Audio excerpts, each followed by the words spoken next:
Well, good morning, everyone. Just checking the audio to make sure everything's coming out okay.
Good morning, Dr. Bob.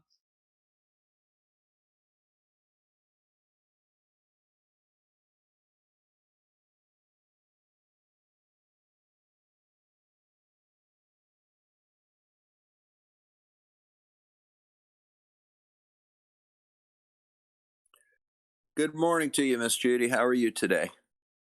Just fine. I just started up the stream. I was just doing some video editing this morning.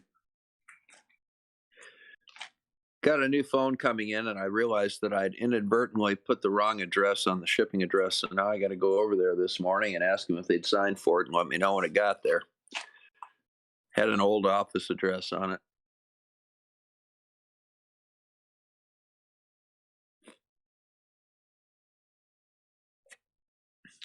Decided to go ahead and record Nathan this morning, and I'm going to have a look at his show and see what I can do with that. I think people kind of like the format that I used with Brian the other day. Kind of less of a video format and more of an edited chat format. At least I liked it. Yeah, it seemed to have tightened it up quite a bit, cut the time in half, and got rid of some of that fluff. If people want to see the fluff, they can see the original video I did on it. But a lot of that other nonsense I just put in because I didn't want him saying that I'd somehow cut off his presentation.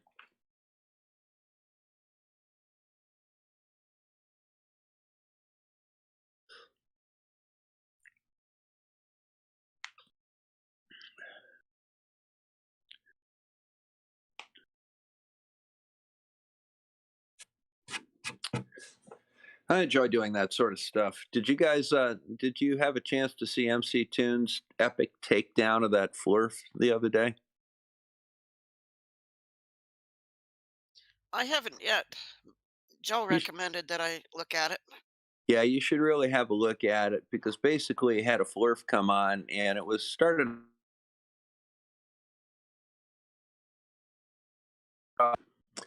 started off as a typical Flurf thing, and then basically he just exposed the guy. He's a fraud and a con man that was coming in trying to manipulate the flat Earth a little bit. MC just really nailed him big time. Ranty just did a video recommending going over to see it. Yep. Ranty did a great video that I'm going to present on Monday, exposing Nathan Oakley and his history and, his entry into the flat Earth, etc. A few years ago, I did one on red pill philosophy, where I went back and I found one of his original videos where he was trying to make this flat Earth thing into a joke to make some money and sell some T-shirts. And he retreated from YouTube almost as soon as I put that video out. Went over to one of those BitChutes or one of the other servers that don't have the standards on the videos.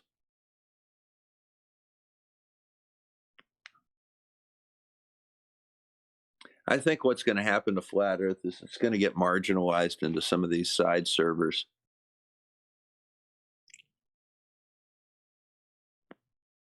Blue Marble did one yesterday on Riley.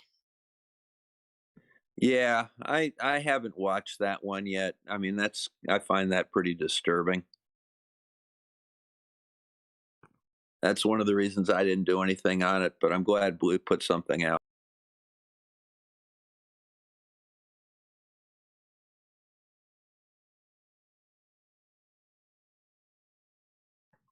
Well, he's supposed to be around here somewhere. I don't know why he's not in the chat.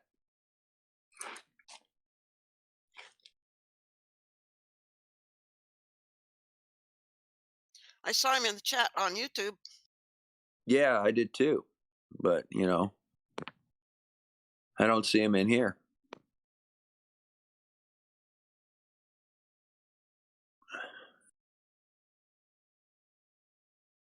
Wonder how Bjorn's doing today.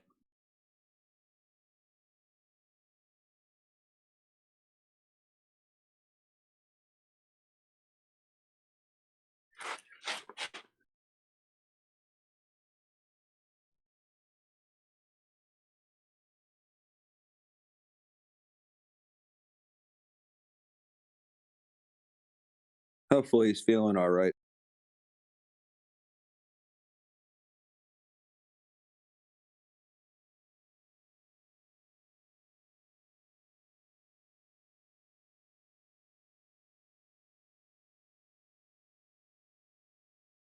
I haven't talked to him today.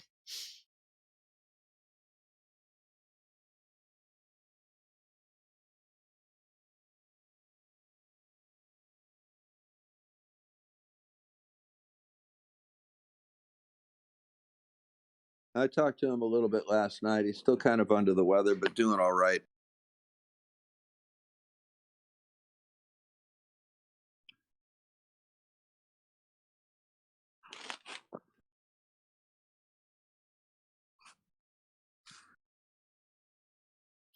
Many of his coworkers are sick, so he's been having to work extra.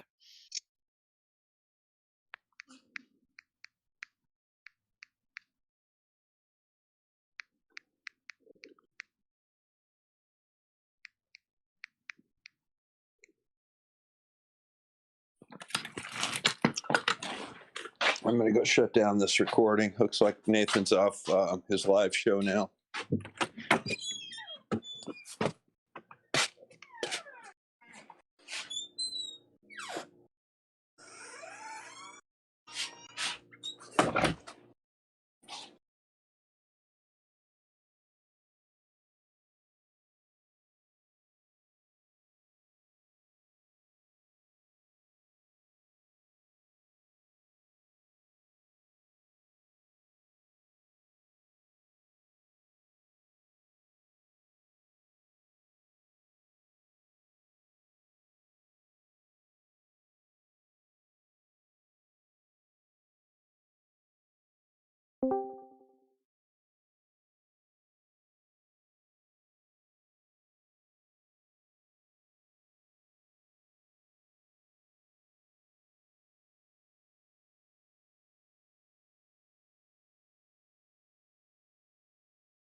Dr. Bob.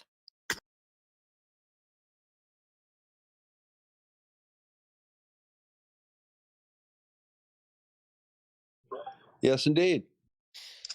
Oh, um, how soon after the second vaccination is it recommended to get the first booster in the US, or does it vary from state to state? I think it's about 4 to 6 months. Okay. I think it's 5 here. I know that I got my second shot in February, and then I got my booster in October, but it was just coming out then as well. Have you heard of a company called Novavax?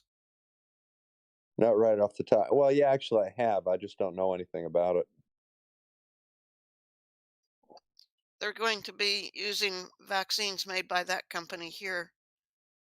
One reason is because it has a longer shelf life. Yeah, the Pfizer vaccine, I think, is a little difficult because of the refrigeration requirements.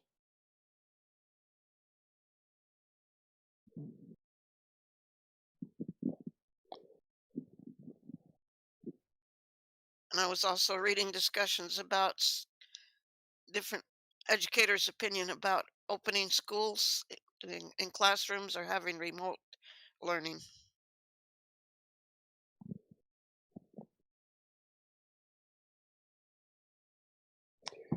Well, I have some mixed feelings about Omicron right now.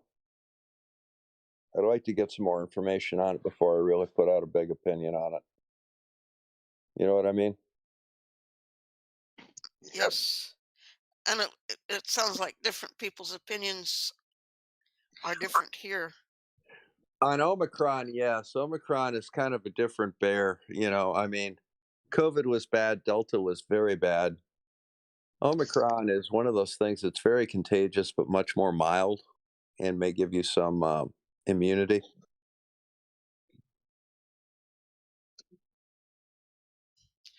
Some people here in health agencies are recommending that if you get Omicron, that the quarantine is reduced to 5 days rather than 14 days. Yeah, that I've seen too. My son was quarantined for 10. Reducing it to 5 would allow healthcare workers who get it to come back to work sooner. Yeah. Sorry, but I mean, how would you know which one you have? You can test for it. For yourself, or you have to send something off? No, it So gets I'm in sent the off. UK, it might be a bit different here. Yeah, it gets sent off generally. There's only a couple of labs. There are certain labs that are designated to test for that. Right, so I'm just wondering how long it would take. Obviously, you've got to send it to them to test it, and then to let you know what it is. If Yeah, you're it's only a only couple sort days. of isolating for 5 days. Yeah, it's only a couple days. The thing is, you get the rapid test that says you've got COVID, and then you get the confirmatory test that confirms it and possibly types it as well.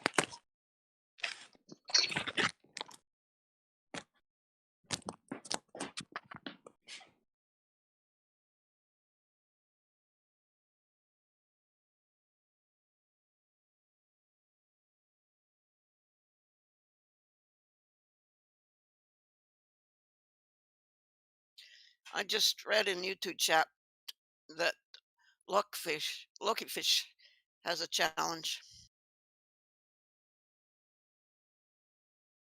He does. I'm over here looking at it right now. I'm looking at Carl say that Omicron was basically a hangover.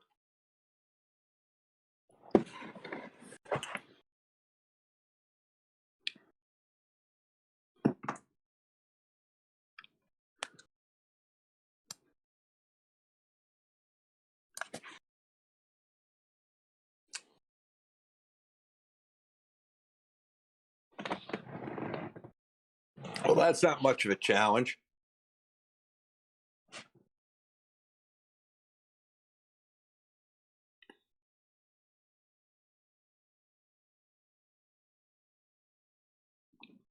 Now, just as a heads up for you guys, MC Toon is doing a sextant challenge with a couple of flat earthers and a couple of globe earthers, I think, this coming week. He sent me the preliminary data that he's going to challenge them with to see whether or not I and some other people, Ion was another one, see if we could solve our location given his reading. And we both pretty much nailed it within 10 nautical miles.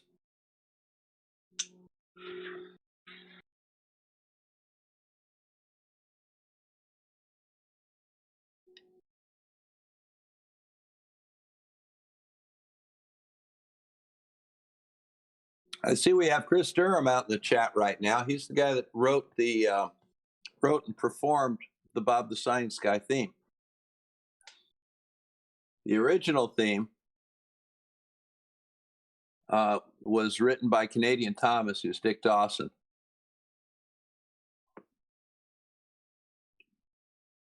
Canadian Thomas, I should say, was his name then.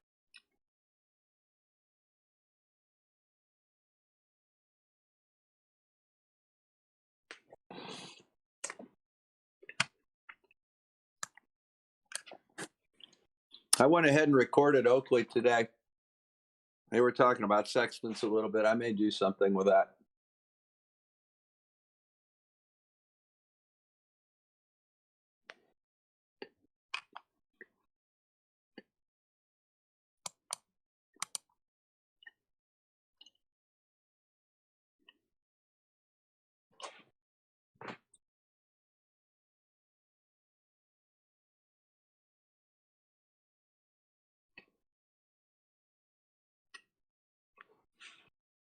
Well, thank you, Carl. I did enjoy making that video on Brian today. That was a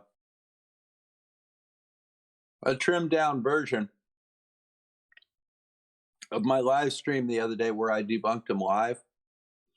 I just cleaned it up and cut out a lot of the derp that Brian was putting out. So I managed to get the video from a hour and 45 minutes down to 44 minutes total.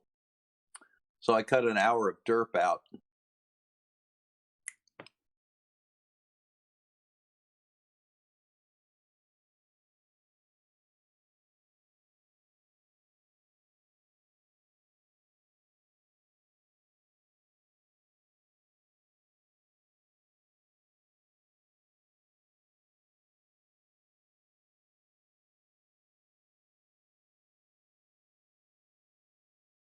Yeah, Canadian Thomas did the Guns N' Roses cover, and Chris is actually an original tune that he wrote, what I understand, and he also wrote the lyrics for it, called the Flat Earth Wars.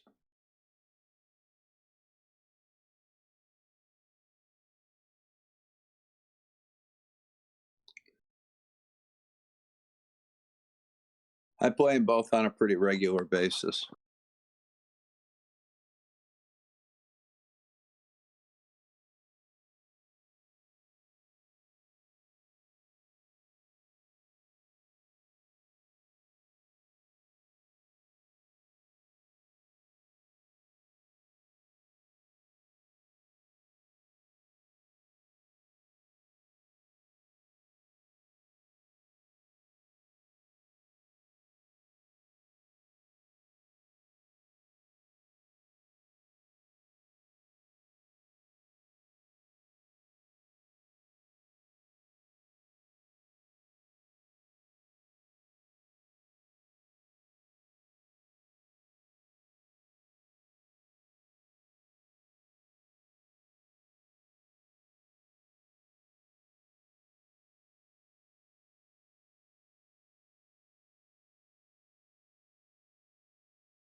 I noticed today that the CDC has listed Finland as a do not visit country right now because of COVID.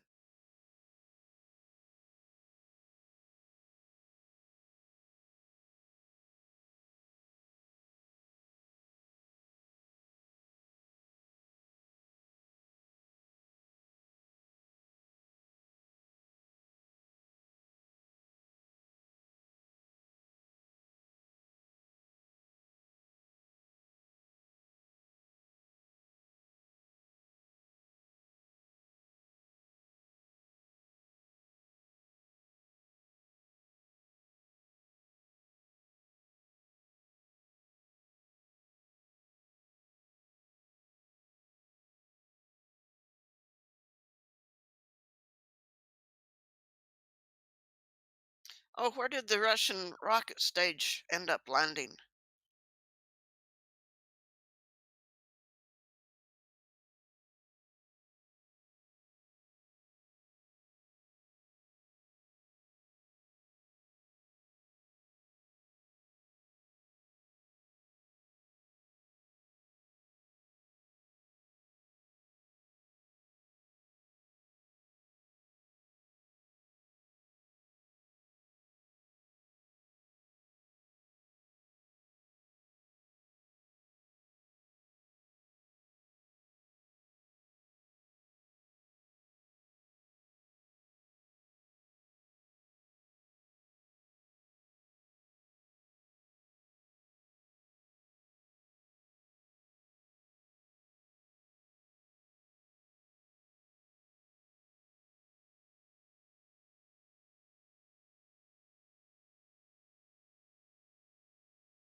Hello, Blue.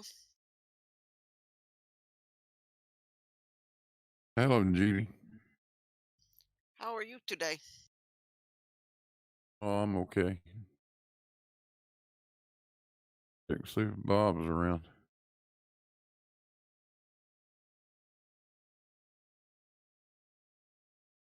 On mute. He's probably busy. Well, what you see here is his server. The Bob the Science Guy, that's the streaming server.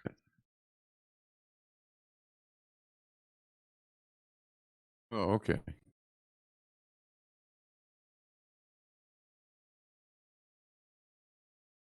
So that means that we are live. Are we? Yes, on Common Sense Science.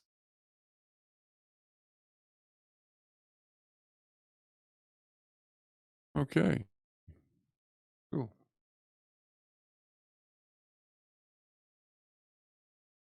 With 9 people watching.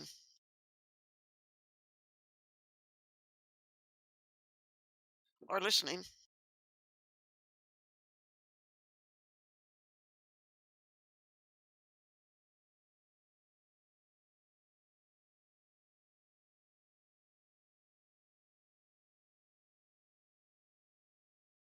Yeah, it is live, isn't it?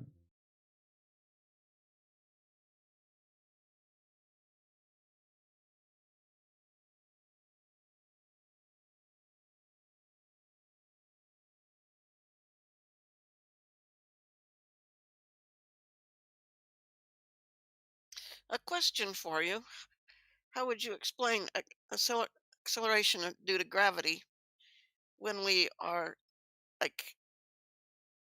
like if you're sitting rather than say falling? Yeah, that acceleration is still present, isn't it? Yes, but if people consider acceleration meaning that you are moving, but so how would you explain that to them? Yeah, people have um,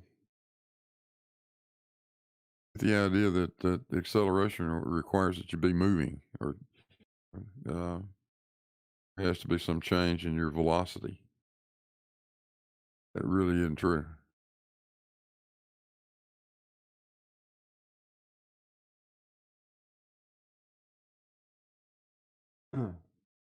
We know that, right? Nothing. When when you hold that rock up, at the very instant you release it, nothing magic happens. Acceleration doesn't just magically appear out of nowhere. Acceleration was there. It was already present. You were just impeding it by holding the rock.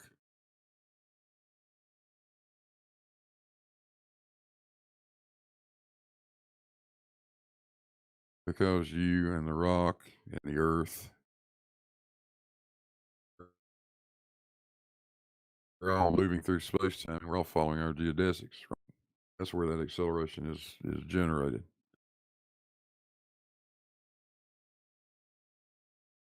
Probably doing a bad job of explaining this. And we had a discussion about this with somebody yesterday.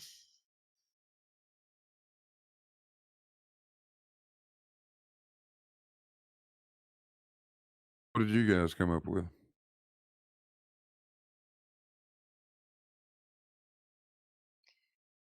It was a very brief discussion because the person left for other reasons.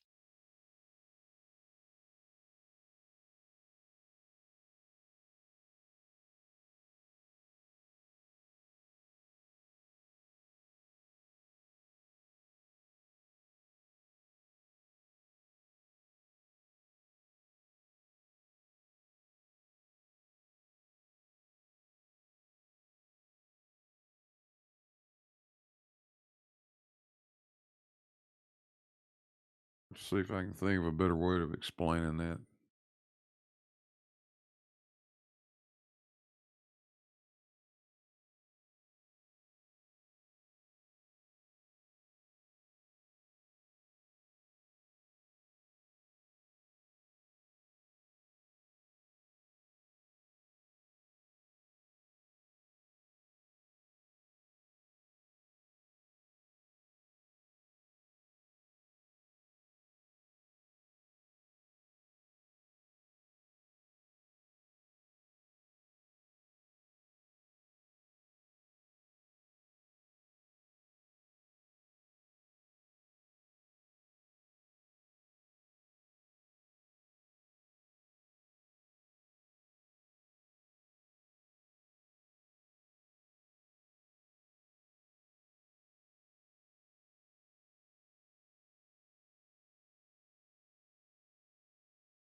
gonna get some snow here over the next few hours, so I guess I better go take Joker out for a walk. Okay. So he doesn't like walking in the snow? It hadn't started yet. We're right on the edge of it. It'll be here in another 20 or 30 minutes. Okay, say hi to him for me. Scratch him behind the Yeah. ears for me. Okay. Will do. I'll see you later, Judy. See you.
Looked like it was kind of dead in here, Judy.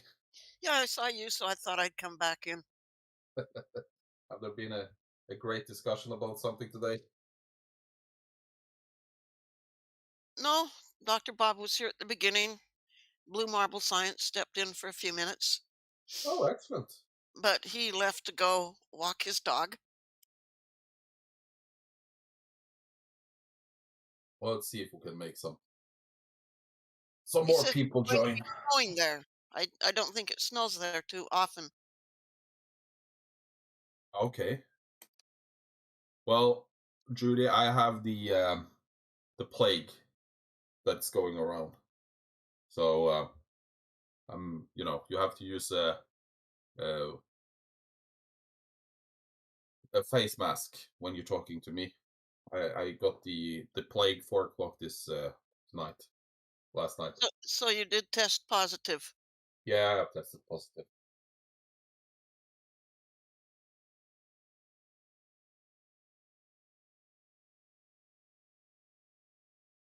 They're Yep, yep. talking about here of making the quarantine period just 5 days, if, But you depending. still have to, yeah, but you still have to test out of it, I guess. Like here, you have to take a test and check that you're not still positive, which doesn't really make sense because I think you will still test positive at 5 days. But I don't know, really. Maybe Bob knows. So are you restricted to being home?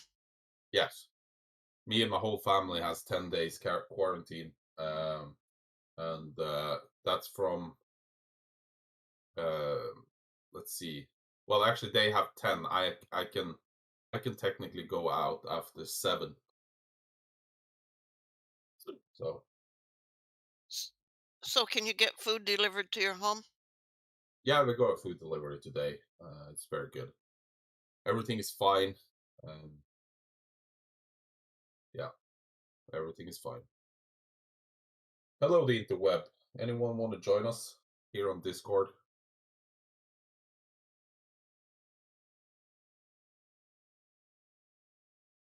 Yeah, the more the merrier. Yep.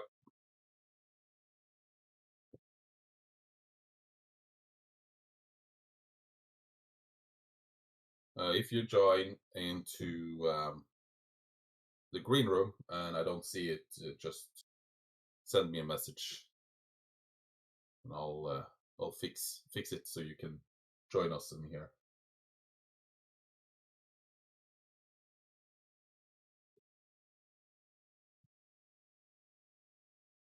No, it's all fine, Judy.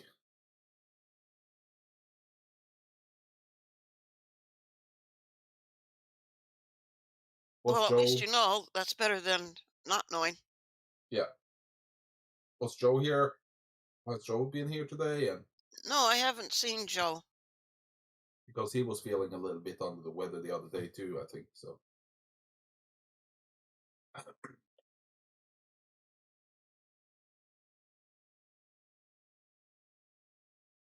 So what was the video about today?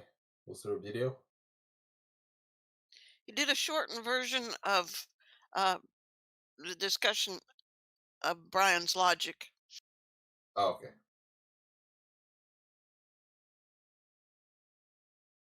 Well, I think that topic was pretty well covered in this video, wasn't it?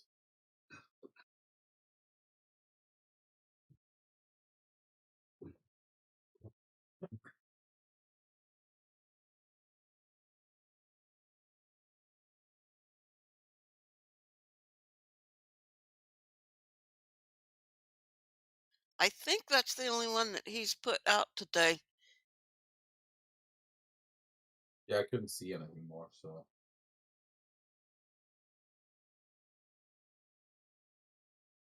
But it's a shortened version with a lot of the flurf removed from it. that's my kind of favorite version. I like those versions.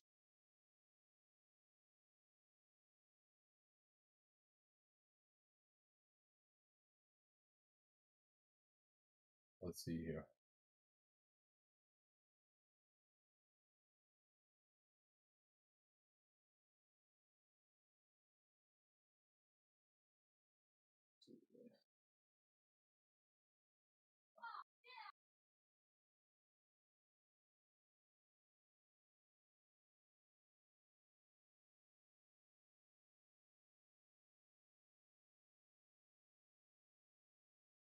Oh, there we go. Hello, Gary. Ah, you cheeky little bastard.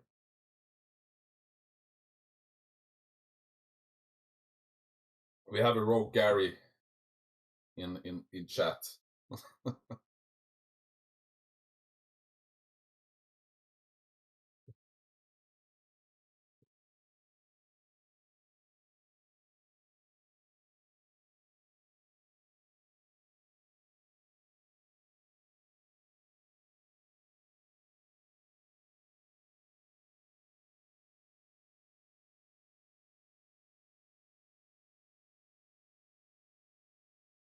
I went out today and did some grocery shopping. The one little shop I go to, the salads I like are on the top shelf out of my reach. But today they put them down on a lower section so I can buy them easily. You should get one of those gadget legs. You know, remember Gadget, the cartoon? He had legs and arms and stuff that could stretch out, and he had a hat that gave him all kind of superpowers. Go Gadget arms, stuff like that. You could be, you know, a bionic woman there, Judy. That would be cool. Well, I'm partway there. Yeah, that's what I mean. You could be full way there.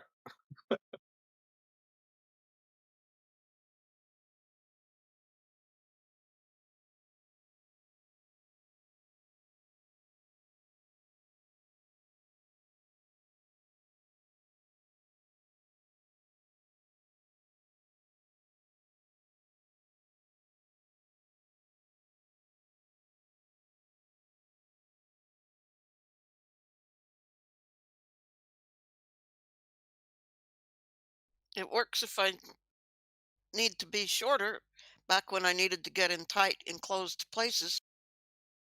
Yeah, that's a superpower too, Judy. In my mind, it's a superpower. Good for crawling through and inspecting steam drums. Yep.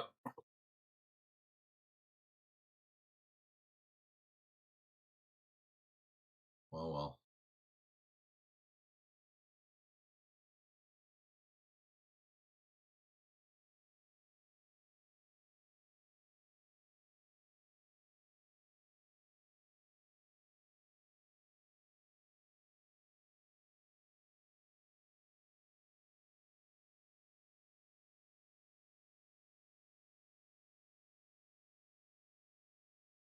Didn't you talk about once that you used some sort of was it a weapon to shoot off the slag on the inside of boilers?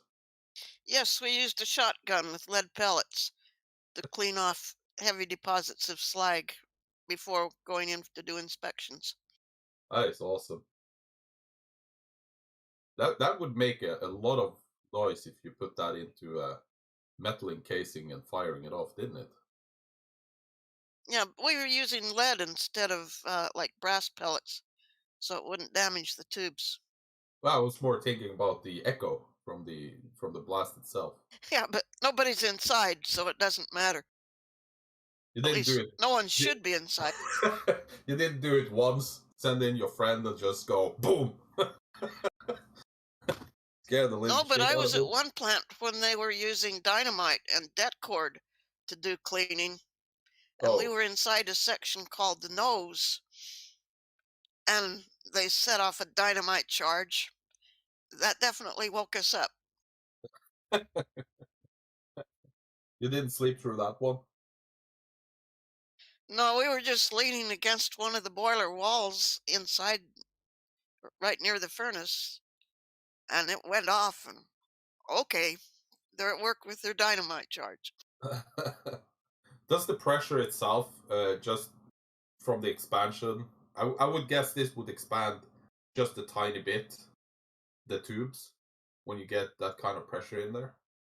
Well, yeah, but you're talking about a big enclosure. Now, when they were cleaning tube banks,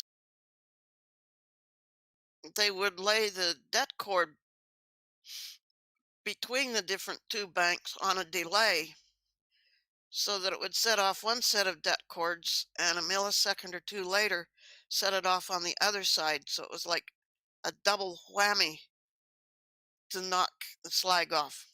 So that would kind of they use the vibration then, or Yes, so it was a shock on one side of the tube and then a shock on the other side of the tubes. okay, that makes sense. But you didn't want to be underneath the set of tube banks. Oh, I take that. That would be terrible. But d- would you crawl in there and get it out from there? Well, The they slag? would be crawling in to place it, but after it was exploded, then uh, everything fell down and was collected in the ash hoppers. Okay. And that from there you removed the slag away again. So you took it away from there then, or Yes. yeah. What is like what is the slag made out of? Well, it's the metals and stuff from the burned coal. Yeah, that is. Oh, hello on the ball.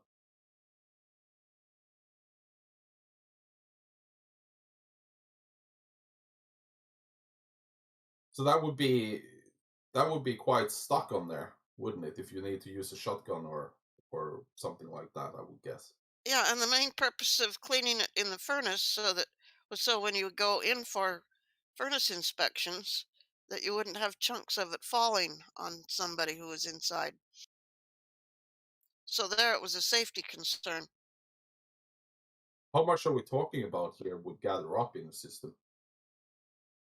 We're talking pieces that would be uh, maybe several hundred kilograms, Oh, yeah, you don't want that in you, especially falling from 200 feet above you.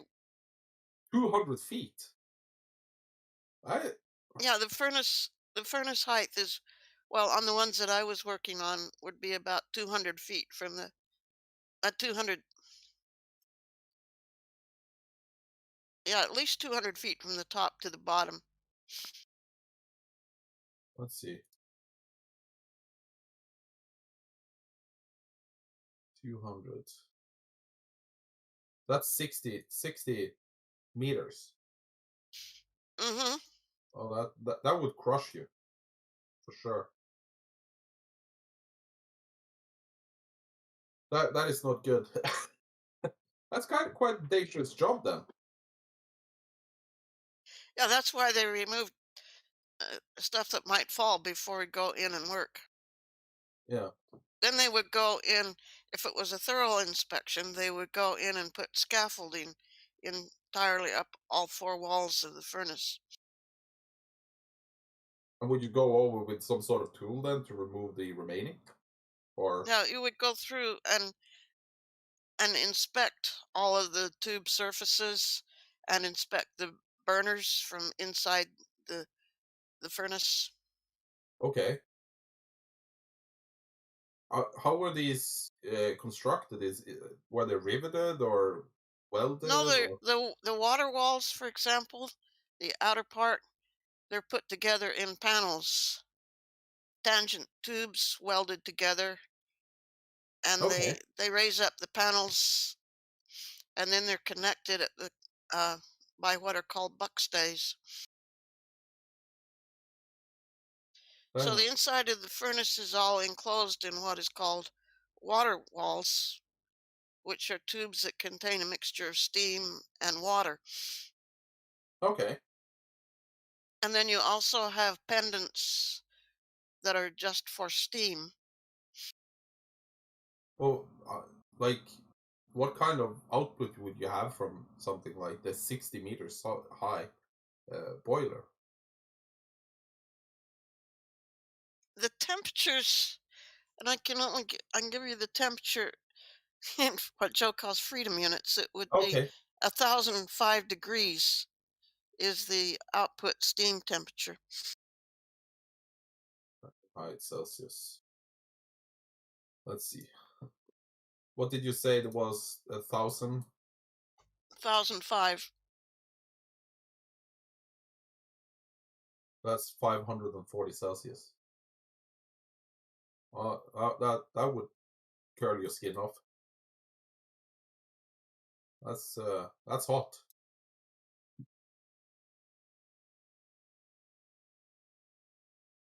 And now the last job was making, or was it peer reviewing other people's? The last job I had that I've worked at for well over 10 years was writing maintenance manuals for uh, power plants. Okay. Well, that is well,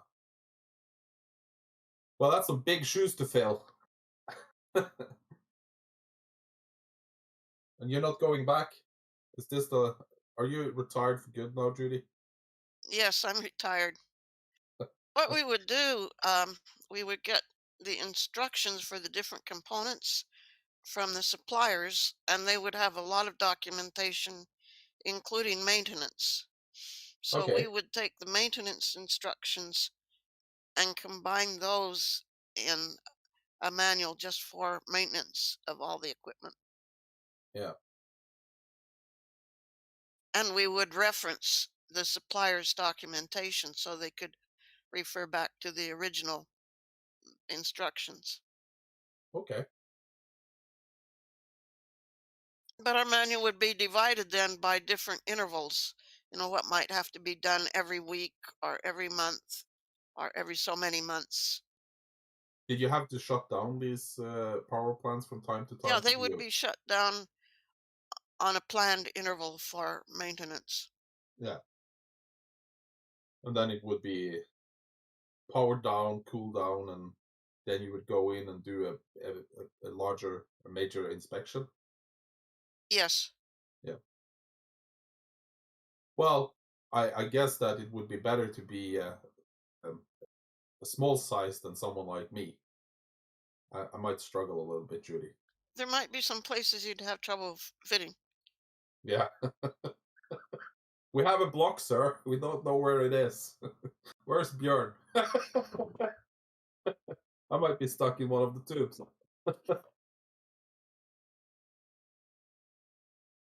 Well, that's interesting.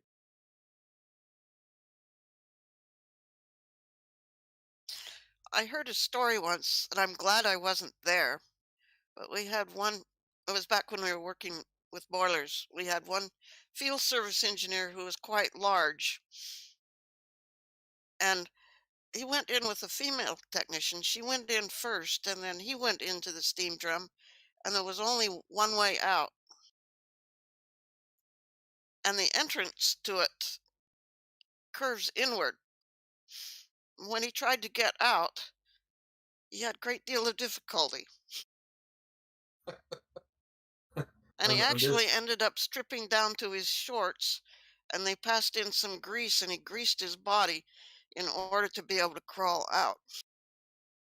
I thought that was all women's dream, being stuck So, in a tube with a greased so up naked the man. woman who was in there with him got quite a view, I guess. Yeah, that's what I was thinking. That's a good. I would think that she wasn't too happy about that.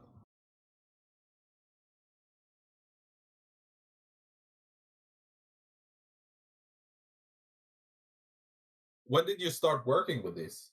What age were you? It was At after I got out of the military, so um, I was 40. 40 years old. Okay. But you had the education before that?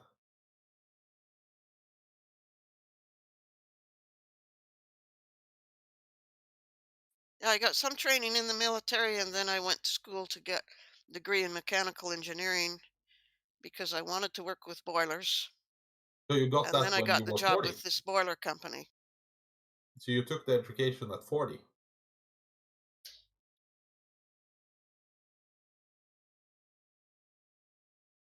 Maybe that's a personal thing. That was about 35. 35. Okay. Yeah. Just proves it's never too late then. You can take it when you're grown up too. No, I was the oldest in most of my classes. Yeah. Well, my better half was 35 when she became a chef, and where she was also the oldest one in those classes. But I don't know. I don't want to pry, but was this after you had your accident? If you don't want to Yes, I answer, worked, I was in the military first, and then I decided, okay, if I'm going to continue working with boilers, I need to do it as an engineer. yeah. So from how many years did you go to school to become an engineer? I took longer, I took some breaks, so it was about 5 years. Okay. Is that something that's a normal job still within engineering, working with boilers, or is that something that's getting Yes, phased there are out? still there are still field service engineers and such working with boilers, and of course, they're still manufacturing boilers. They're trying to phase out coal-fired boilers. Okay. So what is the new type of boilers now? N- Natural gas would be one. There would Do be you, some oil, or they're going more to other type of units rather. They're trying to avoid fossil fuel where they can. yeah. Do you have the same problems with that type of boilers with the cleaning and the maintenance in the same way, or is it Well, no, other I mean if you're challenges? burning natural gas or even if you're burning oil, it burns a lot cleaner. Yeah, but you still need to have services, I guess, on the Yes. boilers. Yeah. So there's some job security there if you want to if you're interested in that type of work. And then of course you have a different type of boilers that are used in the paper making industry, and I got a chance to work with some of those a little bit. Yeah, I have some friends working here. We have a paper mill here where I live, very close by, about 25 minutes, and it smells something awful. People who work there would tell you it smells like money. Yeah, I bet they do. They make good money here in the local paper mill. Do you know what makes the smell? Is it a pulping plant? Do they actually make the pulp for the paper? Yes, yes, they do. Yeah, so it would be the chemicals used in processing the wood chips to break it down and digest it to get the pulp. And then they would be taking the byproducts in a recovery boiler to recover chemicals that are used. Okay. They have these huge pools outside um, that is always steaming in the, especially when it's a little bit cold, of course. You know what? The cooling towers, No, this is like ponds. They have big, um, like water reservoirs. that could be for the cooling purposes. Okay. It's used to cool the water that's used, say, in the condenser uh, of the boilers, and it could be used for other processes too. Yeah. Now, has Well, everybody left? No, we actually had I think 18 people here for a while. So we're 14 watching now. I guess it's more interesting you talking about boilers than some people at least are watching Judy. I find it very interesting. So that's I would guess that's a male-dominated profession, though.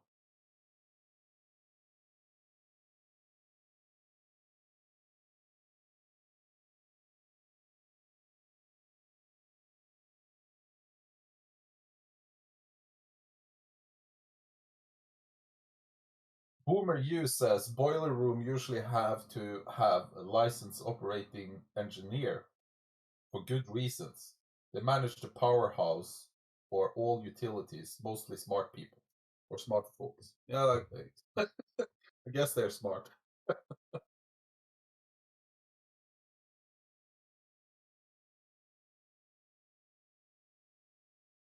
The one plant that I worked at, we were talking 1800 megawatt plant. 1800 megawatt.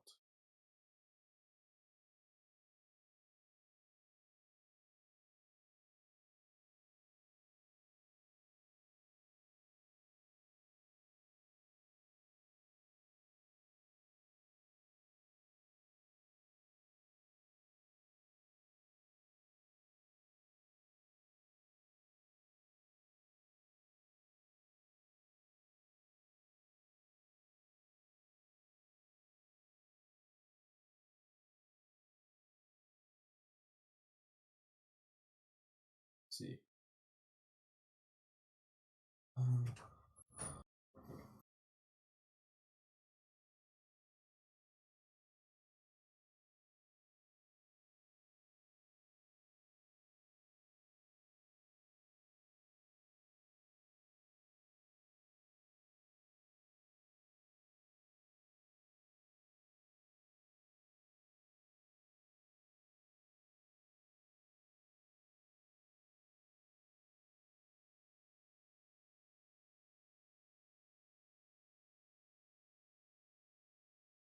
I don't know how much the average house would draw, but that would power a lot of houses, I would guess.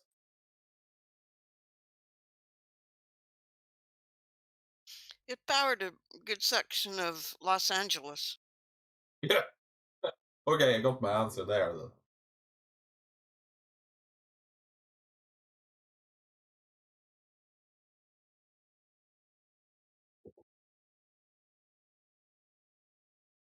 If there's anyone that wanna join us in Discord, please do.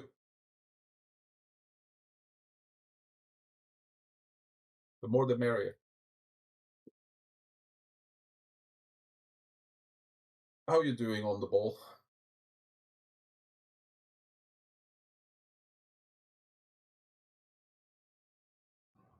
I'm good, thanks. Can you hear me? I can hear you. I couldn't be asked to put my headset on there, so I'm just shouting through the laptop. That works too. It might be a little bit low for the audience out on YouTube, but it works.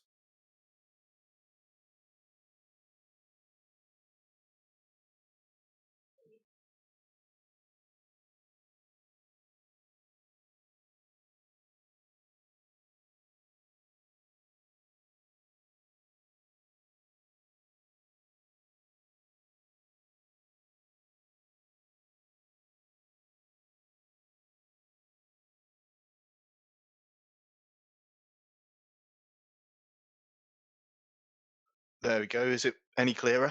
That is perfect.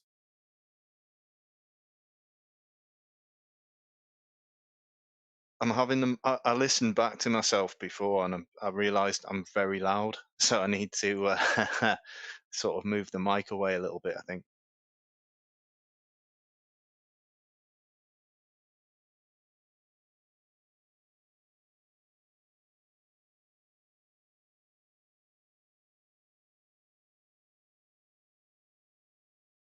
Well, YouTube says that your volume is good, so I think that's okay.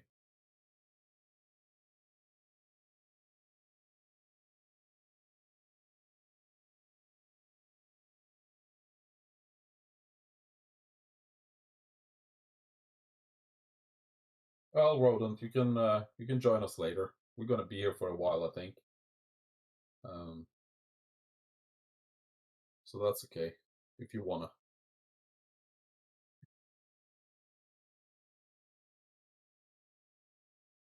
And Chris, you could join if you wanted.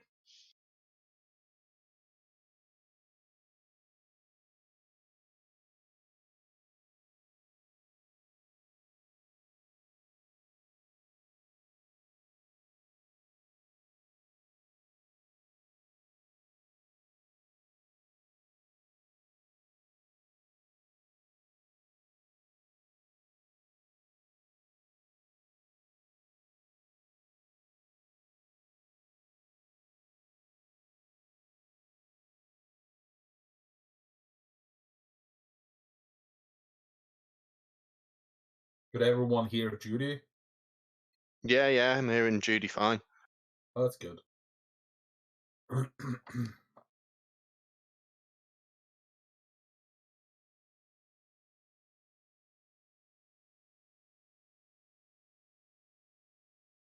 You know what'll get the viewers going mad? More cricket talk. Come on. Oh, your cricket. Well, yeah, it's a good job Sam's not here because Aussies are dominating again. The only thing I know about cricket is what I read in Hitchhiker's Guide to the Galaxy. Well, when you say that, that's the only thing about cricket I know about. So, two of us. Have you read all the books, Judy? Yes, but I haven't sat down and read them all, one right after the other.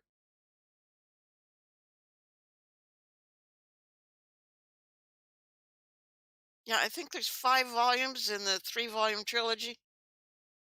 Yeah. But then it's Hitchhiker's Guide to the Galaxy too, so it doesn't have to make sense.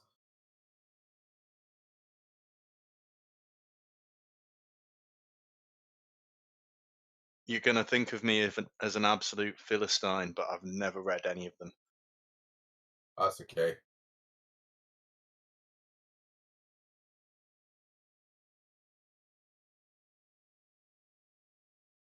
We were Oh, discussing books last night, weren't we?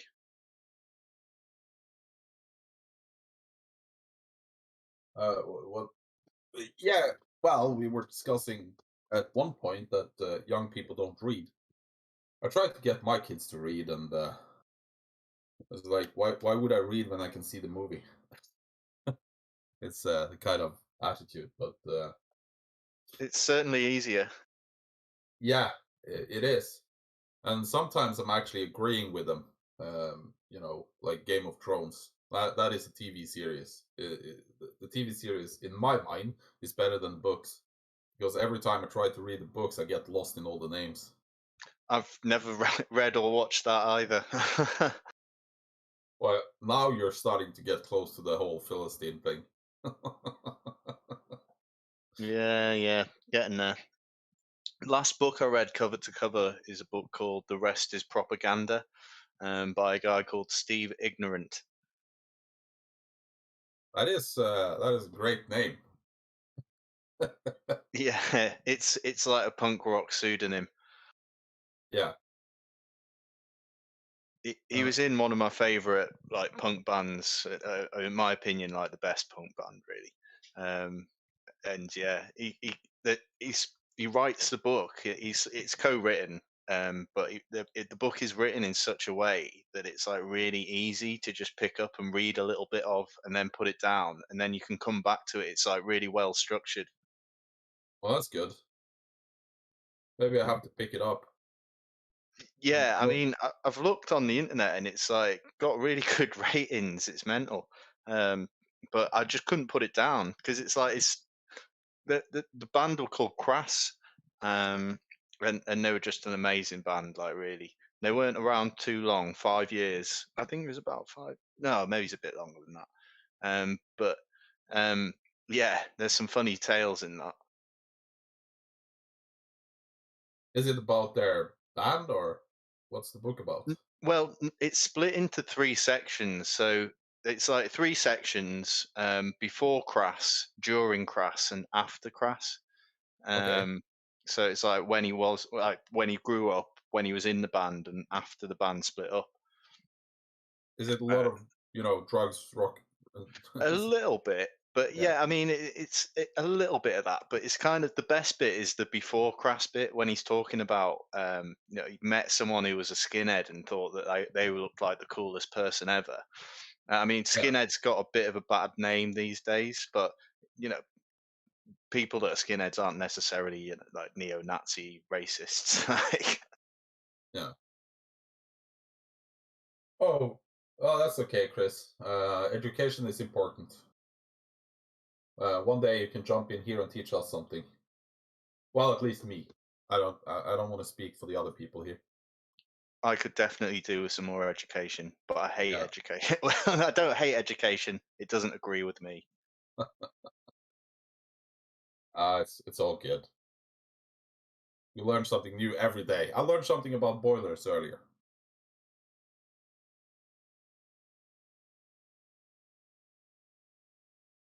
Yeah, true that. True that. I just think it's so amazing that you get to play with shotguns when you're working on boilers. that's crazy. That's crazy. And the explosives, shotguns and explosives And dynamite. And dynamite. That is awesome. I think I need to go and get myself a new education. To be allowed to play, to be allowed to play with dynamite and not be like put on some watch list. Yeah, exactly. I mean, come on. Yeah, this company has, of course, their own fleet of trucks and their own airplane, since they can't load their equipment on a regular plane to fly to a site. Yeah. That sounds sensible. Yeah.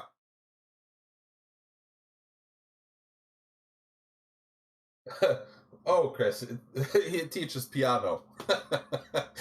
I might be a little bit of a challenge to do over the internet. I don't know. I don't even have a piano, so but it's not that stressful to learn.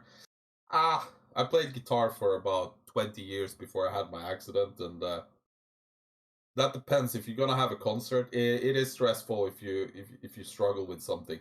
At least for me. I'm no good with a musical instrument. I wouldn't say I'm tone deaf, but I've just never quite got the technique down. I've even got a bass guitar, but I've just never been able to play it, which is silly, really, because apparently bass is really easy, or they say it's like cheating guitar. No, it's not easy. You need to have a good sense of rhythm, and if you're gonna play bass good, it's not easy. I turned 30 and thought, what present should I get for turning 30? And I asked for a bass guitar, like a sort of early midlife crisis. Well, just wait until you turn 40. It's gonna be, a sports car or, something I wish. silly. Something silly. Sell the house. Oh, I'm very happy where I am in life. I've still got a bit of growing to do, but that'll come soon enough. Yeah, I'm still a big child. Well, you could have some piano lessons here on Bob's stream. So Bob could start a new channel. Bob the piano guy. Bob the piano guy. Yeah, we could all learn how to play piano. That'd be awesome. Certainly would. I think that would be more stressful for you, Chris. I actually do have a piano downstairs. Yeah, we used to have one, but yeah, I don't know. Having young kids and piano, and they have no interest in learning to play, but they do go and hit that piano hard sometimes. So for my mental health, we decided that So there'd be a few less murders in the house. yeah, at least it wasn't drums.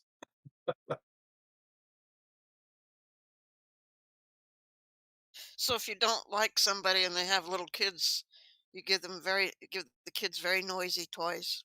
Yes, That's a there you great go. idea. Bass is the most important instrument in the band. A bad bassist kills a great band. Yeah, I agree with you. It's an important role. Don't And have it's me not, as bass player in your band. and it's not an easy thing to do either. It's like having a drummer that can't keep a beat because, you know, going all over the place.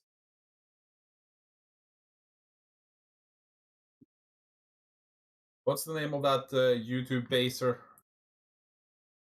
Oh God.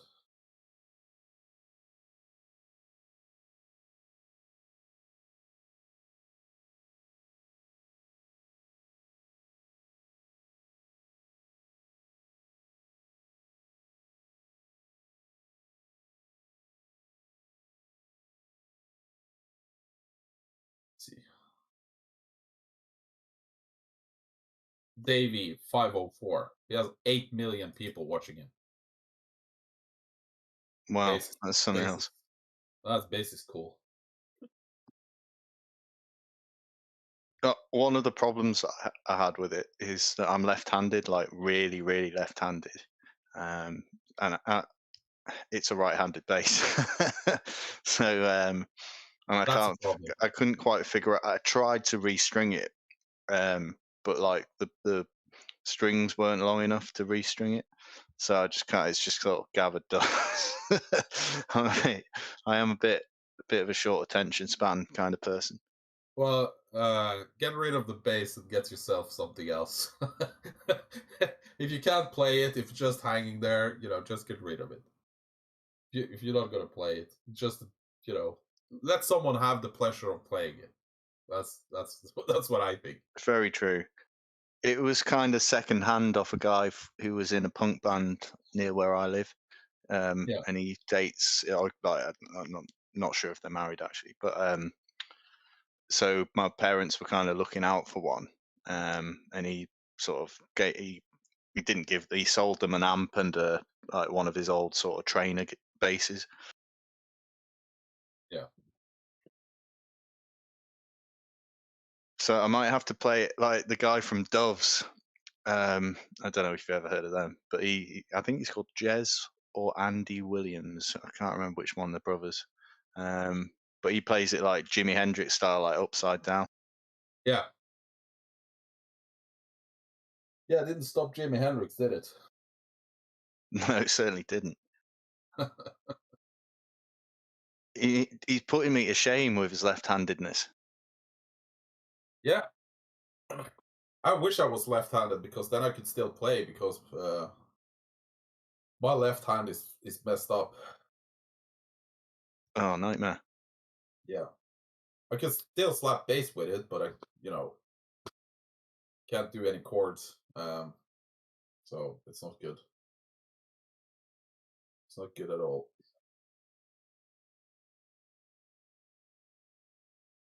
Get an NPC and just pretend. Can do that. Cheat.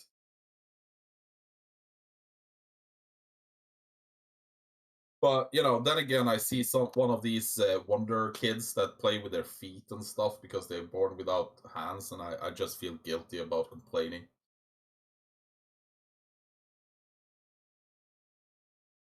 That's rather impressive. Yeah, I don't get it.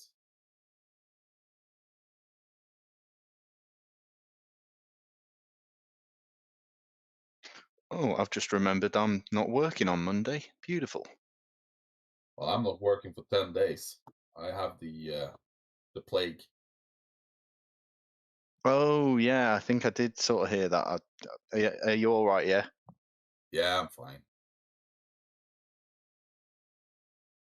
I'm gonna have to sit here a lot and bother all the people of the lovely internet, but other than that, it's actually more of a problem for you than me.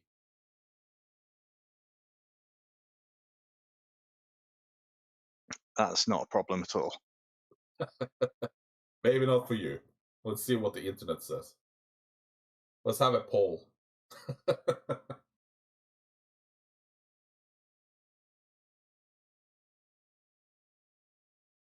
find it a little bit strange that at this time of day there's no one, there's not that many people on. What's going on? Yeah, it's there's usually more people about this sort of time. It's like sort of lunchtime, isn't it, for like Bob and that? Yeah. Bob's making the donuts, as he says. Yep. Yep. It's making donuts. I thought that was some sort of like, yeah, I kind of thought, yeah, it means I'm going to work, but I did have to look it up. It's from some like American advert or something. Yeah, I think it's something that you're not allowed to talk about here in public in Norway, or else you get just pulled behind a shed and shot. But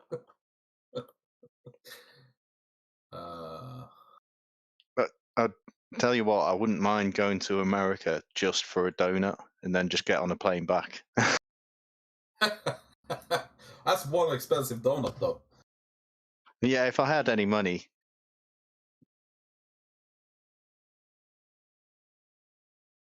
Where do you get the better donuts, Judy? Finland or America?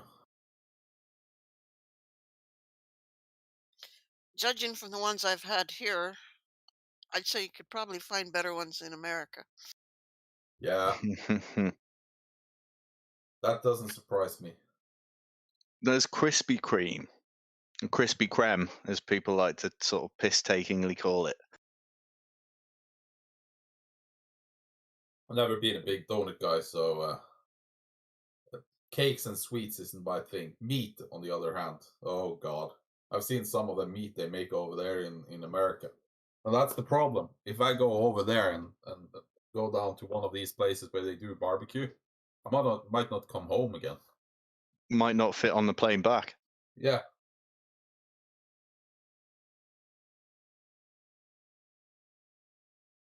Yep.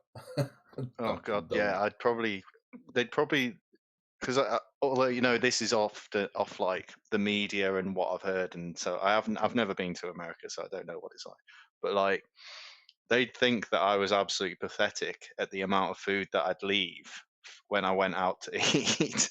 They'd be like, "Oh, did you not like the food?" Well, I just can't eat a mountain of food, sorry. Well, that's my problem. I've never found a plate that I can't finish. And that's why, that's why I don't play the piano, because my belly is so big and my arms are so short. I'm not, able to hit that ivory. You get all the notes in one. Yeah, I have to put the belly on the piano to play. It's a new form of jazz pianist, like. Yeah. Sorry about that. Bad joke. But that's what I'm thinking. I'm gonna fit right into the American culture, at least the food culture.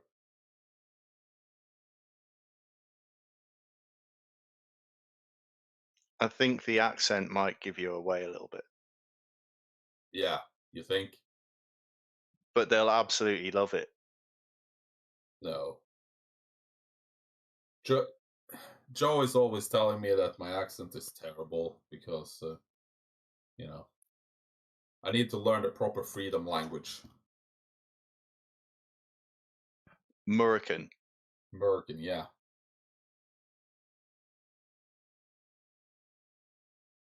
The thing that I always sort of like, coffee, that one. I always thought that was amazing how they say coffee. I guess that's only certain areas. But I have had American friends over here that said that after drinking coffee in Norway, they think that American coffee is a tiny bit shit. I don't know. Do you drink coffee, Judy? No. No. So I'm not a coffee drinker either. Oh. Because I think Finland is one of the biggest coffee drinking countries in the world. Drink most coffee. I know they drink a lot of milk. Finland is the world top coffee consuming nation per capita. Really? How Yeah. many cups of coffee do they drink a day? Well, first I can tell you that Finland, Sweden, Iceland, Norway, and Denmark are the most consuming coffee countries. And No. Finland is leading with 12 kilos per 12 person kilos. per person per Bloody year. hell. Yeah. That is mental. That's not per day. No, per year. 12 kilos of coffee a day would kill you. Yeah.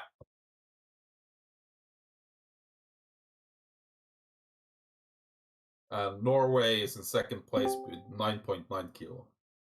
Oh, there we Oh, go. there's There we Joe. have the lovely Joe. How you doing, Joe? Well, he Oh no, heard you're my not voice. allowed to. You're not allowed to say hello to people that come into the room. I've never been called the lovely Joe before.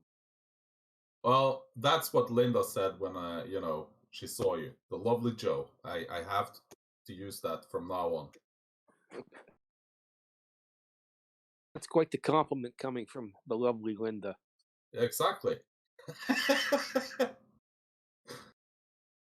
You've been around the world, Joe.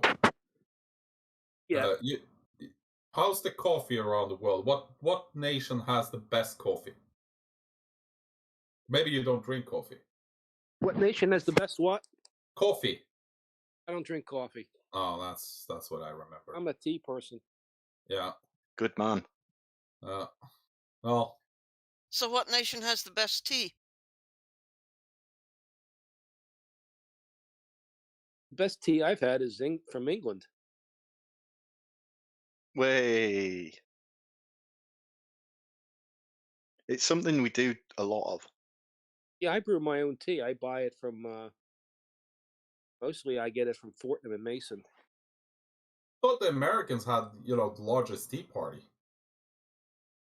Nobody does high tea like the British. But I heard something about the Boston Tea Party. Wasn't that an American thing? Yeah, it's a little different though. Nobody was drinking the tea; they were throwing it into the Boston Harbor. Oh, okay. What a And waste! then you also have the Tea Party, don't you? Yeah, that's something else too. Are they still a Aw. thing? Yeah, they're still a thing. You don't. I thought they'd kind of just been overtaken by general seeming Republicans these days. No, it's morphed into the MAGA movement. Oh Same dear. people. Mark Meadows, Jim Jordan. You can go down the list. What's that guy called? Oh, he got reprimanded recently. Oh, he's literally far right. I'll have to look it up. Well, all I knew about tea turned out to be wrong.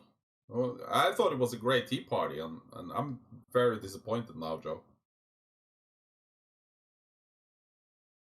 Well, How'd you have your tea, Joe? what do you mean? What? Cream, milk? Do you put sugar in it or milk or anything? I'll put sugar in it, and I know you're going to find this to be sacrilegious, but I put lemon juice in it. Ah, me too. Interesting. Me too. Oh, good boy. Putting milk in tea is a crime against humanity. No, Yeah. it is not. Yes, It's yes, what it you is. have to do No, to have a proper no. cup. No, you're wrong. Nope, Strong, sugary, and milky. I'll put honey in it. Like today, I put honey in it today. Honey's not a bad shout. Well, the I have, English liked the tea so much they actually conquered the world for it. So Well, I have 2 cups at a time. Solid going. I got a 2 cup of teacups. So that's how I do my tea. Every morning. They used to do these daft Sports Direct double mugs, and you'd see them all over people's desks at work. It's if I drank a cup of tea that big regularly, I'd be peeing all day. Here, let me take a picture of this wonderful teacup.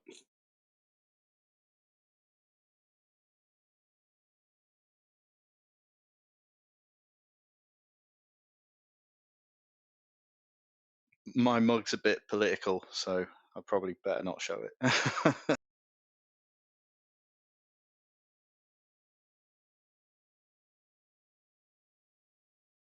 You missed the Julia told us everything about boilers here, Joe. You missed it. It was really good. Well, she can do it. I'll watch the replay. No, you missed it. We're done with that. No, I'll watch the replay when Dr. Oh yeah. This is a proper teacup.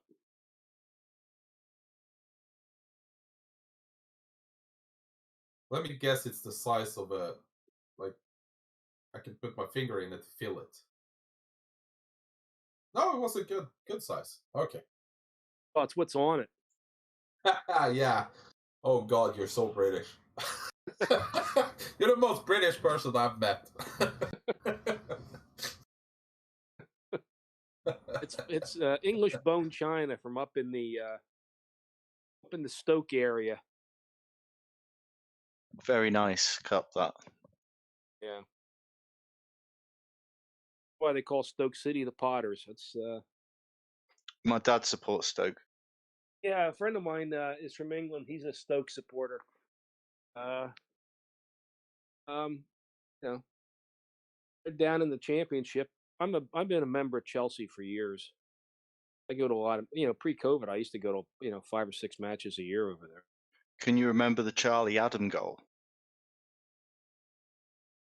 Oh, That was against the one Chelsea, wasn't it? From his own Yeah. half. Yeah, I'm from Blackpool. Yes, yeah. Yeah, I remember that. It's like he scored it from over, in Blackpool's territory. I thought it was I thought he did that for Stoke. To the Discord chat, the picture he linked in there, I found one on the interweb, and it's there, so you can see the cup he's talking about if you're interested. I don't. I know it was against. I'm pretty sure it was against Petr Cech. I think he was in goal for Chelsea. I don't think he was. I thought that was. Well, maybe it was. I thought it was Blackpool, but I'm getting old. My memory's not what it used to be. Yeah, I've got it up here, so I'm looking. Yeah, that's it. That's the cup. Yeah, I linked it for the Discord members if they wanted to see what you were talking about. I have 2 of them. My wife has 2 her ladyship cups. Yeah, I saw that one too.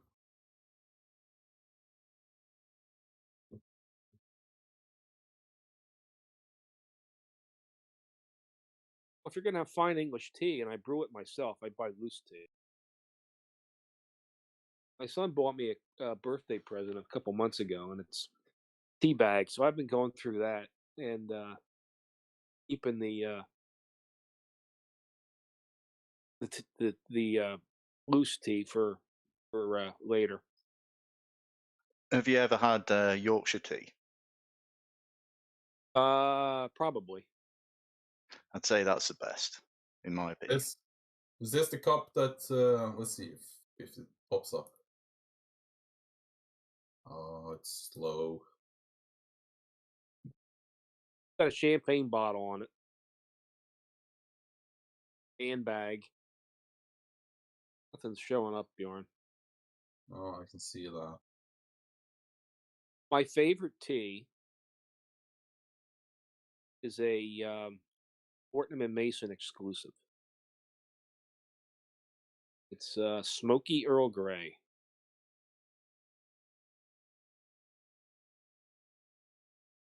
Interesting.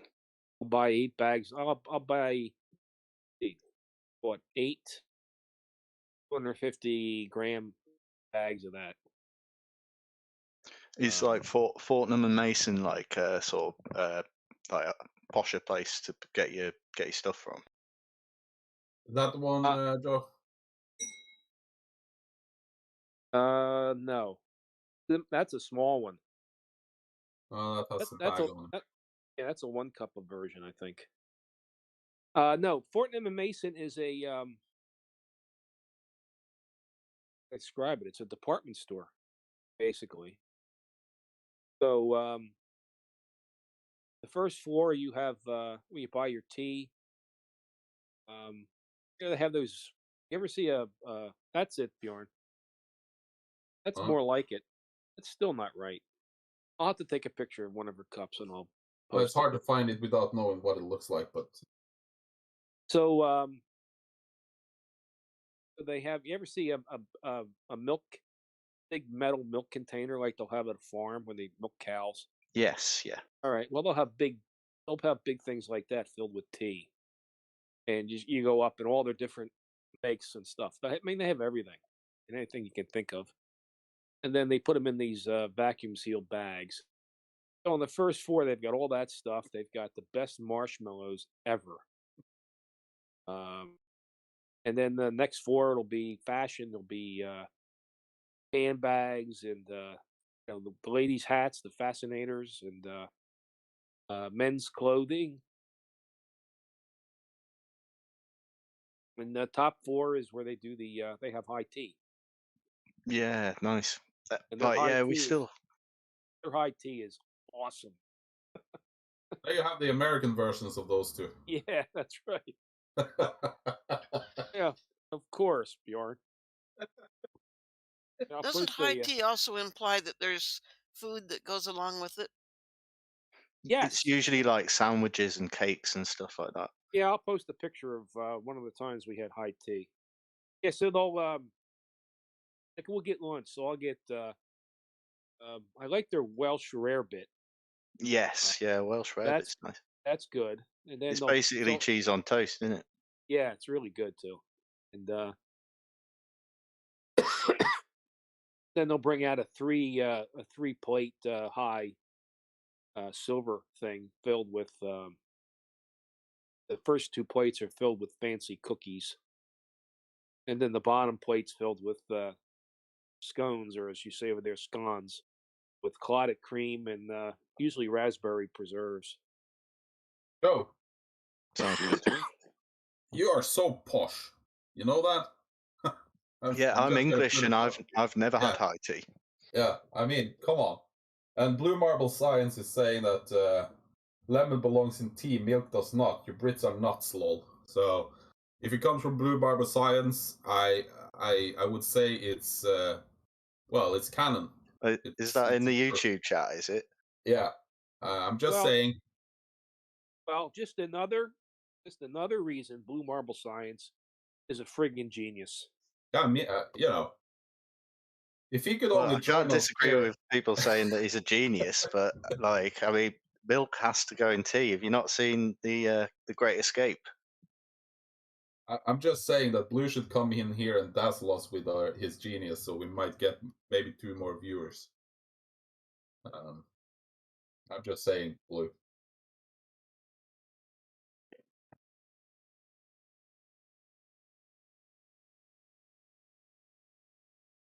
This is where we wait for him to come in.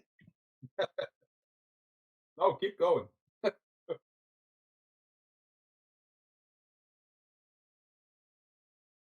Yeah. Is it Philadelphia you're from, Joe? Yes. Right, cool. That's like, is that northeast, isn't it? Yeah, it's between Washington D.C. and New York City.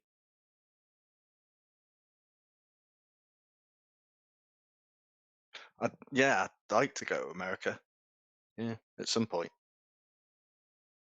Well, I didn't want to go to America before I met Joe and Trudy and Blue Marble Science and Hunter. You know, there's now there's a reason. Yeah, true.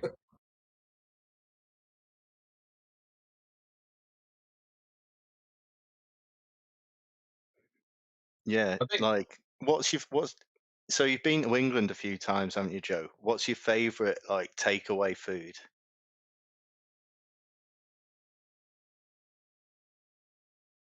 Like, have you ever had a kebab? My favorite takeaway food, probably Pret a Manger. Oh, really? You get never... oh, they're great. For £5, you get I get the same thing virtually every time. I get the prosciutto sandwich with sharp provolone cheese, tomato, and some and lettuce and some mayonnaise sauce. I'll get their own ginger beer, Nice. and I'll get one of their soups if it's a chicken or tomato soup, a cup of that, and for £5, That's not I mean the food's good, it's fresh, it's all made on premises. like when I say takeaway, I'm sort of more meaning like like something on an evening when like you've been to the pub and you've had a few beers. Like have No. you Well, been to a kebab shop? well, I not in England. I've been I've been in the, number one, I don't drink, so Okay, good um, choice. and you don't. The last thing you order in a pub, I guess, is food because the food's horrible. No, yeah, don't Um, order food in a pub. I mean, I had a hamburger at a pub, central London, down by Covent Garden. One New Year's Eve, we were there to watch the fireworks on the Thames, and I'll never do that again. That once was enough. How much did you shake your head? Oh, what the stuff I saw that night was mind blowing. I mean, I, a bunch of drunk Russians on the sidewalk with bottles sticking out of their foreheads. With the cops all over the place. They had some big fight. Four block line to get in the Tube at 12:15 after the fireworks are over. Anyway, the hamburger at the pub, I couldn't take a bite out of it because every time you put the burger up to your mouth and tried to bite into it, the meat slid right out of the bun. Yeah, that happens a lot. So, like, don't buy. And I don't drink alcohol, so why bother? Well, yeah, if you don't drink alcohol, you probably wouldn't like doner kebab anyway. Now, I've been in the only kebab places I've actually been in have been in this. I think all of you should go and read Blue Marble Science. That is awesome. I can only do so much, Bjorn, so you're gonna have to read it to me. In heaven, the Brits are the cops, the German makes the cars, and the French do the cooking. In hell, Germans are the cop, the French build the cars, and the Brits do the cooking. Very good. Very good. Blue Marble. I think we've got a bit of a bad reputation, but don't order food in a pub unless it's like a actual pub that's meant to be doing food. That's awesome. I'm gonna copy that. I'm gonna keep that, boy. That is the best part of that. It doesn't leave anything for the Americans to do because they're just gonna fuck it up. Oh, sorry for my language. We're gonna lose some viewers because of that. I'm sorry, I didn't mean it. I think we just lost all of England. Yeah. Oh god. No, we know how to take the piss out of it. Well, there's the last time I took the Eurostar from Paris back to London. Well, you pick it up and get on it in France where they have the customs. Yeah, Garnot. They had big signs in there. Great Britain, great history, great. And one of them was great food, and I laughed. Yep, yeah. I mean, there are good places for food.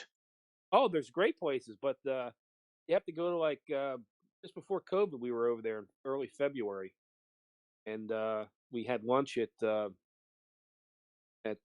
what's his name? Gordon Ramsay's place, and that's I forget how many stars Michelin restaurant it is, so it's pricey. I think lunch was £300, but God, was that food good! Holy mackerel! Yeah, I bet it was amazing. Yeah, and there's a place over Bybury, over in West London, a 1-star Michelin. It's where it's in the Michelin building. They used to have, they redid the building. They have the Michelin Man, Yeah. stained glass window. They rebuilt that. Great place. Iron Bomb or whatever. Food in there was, it's a 1-star, so it's not that. I mean, that was a couple hundred for dinner or lunch. But the food there was fantastic. Oh my God. So if We you go gotta, places like that in London, the food's fantastic. But if you go to like Garfinkel's or one of those places, you're just going to get crap. There's a couple places in Covent Garden that are really good. Did you ever go to Greasy Spoon for a fry up? No. Oh, that's like a pleasure. It's on a different level. Well, there's that Jamie Oliver had a place on now. He had a place in Covent Garden, and the food in there was pretty good. I used to go in there for dinner a lot. I think he had a bit of financial problems, and they all sort of shut down. Yeah, we used to stay in the Covent Garden area a lot. Now we stay over at by St. James's Park.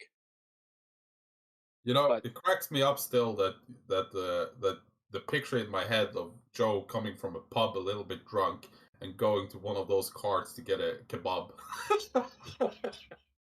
well, I've misread the man, haven't I?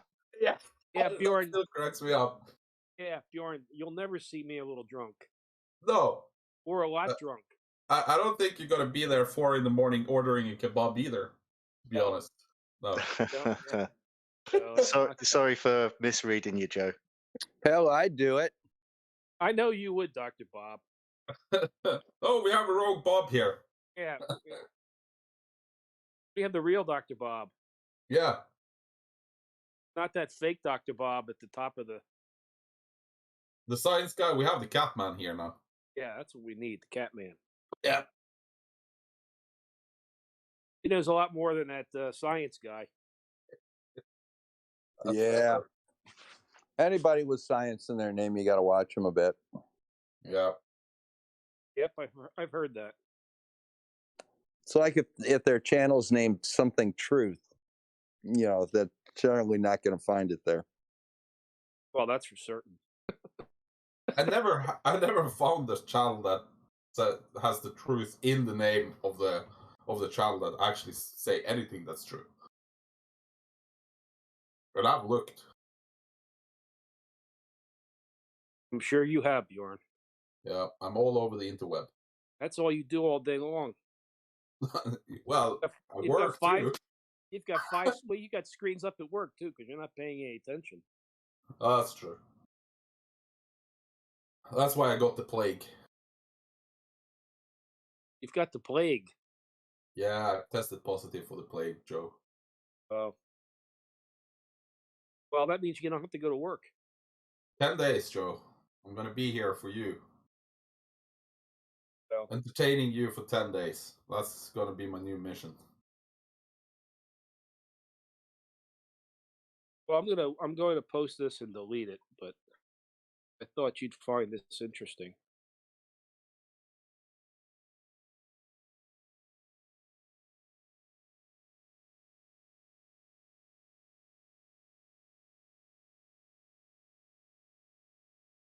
This is a picture of me with Tina Turner.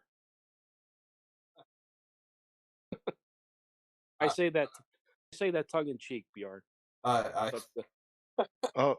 Sorry. Yeah, there's somebody in the green room, by the way. Oh, doesn't he have the role? There you go. There's me with Tina Turner. It's Tina in the middle. That's Next Pro. He should be fun. See. I'd take that as a compliment. Yeah, I was just heading up to get him too. Yeah. That's very kind of you. Thank you. I do believe that you should have the role to just join, don't you? Let me see. No, he doesn't. I'll give it to him. Thank you, Joe. There you go. He's got it now. Excellent. Thank you. That's me, my wife, and Tina Turner. That's cool.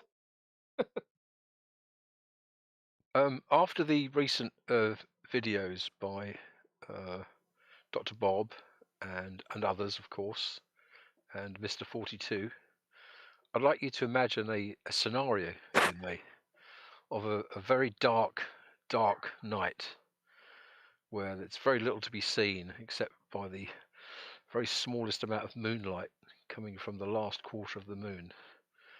And as you approach the rather overbearing confines of a graveyard, you walk up to a gravestone, and on it you see an inscription which says, "Here lies Flat Earth, died 2022." And while you're reading the inscription, you hear the voice of Nathan Oakley running off in the distance, screaming, "Buried alive!" Well, Nice. I would say that the flat Earth died a long time ago, but apparently some people aren't agreeing with me. Yeah, it's in the stage of a post-mortem nervous twitch. Yeah, some sort of zombie just walking around, never making sense.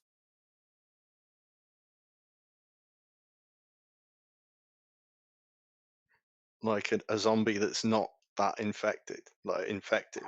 Oh, sorry, infectious. Well, it still seems like it eats some brains from time to time because a lot of these people are brain dead. Let me just put it like that.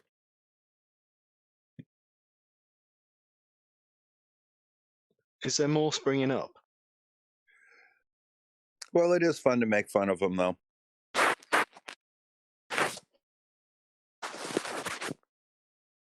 Oh, it's a little bit like kicking a sick puppy, though, isn't it?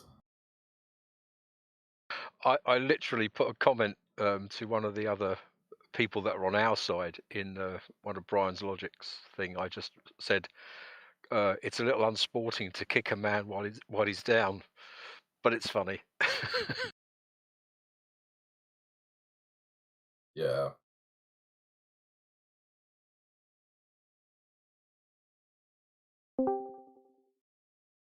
Oh, there we go. Hello, Blue. Oh, There's a man who knows what shape the Earth is. Hey, Blue. I want you to make an experiment so that you live stream where you test the idea that milk in tea is actually a valid option. I think you can squeeze like 600-700 hours of content out of that. Well, I'd like to take the opportunity to thank Blue for proving himself to be a genius that he is. Thank you very much. Yeah.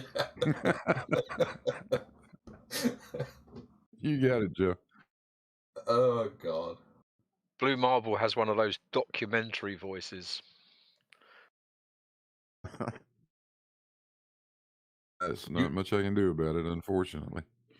He has a voice you gotta trust, even if you disagree.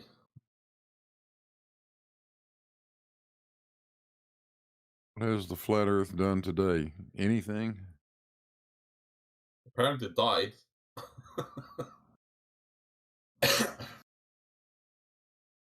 They're desperately trying to buy life insurance. I watched Bob's video on Brian's Logic. Wow. Well, at Brian. least somebody did.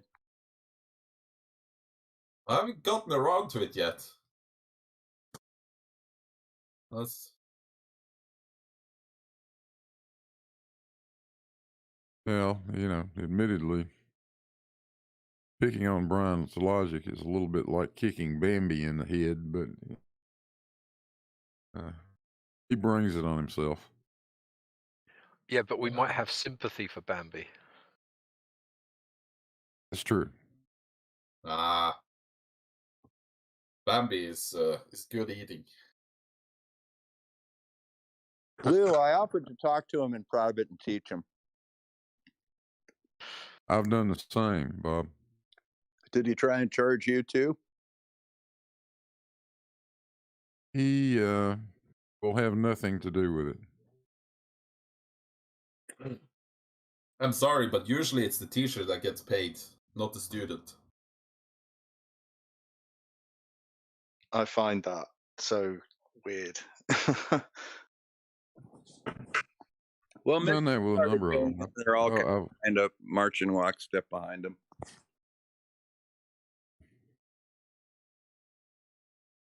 I've offered the same thing to Brian Leakey. He will have a part of it.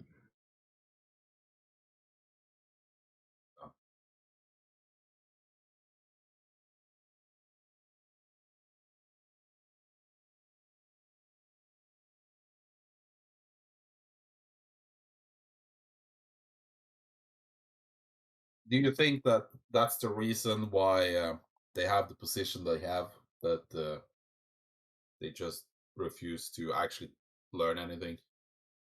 I think there's a correlation there. I don't know. I asked PJ CNET if he would consider signing up for one of the maths courses on Khan Academy, but he's never committed to it.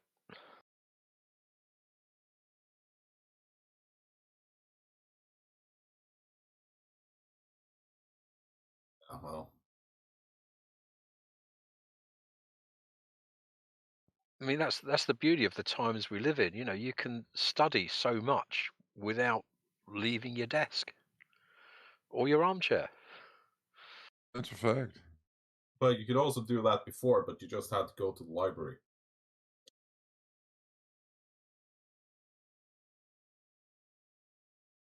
Now the library Well, comes there's just to no, you.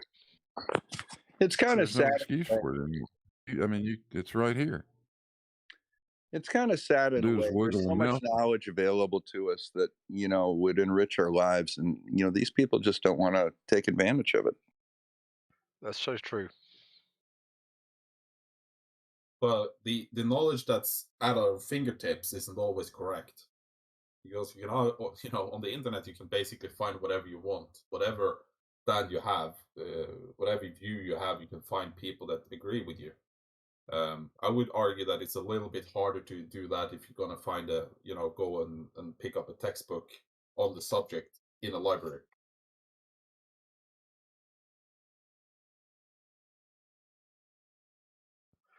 Interesting.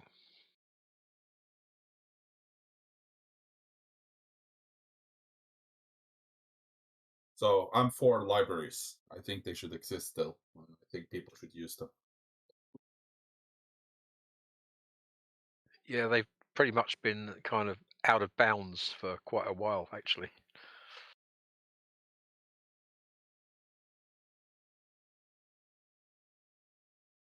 I think you had to book a seat in the library. Yeah, now, but you know, I don't know how it's over there, but you can actually order a book and go and pick it up here. So Yeah, I can get to the British Library in London in a very short amount of time from where I am.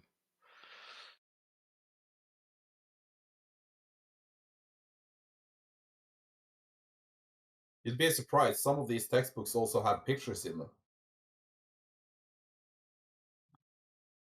Sacrilege. That's like putting an audio description on a YouTube video. Yeah.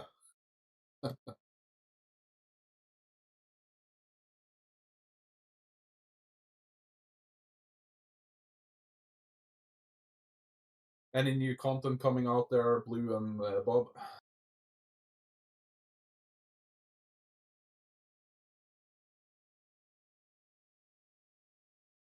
Oh, did anyone, Bob? Did you notice that on your video you said the radius of the Earth was 4,000 kilometers? Yes, I did. You Are you? just won the internet. Well done. No, That no, was I great. didn't watch the whole video at that point. I went and looked at the video that you worked off at Brian's hilarious comedy channel. Yes, but you win the internet. That was the Easter egg in the video. I realized that I had made that mistake after I reviewed it when it went out. It's obviously, close to 4,000 miles, but 6,371 kilometers. But I just misspoke. Oh yeah, it But I was was waiting for Oh, somebody no. to pick it up. Yeah, it was definitely Oh, you know no. not a this is the problem, is that they'll now pick up on that and they'll say, oh look, this day he said this and this day he said that. This is the problem with these things, isn't it? So Still has a radius and still's a sphere, though. That's the little indeed. trap that they have.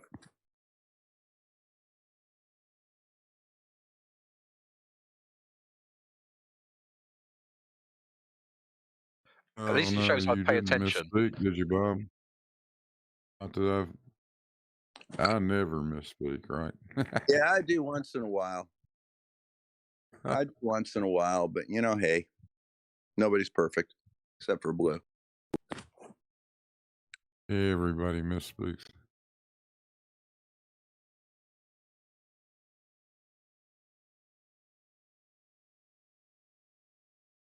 I still welcome them to try and call me on it because they just acknowledge the radius of the Earth.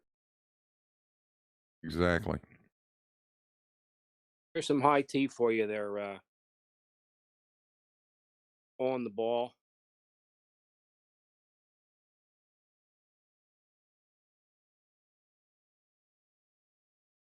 So what's Yeah, this? that looks top notch. So what's this disagreement about putting milk in tea? Is there some problem with that? Apparently, you're not supposed to put milk in tea. No, if you put milk in tea, you're a quote the great philosopher Team Skeptic. You're a fucking idiot. It's a sin against nature. Yeah, That's harsh. it's a crime against that's humanity. that's harsh. Clearly, he hasn't drunk PG Tips. I was promoting Yorkshire. Yeah, I was going to say Yorkshire. I thought it was a bit too obvious. Definitely the best. Yeah, it's tea so strong you can stand your spoon up in it. Oh wow, That's there you go. I'm a delicate kind of a guy. I like my tea a little more delicate. We have various grades of tea in this country, which is tea without milk, tea with a splash of milk, and then tea with milk, and then builder's tea. Well, it's like your traditional English breakfast. You got fried eggs, ham, bacon, sausages, more ham, more bacon, more sausage, and some black Kippers. pudding. Black pudding. Black Kippers. pudding. Oh God, black pudding. Oh my. And in Oh, recent God. years, hash browns. You realize that if pigs went extinct, so would the English. Oh yeah, we'd be screwed. There'd be no breakfast. There'd be nothing. Anything. There'd be nothing to eat that had flavour in it, No. other than chicken curry, which is the most popular meal in this country. Yeah, I've heard that. I was in India for almost 2 weeks, and after that, I've sworn off Indian cuisine. So I had enough. How much pain did you endure in various ways? Only one day. Only one day I That's had the pretty good going. problem. For basically, yeah, that was quite the experience. And before we left, I had nine vaccinations in one day.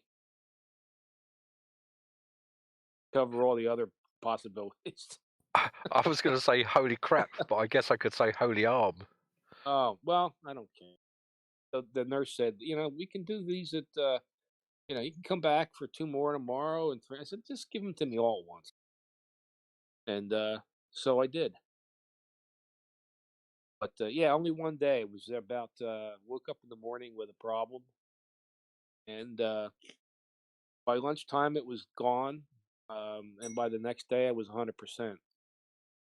The funny part was one of the guys on the tour, one of the guys on the trip was from India that lives in Houston, and he kept saying, "Oh, blah blah blah. I'm used to all this stuff, and I can't get sick, and all this crap." And he you'd see they would have these I don't know what they were, they juicers on the street in Mumbai and in Delhi and all this stuff. He says I can drink that stuff and not get sick, but you can't do it.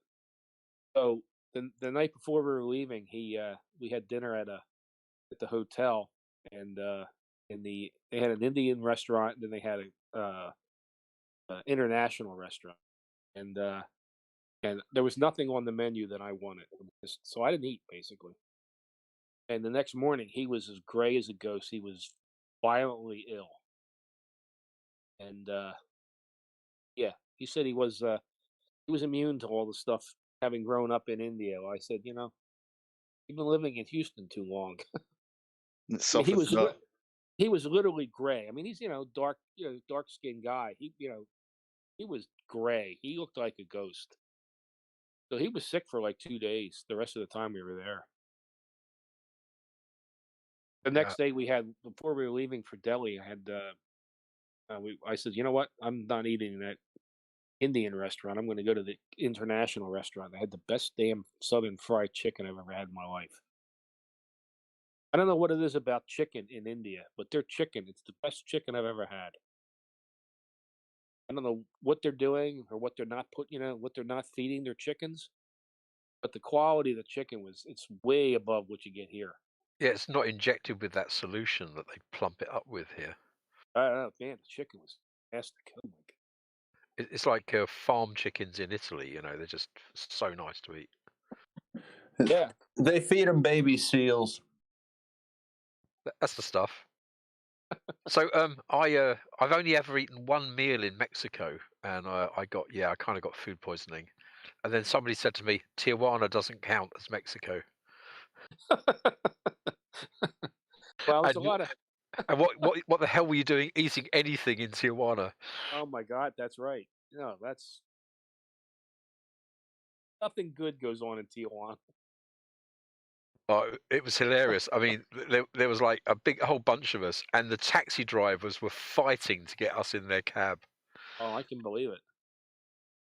And then on the way out, we decided we wanted our passports stamped to say that we'd been in Mexico, and it was really quite hilarious. We eventually, shuffled into an office, and there was this Mexican guy with his feet up on the desk.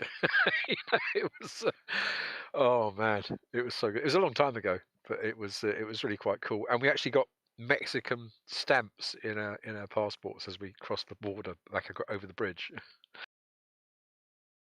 Well, there's a lot of strange stuff that goes on in Tijuana. I'll just leave it at that. Are you gonna take up the challenge, Blue?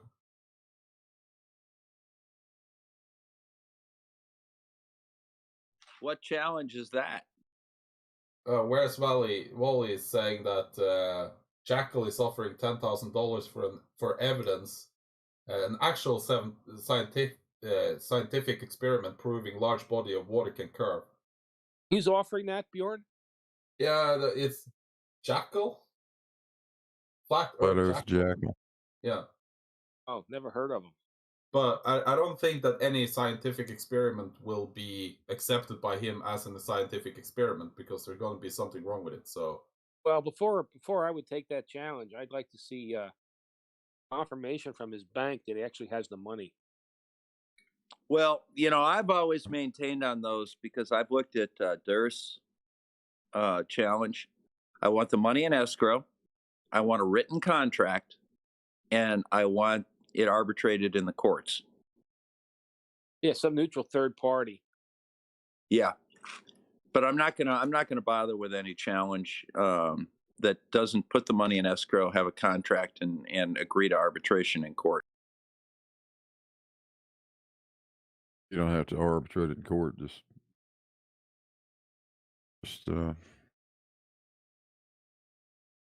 No, binding arbitration. Yeah, you could put it like, just use the American Arbitration Association, something like that. Put the money into an account and give the arbitrator authorization if he's convinced that the challenge is met, that he can discharge the money. That'll do the trick. Oh, well. And the way you do that is you pick an arbitrator, the other side picks one, and those arbitrators pick the third one. Yeah, that's what you generally do, but you can do it. Just have one guy. You agree on it. That's normally how you do it with a big company. Well, But, that's how we do it with in litigation when people are looking for uninsured or underinsured motorist coverage. That's basically what ends up happening. It's cheaper to take the case to the jury because the juries don't, at least around the suburbs, don't give money out. Or the arbitrators give money out. That's a whole nother story. Yeah, but the problem you run into is what I saw Wally try and do it the other day with Nathan. And, they're just using it for fodder for airtime. Oh yeah, that's all they are. All they're doing. Yeah, well, I'm not going to give them the airtime. If they want to sign the contract and submit it to arbitration and put the money in escrow, there you go. Joe's a lawyer. I'm sure he's got an escrow account. Just put it in his escrow account, or put it in my attorney's escrow account. Well, I did when I was still a lawyer. I'm retired now.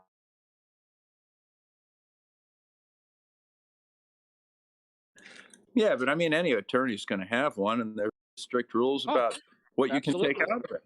Absolutely.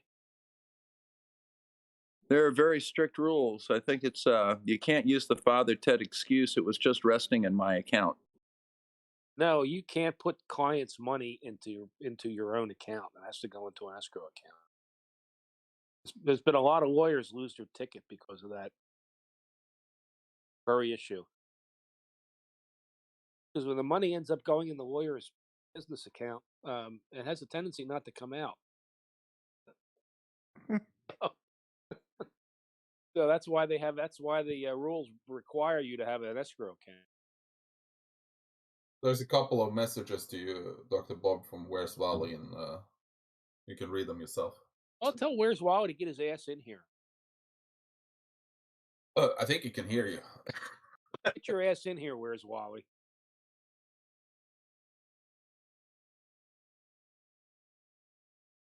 I've left enough favorable comments on your YouTube videos. You should come in here.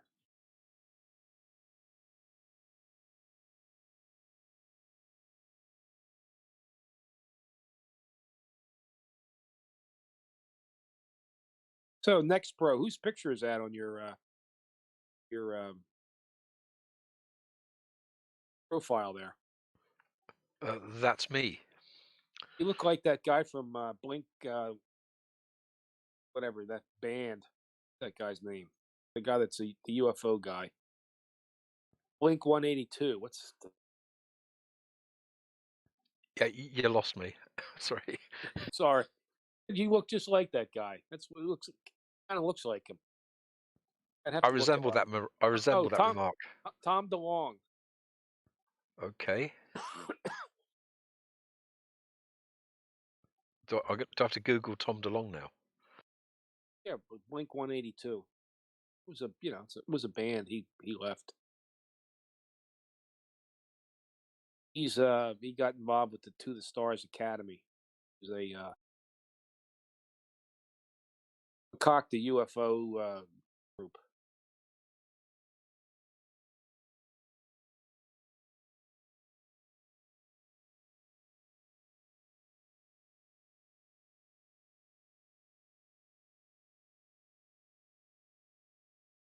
It's another great Yiddish. That's another great Yiddish word, fakakta. Right up there under putz. And plutzing. Yes. And Michiganer. That's right. Remember, Baruch Hatot Adonai Eloheinu Melech Eloi. That's one of the benefits of growing up with Jewish friends. Is that I learned all the Yiddish. Yep, same as me. I'm not Jewish. Oh, neither am I. But that was. What do you mean you're having a broigas with your mother? I always just like chutzpah. Yeah, chutzpah. Don't stoke the fire. They're gonna think that you're all part of the conspiracy now. Oh, we're part of them or they? Yeah, it's Yeah, gonna be well, bad. This. they already think we are. Of course Connor. we are. We are they. Yeah. I Well, I used to have a lot of Jewish clients, and wow, they were just nice clients. Good buddy of mine in med school was Jewish, and he used that term chutzpah once. I asked him what it meant, and he described it as basically, just picture yourself going to a party at somebody else's house on a Saturday night. You slide into another yard to park your car, tearing up their grass in the meantime, and then you go banging on their door at 5 a.m. Sunday morning to tell them to turn the sprinklers off because you just washed it. That's about right. Yeah. I thought you were going to say you go to a friend's house for a party on Saturday night and end up waking up in the bed in the morning with the wife. Now that's chutzpah. none of that has ever happened to me. I don't know. I think I've. Meanwhile, in Norway, None of that happened. There's no chutzpah in Norway. There's no chutzpah in Norway. I'm very disappointed though. what are you talking about? You invaded Sweden once. Yeah, but that doesn't count. Hell, anybody can invade Sweden. Give me a break. Yeah, the Swedes are like the French. You know what it's like to get a beating from a Swede? It's like it's like getting a rough styling. You look better when you get out of it. They can't fight. That's what I said. That's why they're like the French. Yep. They're the Scandinavian French. Both of them invented a tank that goes faster backward than forward. Oh, that hurts. Oh, You haven't met my old buddy Olaf Omnitek. Well, Google the S Swedish tank. field, big Swedish field service guy we had. well, there's always an exception to prove the rule. Oh yeah. The Swedish made a tank called the S tank that has two drivers. One drives it backwards, one drives it forwards. Wasn't that the fastest tank in the world?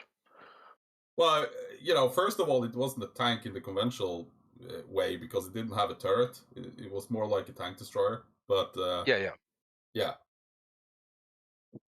And the best part of it is that one man can operate this tank because usually the Swedes, 4 of the guys ran off. So the closest to that the Brits had was the Scorpion tank, which was made of aluminium. Notice aluminium, and just to style it up a bit, they put a V12 Jaguar engine in it. Yeah. Did it leak oil all over the place? Oh yeah. Oh, it had to be. It's a Jaguar. Well, you hoped it did because if it wasn't leaking oil, then it didn't have any oil in it.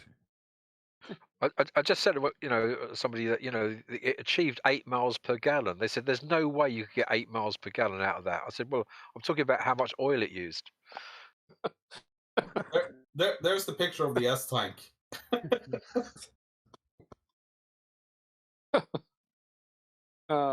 My dad knew a guy who had a Jaguar XJS, and they were famous for having electrical issues. And he used to have to take it into the shop repeatedly to have the electrical issues taken care of, and they could never figure it out, fix it. Eventually, he was driving the car on a road nearby here, and it had an electrical failure, and he was able to pull it off onto the side of the road, and he just left the keys in it, took the license plate off of it, and just abandoned the car. I can give you a very, very, very concise reason for those electrical problems in just 2 words. Lucas Electrics. Was that the guy that invented the dark?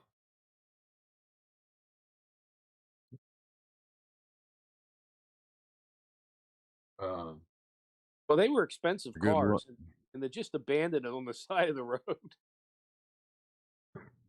Said, Good I'm luck done. starting one if it's rained in the last month. Well, you'll be happy, Bjorn. We're having 4 to 6 inches of snow tonight. well, you know what happened when you sent me snow last time? It snowed for 3 days. You bastard. Well, I'm gonna fly you over here, even with your current status, and just have you clean my driveway. Excellent. Then you can go back to Norway. So, Blue, do you have snow now? But just looking out the window, yeah, just a little bit. So, guys, that's an image of a Scorpion tank, and you may be surprised to hear that in the United Kingdom, you can drive one of those on the road, on the public highway. Yeah, it looks small enough. It'll fit in a lane. Who the hell's going to argue with you? So, I know. True. Right, I know a guy who had one of those, and he they were having the school prom, so he got the tank out, and his kid jumped in the tank, and he delivered his kid to the school prom in the tank, and all the other parents who showed up in their Range Rovers and their big BMWs, yeah, everyone was looking at the tank.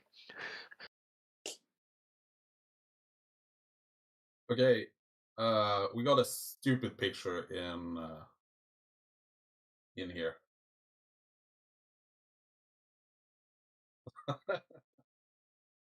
That is awesome.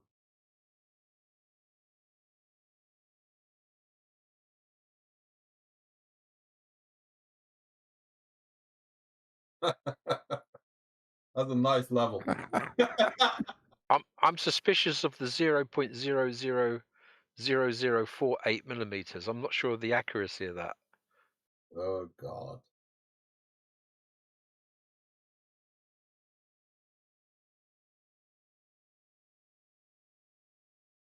Flerf rulers aren't that fine.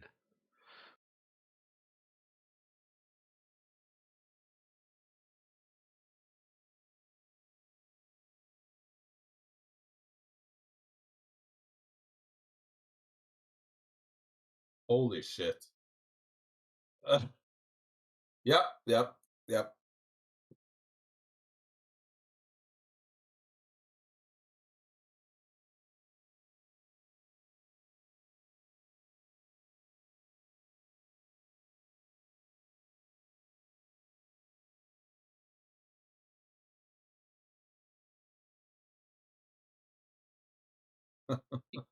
You have one of those curved levels in your garage, Bjorn. Did you used to use that when you were building things? Just for the buildings that were large, like 20 meters or larger.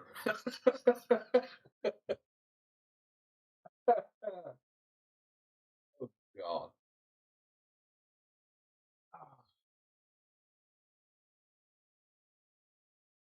Are we gonna get any woodworking from you, Blue, on your channel? Oh, one of these days I may try doing some of that. Yeah, we talked about it once before, and I've been looking forward.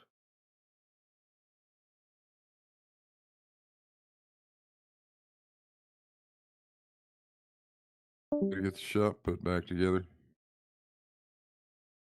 Yeah. That's going to take some work. It's a lot easier to just the low hanging fruit that's known as the flat Earth. Yeah, but I'm a sucker for good woodworking. Oh. I've heard that, Bjorn. Yeah. It's a lot of fun. It is. You should get some of that fossilized wood from the Devil's Tower, Wyoming. You know, the stuff that Roger pointed out on Mud Fossil University. What did you call it? Mud Fossil University? What? Yep. You've seen this videos. You've seen the videos, Bjorn. I probably have. I might have had a mild stroke after that and forgot about Yeah, it. probably. Oh, Mudflood University. Mud Fossil. Mud Fossil. Okay. That's. Whew. It's right up. It's right up there on the pantheon of American educational institutions, along with Trump University. Sounds more like where Dr. Hovid got his. What was that? Unaccredited school where they didn't actually publish what the dissertations of the students. Yeah, that sounds like that. I'd like to take some of those guys to the Jurassic Coast here in England, where you can just walk up and down the beach and find amazing fossilized beasts from the Jurassic period, and no matter which direction you dig in, you're just going to find more, and it's all day long, every day, never stops, because all the cliffs are eroding away, and you can just go there and dig up the dinosaurs. You can do that here within reason. You can do that here. You can do that here in Pennsylvania. Yeah, but what's nice here is the sea actually erodes the cliffs away and exposes the dinosaurs continuously. Well, what they did here was when they were making the northeast whatever, now it used to be called the northeast extension of the Pennsylvania Turnpike. They cut through some of the smaller areas of the Pocono. There's like this red stone sediment, and so if you're driving through the hills, the cliffs are on the either side of the road are filled with fossils. There's people all the time up there checking them out and discovering all kinds of stuff. Same kind of an idea. The stuff just falling out of the hill. A little bit back to the point we had earlier, because I think it's fair that we present all the arguments here. So Stark Odder is saying, I think he's Swedish, maybe, I don't know. He says, I'd just like to point out that usually it was Sweden and Denmark fighting a war and the winner got Norway. Or was it the loser that had to get Norway? So the loot don't get to comment on the military quality of the competence. I think that was an awesome comment. I just had to acknowledge it. Yeah. Thank you.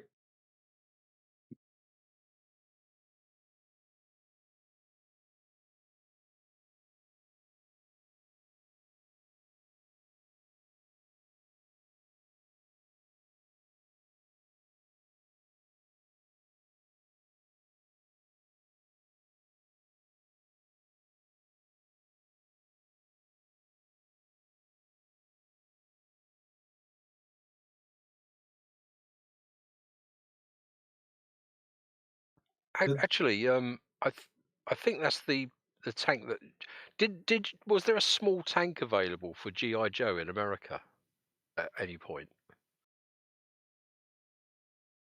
Because we had a tank for what we called Action Man, which is the UK version of GI Joe, and it was basically a Scorpion tank.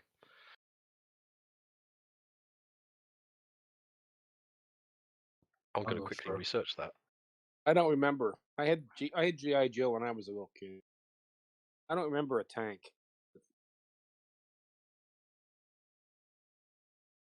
My wife says there was a tank. Don't ask me why she would be playing with GI Joe as a little kid, but that's a whole other story, I'm sure. I just have to acknowledge one more thing. Mud Fossil University has 123,000 subscribers. Yeah, it's a comedy channel. Holy shit.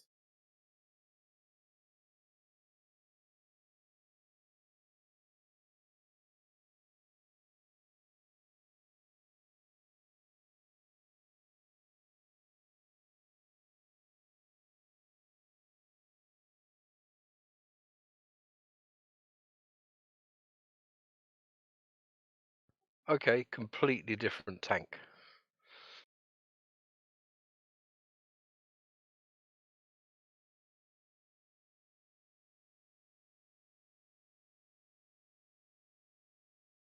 Okay, he had Mud Fossil University peer reviewed, and I thought maybe there was someone peer reviewing it, but apparently it's himself peer reviewing himself. Okay, quality.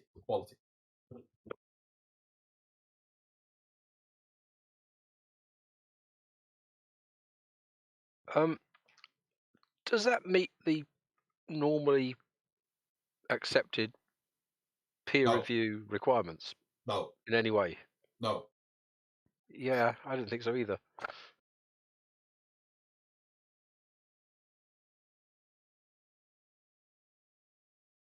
It was probably a pier built on mud.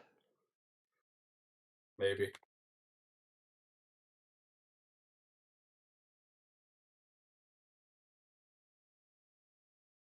I think someone needs to do a video about this because it would be fun.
I would love to have Dr. Bob look at this one.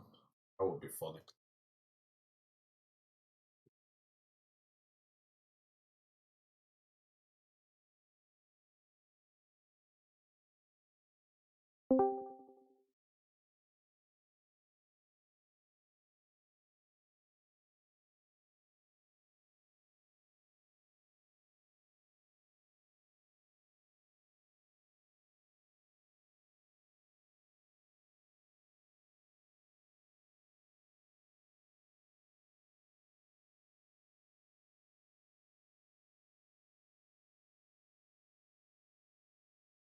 I just read the an article about the British funeral director John O'Looney.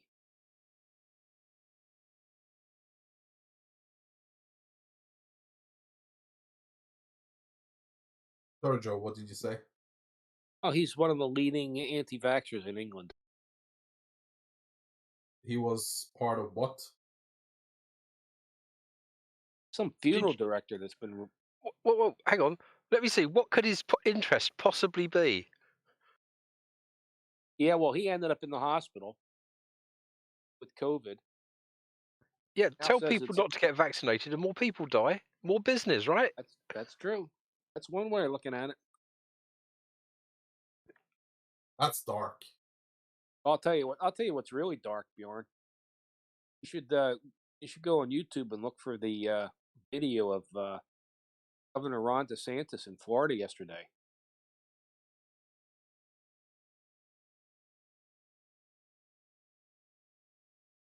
At a public What? event trying to speak. What did you call her?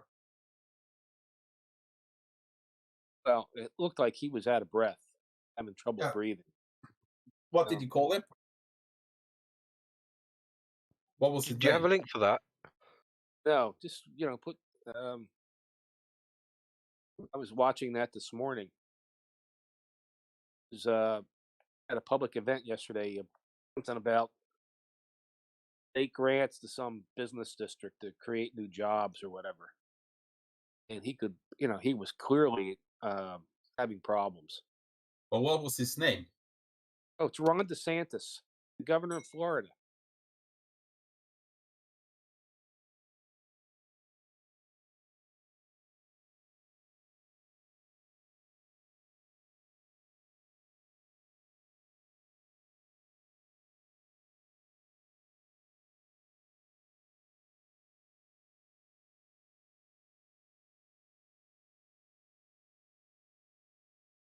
Apparently had the Johnson and Johnson shot back in April and hasn't had anything since. It's the link.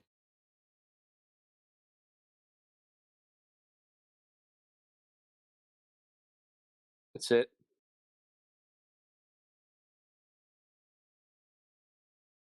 Watch that, Bjorn, and let me know what you think. It's the link for YouTube if you want to watch what we're talking about. The lady behind him was kind of worried there.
He's struggling to breathe, that's for sure.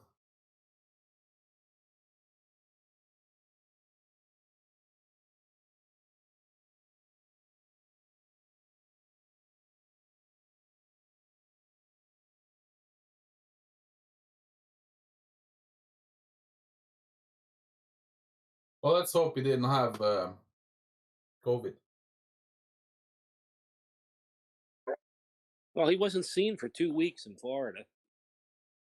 I saw him speak at an event on New Year's Eve, and he wasn't he wasn't gasping for air there.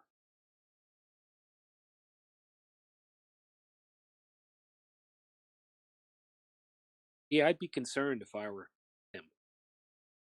Yeah, but I just don't get it. There needs to be some legal ramification to if you have. I can't say that he has it, but Well, if he has it, he's at these public events and he's yeah, interacting with all these people. that's clearly not good. Like having syphilis and going into a swingers club. Not a great idea. No. Or should I say herpes. I think we got it the first time, Joe. Well, that was Yeah, but herpes is the gift that keeps on giving. yeah. Something to remember me by.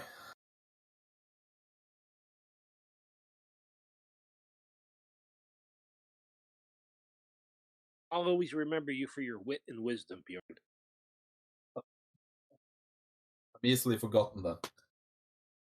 Wow, he is really struggling to speak, isn't he? Yeah. It's like he just walked up 10 flights of stairs. What he's doing is just reprehensible. I mean, I just don't get it. Well, that's I don't know what to say about that, but I think that there needs to be some legal ramification if he goes to a public event and he is sick. That is bad. I can see class action lawsuits against him in the future. I really can.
Well, it looks like we've successfully chased a lot of people out of here.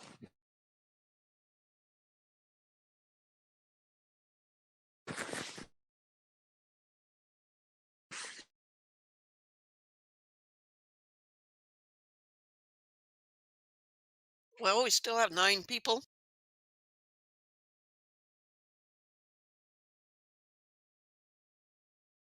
Well, we should have more, Judy, because giving out all this high quality entertainment is great.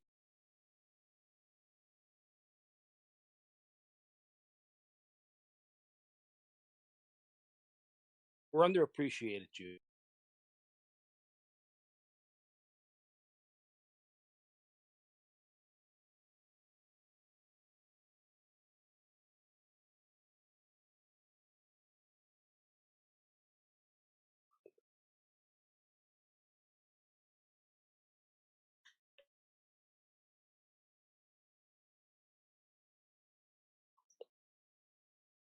I've got to reschedule a dental appointment. I canceled the one this week. Didn't think it was good to go in if I was coughing. Good idea. I got a message from Brian's Logic. A reply. It said, "A happy new year to you too." Right? But if he the rest of my post after the first line, which said, "Brian, happy new year. It's time to admit that you don't have a clue what you're on about. You're embarrassing yourself. You somehow think you've stumbled onto a great secret. You're determined to do anything but learn the subject that you're prattling on about. You can't do trigonometry. You can't even use Google to good effect. Give it up." But he said Happy New Year anyway. That's nice. I like your comment about not being able to use Google.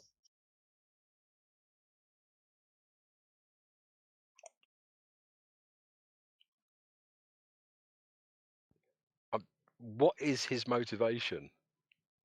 Why persist with this thing? He's got to be making money at it. I can't think any other reason. Can you understand him when he talks? Can you understand more than about 80% of what he says? With my ancestry, yes. Oh, you're talking about the accent or what he's actually saying? Yes, his accent. Yeah, the accent's fine. And remember, we on this side of the Atlantic, we don't have accents. You guys do. Well, I'm able to understand the blokes in North London. I can understand anybody, even the Welsh. All right, geezer, having a good day, right? Eh? So listen, we've got this nice little deal for you here, like it's a lovely little car, full Cortina, 1973. It's got 3 wheels on. It's only got 3 wheels, but listen, it's a beauty. Not a lot of rust. I mean, there's some rust. Windscreen's falling out, that sort of thing. Doors hanging off, but you're gonna love it, mate. Smells like a lovely, really nice classic car. Inside, yours, 500 nigger. Drop a monkey in my hand, mate, and it's yours. You can drive it away right now. Perfect. I'll take it. You've heard that accent a few times, no doubt. Oh my God, yeah. How was it close? Like, did I do it okay? Oh, it's pretty close. Like the first time I would usually buy tickets online, but I wanted to go see. I was a member of Chelsea. I went to a lot of Tottenham Hotspur games, White Hart Lane, and I was making a last minute trip over there. So they had a match. I forget who it was, and so I went to go see the match. So I called up the Tottenham Hotspur's office, and the ticket office, and the lady got on the phone, and she sounded just like Adele. You ever see Adele speak at a concert? Hello. I almost dropped the phone. So we were able to communicate, and I ordered a ticket. It was there when I got there. So here's the weird thing. Have you ever heard of Ray Winstone? Yeah. like professional Cockney, yeah? Yeah. So what would you say if I said that his school was the next school up the road from my school? Well, I'd say you're lucky. You're a lucky man. No, what I'm saying is he's all like that. He's really like proper East End, all the rest of it. Whereas in fact, he's from Enfield. Wow.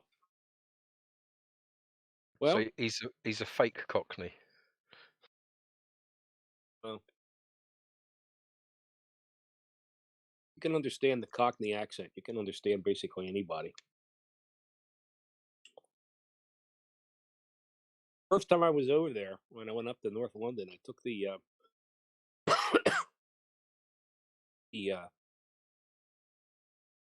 Spurs in Stoke City. Speaking of Stoke, and I got on the tube. Victoria The, Line. Yeah, that stops at Seven Sisters. Yep. And I walked. I didn't realize that any bus that went by that ended in 9 took you past White Hart Lane. 279. Yeah, I saw you would take. Well, actually, any bus that ends in 9. Yep. Will stop there, or you push the button and it'll stop. And I was in this tube. I was in the tube, and I had a Tottenham shirt on, try to blend in. And these guys started talking to me. Honest to God, Cockney accent. I thought they could have been Swahili. Man, were they hard to understand. Oh, that's where I learned. You just have to concentrate. You have to really concentrate when they speak. Did you pick up any of the slang? Not that day. I still have that problem. I was in they're trying to understand what they're singing in some of the songs they sing during matches.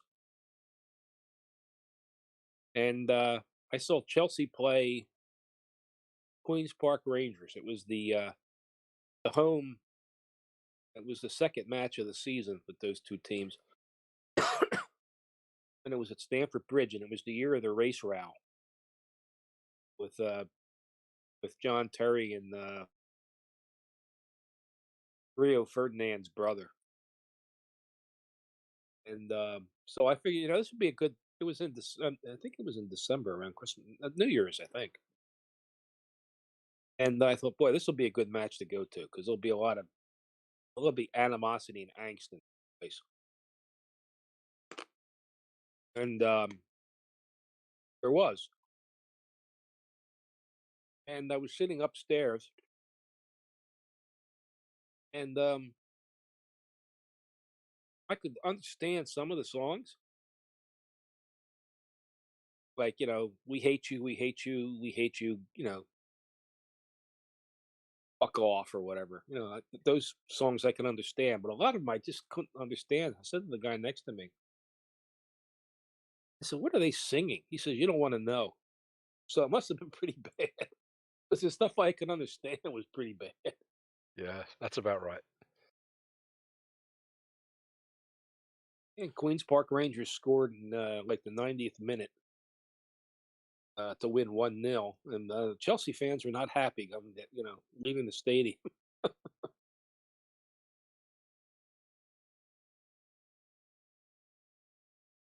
They had that Brazilian goalkeeper. He used to be the keeper for Brazilian national team, and then I think it was Inter Milan. I'm drawing a blank on his name. And the second half, Harry Redknapp was the manager, Queens Park Rangers at the time, and all the keeper did was waste time in the second half. I mean, he should have gotten a red card, but he never got I think he got one yellow card. But it worked. They got one lucky play at the end, and it went in, and that was it. 1-0.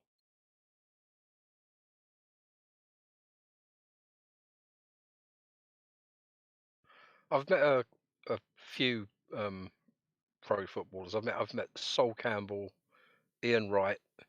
Ian Wright's a really nice guy, actually. Oh, the Arsenal group there. Yeah, I actually met him at a Harley Davidson dealership. He was doing some promo for them, which was just down the road from where I was living. But he just Well, yeah, that's you a could team that they never should have left Highbury. They haven't won shit since they left Highbury. yeah, but they got a nice stadium. I don't know. I think it sucks. You know, you're not even close to the pitch. You have all that area around the pitch between there and the seats. You know, you go to Stamford Bridge or even the new Tottenham Stadium. You're right on top of the field. I just that stadium's just I don't know. That's probably my least favorite grounds in London is the Emirates. It's at least Place I really love is Fulham Stadium, Raven Cottage. yeah. I've actually cycled past Craven Cottage. I took a train down to Euston, then cycled across the river along the south bank over Putney. I think it was it Putney Bridge, Putney Bridge. and then I went past Craven Cottage, and then I went all the way back to Paddington, and then I cycled all the way to Watford from there on the Grand Union Canal. Watford in northwest London. Yeah, I did about 47 miles. I was going to something say like that's a long trip. Because I've been to Vicarage Road, that. Yep. and that's like Zone 7 on the tube.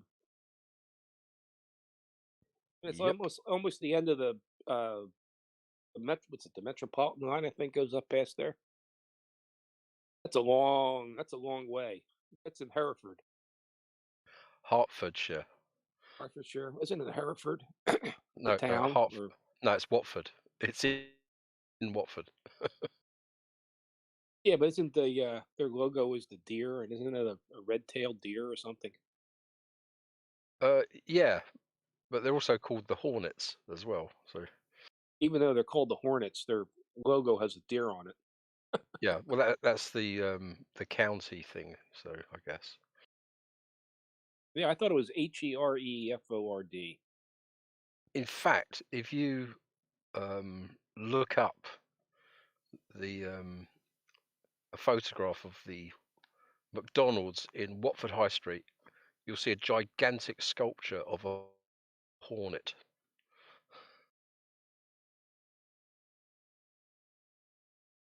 Well, they've got the colors: the red, the yellow, and black.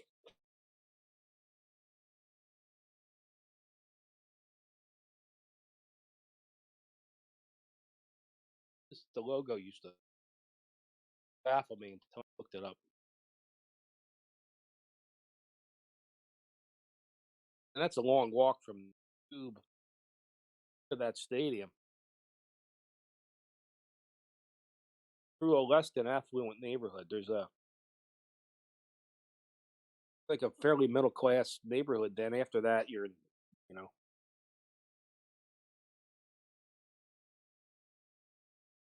in tough part of town.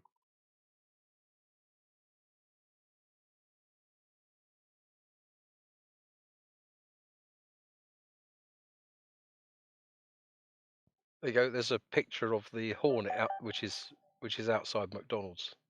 Yeah, there you go.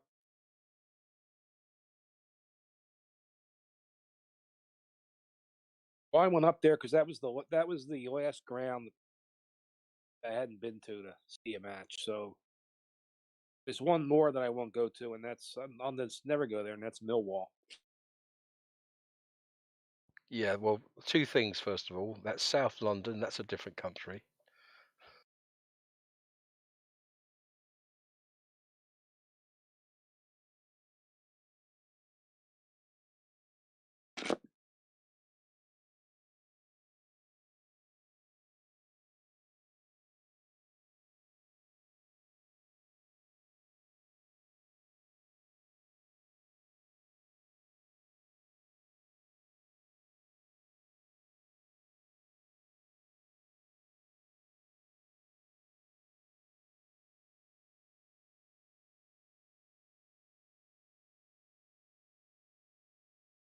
Yeah, anyone from North London doesn't go to South London. We just don't do that.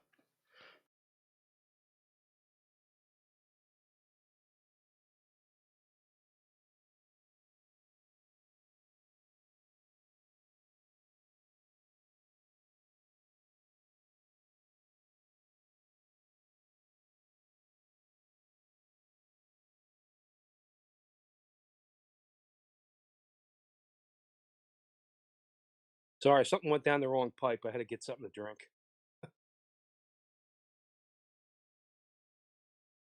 Well, I guess we killed off that stream. Talking about Watford and Craven Cottage and Spurs. It's amazing. There's still 11 people watching. People must be bored. Or demented. One of the other.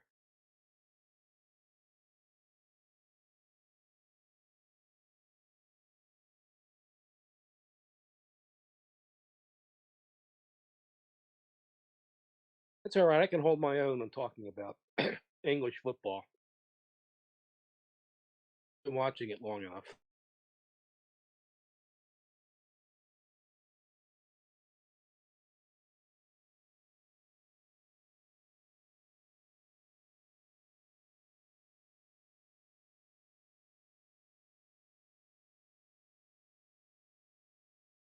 Yeah, I don't do soccer. I'm a Formula One person. So Oh, I thought you were one of the Premier League darts fans.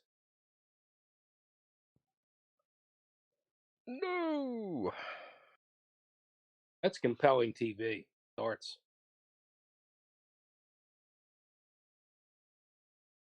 No, They actually have cheerleaders.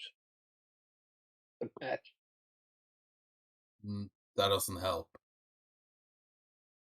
So one of the things, in order to qualify to be a professional darts player in the UK, you have to be able to balance your beer on your belly while you're standing up. Damn it! I didn't know I was a dart player. Didn't know that. Yeah, there's no. I've never seen a dart player on TV over there that had a six pack, unless it was in his hand.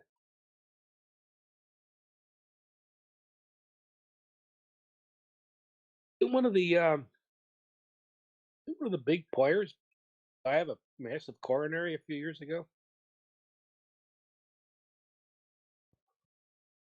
Well, as I say, I don't really know much about soccer. I don't follow No, I'm it. talking about darts. Oh, right. I don't follow darts either. So Go. I posted a picture for There you. you go. Yeah. You buy one, Bjorn? The man or the shirt? Because I'm The not shirt. in the. Oh, I'm not in the in the in the market for any new men. So, but the shirt, no, I don't think so.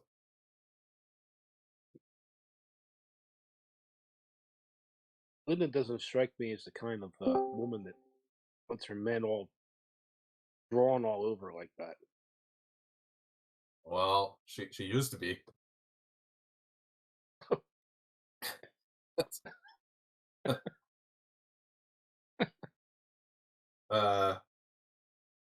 That then we were together for 10 years, and that changed. She loved me just the way I am. Oh, Hunter! Hello, Hunter. Billy Joel wrote a song about you, About me? Linda. I love you just the way you are. Yeah.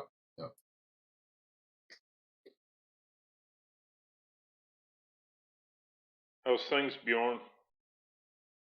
Well, they're good. Oh, good. How about you? Not bad. It's okay. Running errands like crazy today. That's good.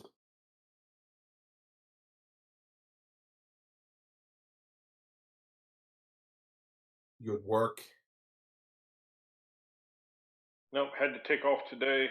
my wife is ill, and my son had a bunch of appointments, so I had to drive to Houston last night to bring him around at the hospital because they won't let her in to the hospital if she's feeling bad. So Yeah. So I've been bringing them to appointments all morning this morning. Do you have a day off now? Is that what I'm hearing?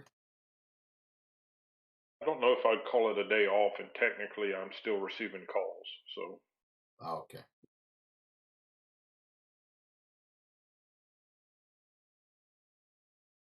Well, with mobile phones, Hunter, you're never completely off, are you?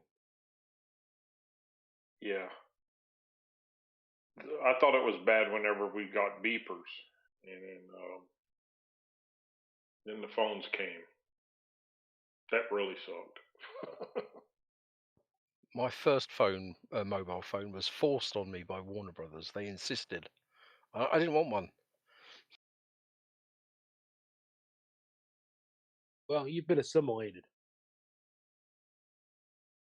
I have that new 5G vaccine, so I don't need a phone anymore. They just call straight into my head.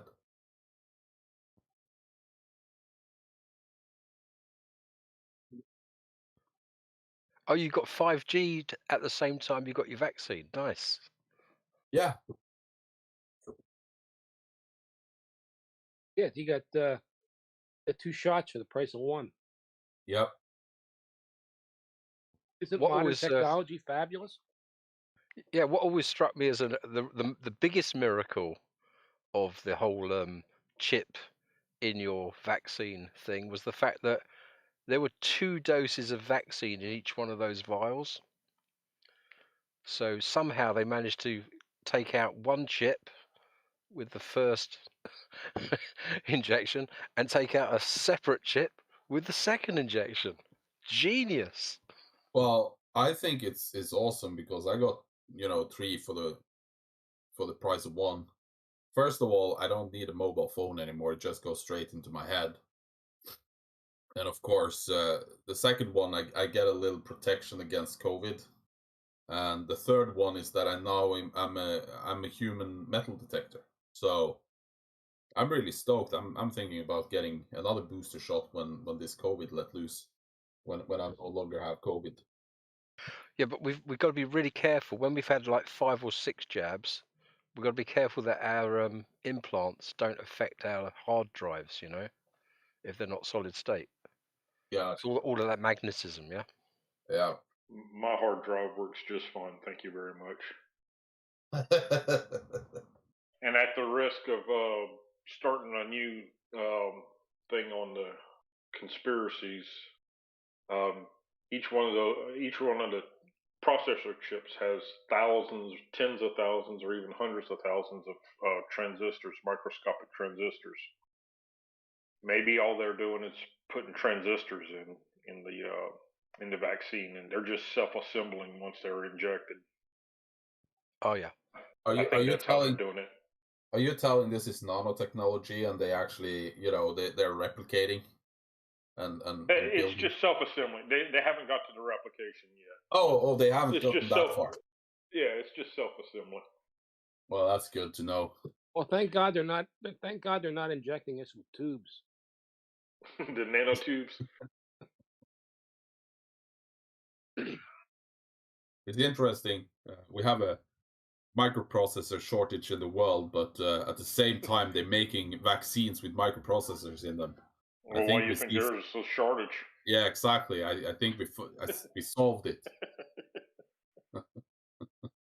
Man, we're fantastic at coming up with these conspiracies. I think we can do better than the actual ones.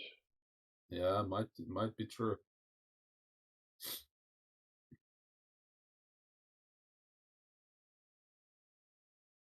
And if they're going to be injecting the nanotubes, you got to be careful when they're self-assembling. You Well, definitely don't want to get your tubes tied. I believed that the reason why Linda was moving closer to me in the bed was that she was cold, or I was just so heavy the bed got a little lopsided. But now that we're talking about it, I think that's just the attraction from the two vaccines. So much metal in both of us. We just, we're gonna merge together and become, one day. I don't know.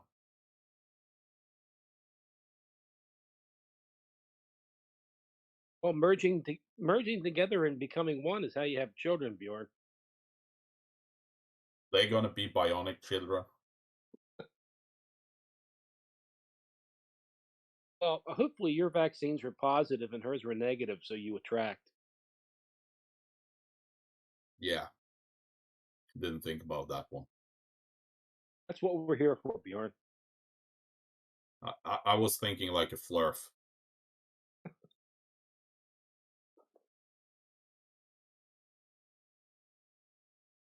Interesting when Hunter works in the metal shop, he's just gonna come out like a Transformers one day. All the metal in the shop has just stuck to him. Gonna have to start calling you Bumblebee. It's more like a hedgehog.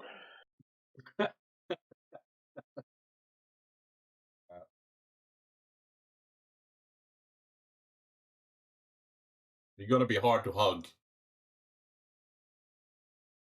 Is there a technical term for the curly metal stuff that comes off a lathe or a milling machine? Swarf. Swarf. Swarf. SWARF.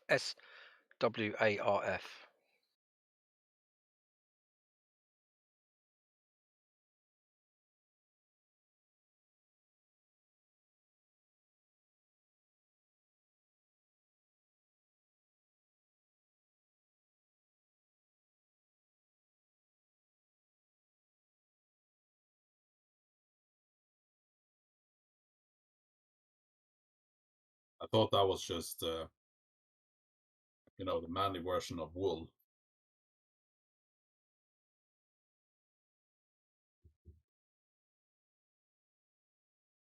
It has swarth is kind of the once it's in the bin, that's what we normally call it. But as it's being chipped off, it's chips or shavings. You keep an eye on your chips to keep an eye on your cutting speed. You can tell by the color of the chips or how hot the chips are getting as to if your speed is too high or too low. Yeah, And once it lands, it's the swarth that you have to get rid of to recycle or whatever. in what you'd call shop class over here, we were told it was Swarf. So I'm sticking with it. Absolutely. Oh yeah, absolutely. That's it. It's just when you're as it's coming off the thing, you're looking at the chip because you're controlling your speed to control how you don't want a long curly if at all possible. You want it to actually break, so they have the chip breakers built into the carbides or whatever tip you're using. But that's I actually never went through any kind of classes on this stuff. I kind of learned it all on my own. But I work with a lot of machinists over the years, and yeah, the swarth is basically that's all the stuff. They have big piles of it that they have to get rid of. So Yeah, don't sweep it with your hand. oh heck no, especially the stainless stuff. You're Yeah. looking at razor blades. That's I was always pleased to get the long curlies ones coming off it because I was always trying to make brand new pan scourers from scratch. ooh yeah. And you get some of that stuff. It's the problem is if it's coming like off of a lathe or something, the long curlies will go down and it'll go down into the tray underneath it. But if it builds up too much and it hooks onto the chuck, it pulls it up and it pulls the entire tray of the swarth that's hooked into those curlies now, and it starts flipping it around and throwing all this stuff all over the place. So I try not to have that get too long if at all possible. Starts throwing razor blades everywhere. Oh yeah.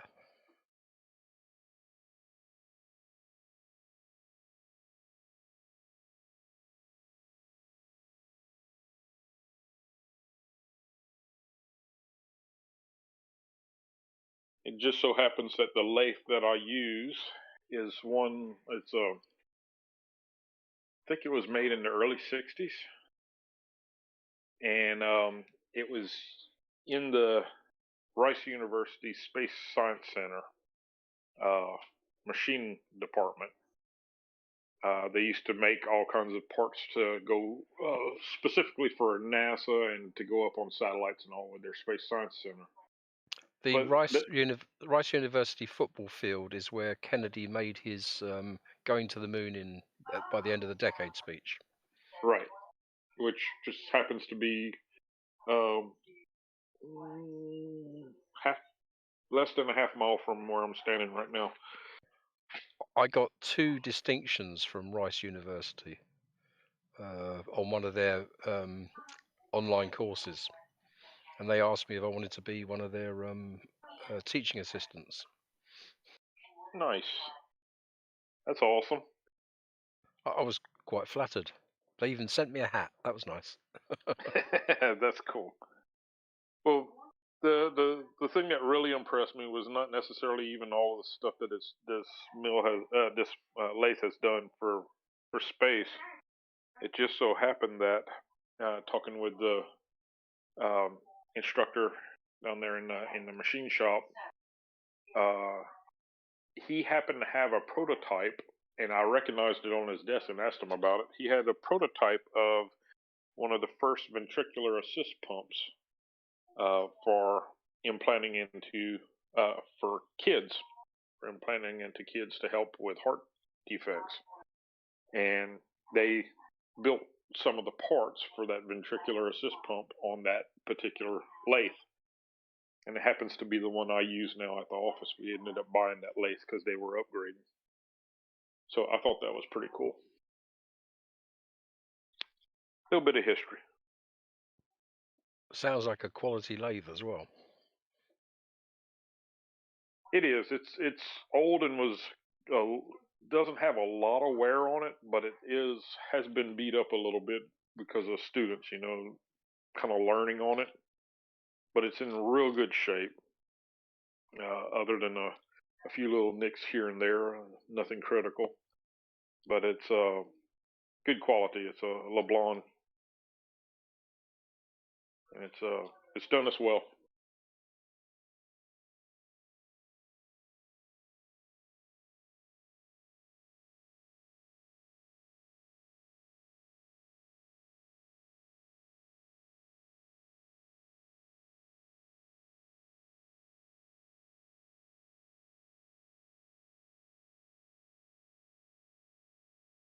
Except for the electrical parts, could you use a lathe to make identical parts for a lathe?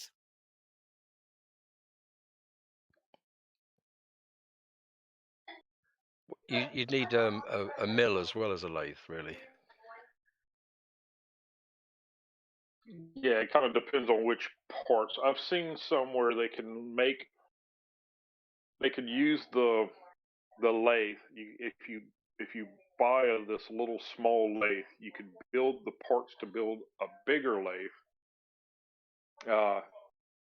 of better quality, and also parts to build a small tabletop mill off of that you can actually use to build a better quality lathe and mill between the two.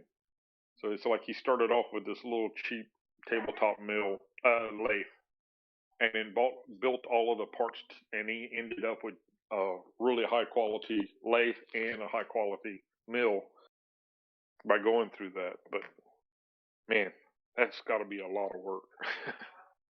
That sounds a bit like 3D printers. The first thing you do when you get a 3D printer is print upgrades for your 3D to make your 3D printer better.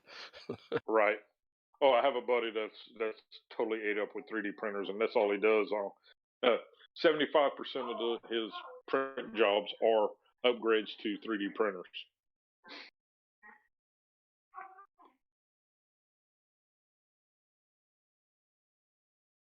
He actually gave my son one, and we have yet to start using it yet, but we need to start when things slow down a little bit, we need to get into that and start using the 3D printer for stuff. He's got a few things he wants to build with it.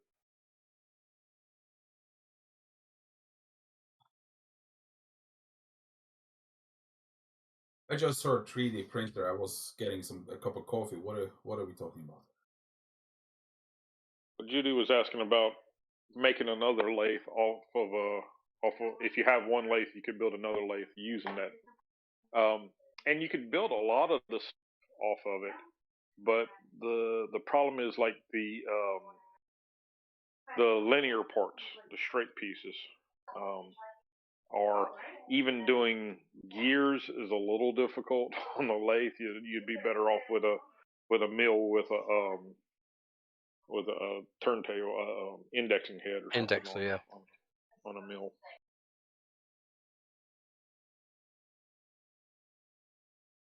I've seen a few videos about. Well, this was a while back. I don't know. They probably exist now, but 3D printing using metal. Yes. There's a few ways of doing it. There's one way a while back that used it was impregnated into a. It had like an epoxy.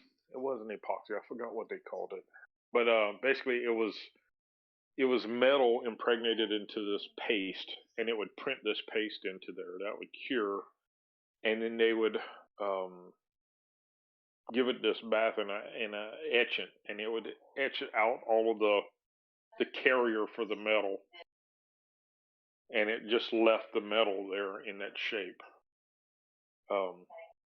But now they have all sorts of other methods.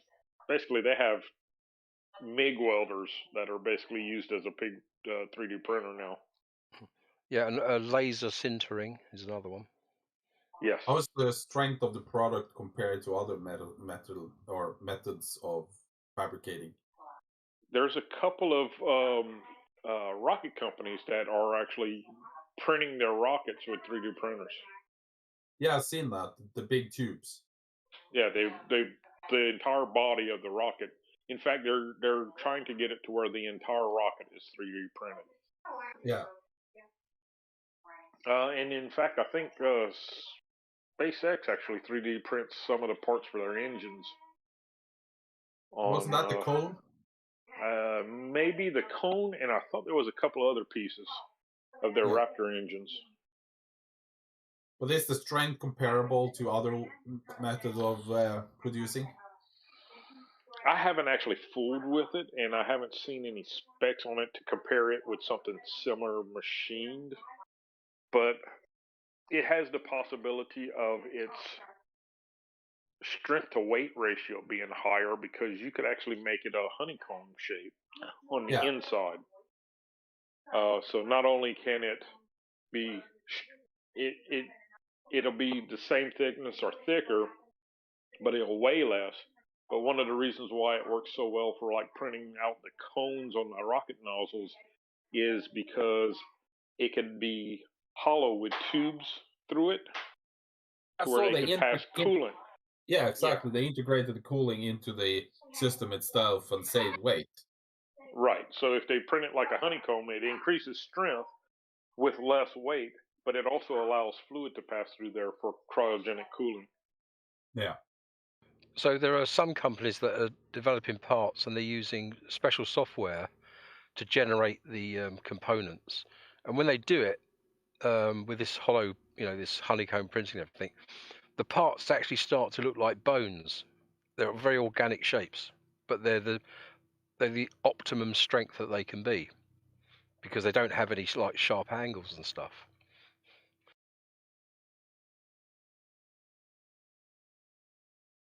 Yeah, that's one of the things in machining too, is you machine a sharp corner versus a radius in the corner. That's going to be where it's going to split, is in that sharp corner. So yeah, that makes total sense. I saw a video once. This is kind of a bit of a different topic, but they used evolutionary theory to their. I think it was a wing. Don't quote me on that, but it was a wing that we're going to put on a plane, and they had to finely tune the wing to be optimal. and they spent a lot of time on that until they used kind of the theory of evolution animals in some sort of way that actually cut down the time by a factor of many. Like, I don't remember the exact. I'm trying to find it now. So I think they take a lot of. They can take a lot of inspiration from nature, like you said about bone, having that bone structure.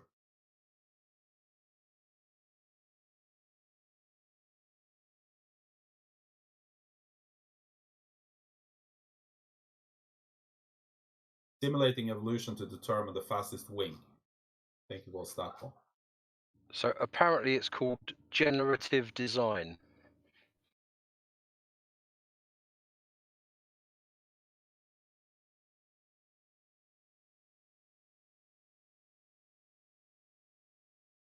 That's quite cool, actually.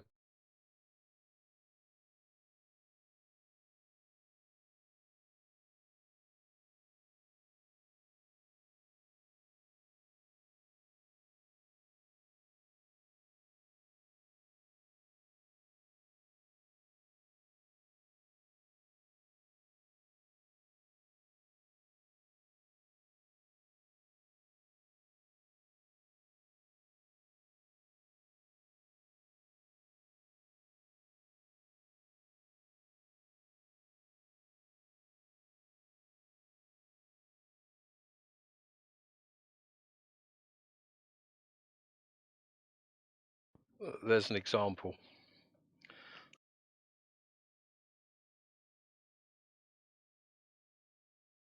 Almost looked like a bike part. Do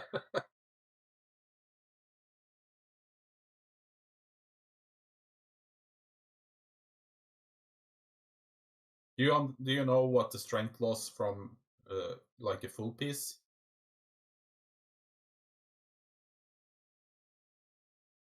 I'm just grabbing images off the. Oh, okay. You know.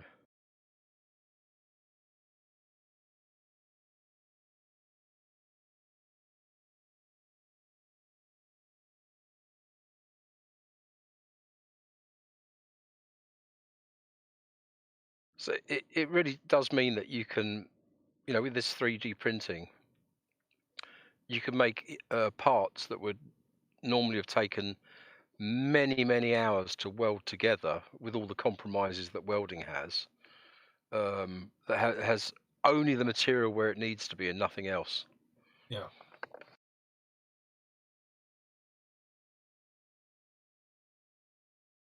And I'm still going to leave all that mechanical stuff to the mechanical engineers. Thank you very much.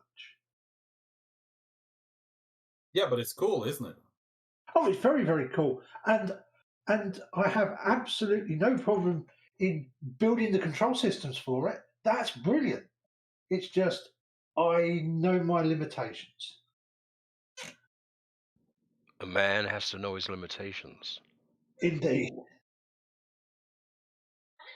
That's my problem. I don't know any better, and I get involved in all of that. Oh, my thing is, I can see the electronic systems in my head, if you know what I mean. Yeah. And I used to work for a guy that could do the same mechanical stuff. He didn't do drawings. He just put stuff together because he saw it in his head. He might occasionally just, you know, write down a few measurements to get the exact ratios right, but mostly he could just do it in his head. At least for the prototype. We built a self-driving 40 foot boat, 12-meter boat, out of this one guy's head. He designed the entire thing, and we actually worked. We had no plans. We actually just built it off of what he was telling us. Yeah.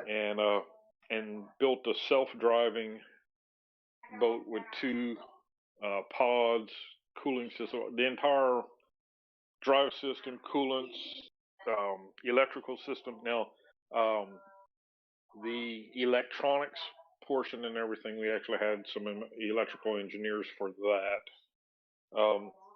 But at the time, instead of doing the electrical stuff, which is what I was originally hired for, we didn't have fabricators or welders, and I happened to be able to do that.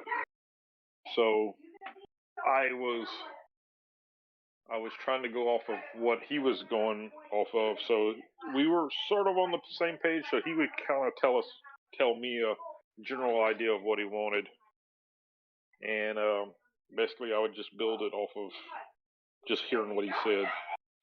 And we made a pretty impressive vessel that's actually still in use right now. It's able to. Nobody else had a vessel that had the capabilities of this vessel at the time, and it was just kind of built out of two people's heads, basically, primarily the other guy. But that's pretty impressive, and he's no longer with the company anymore, and so I had to kind of pull up the slack on his side after he left, and so a lot of the stuff I do out of my head. We have engineers and everything, but unfortunately, a lot of our engineers don't have the experience in the field that some of the other people have. So we have to guide them sometimes. Yeah, when you're, and also if you're working for a fairly small outfit, you do very often end up doing what you can do rather than necessarily what you might initially have been hired to do. Oh, absolutely, and that's actually kind of one of the awesome things is you get a broad range of experiences like that, which is why I ended up with the kind of strangely diverse range of experiences I have.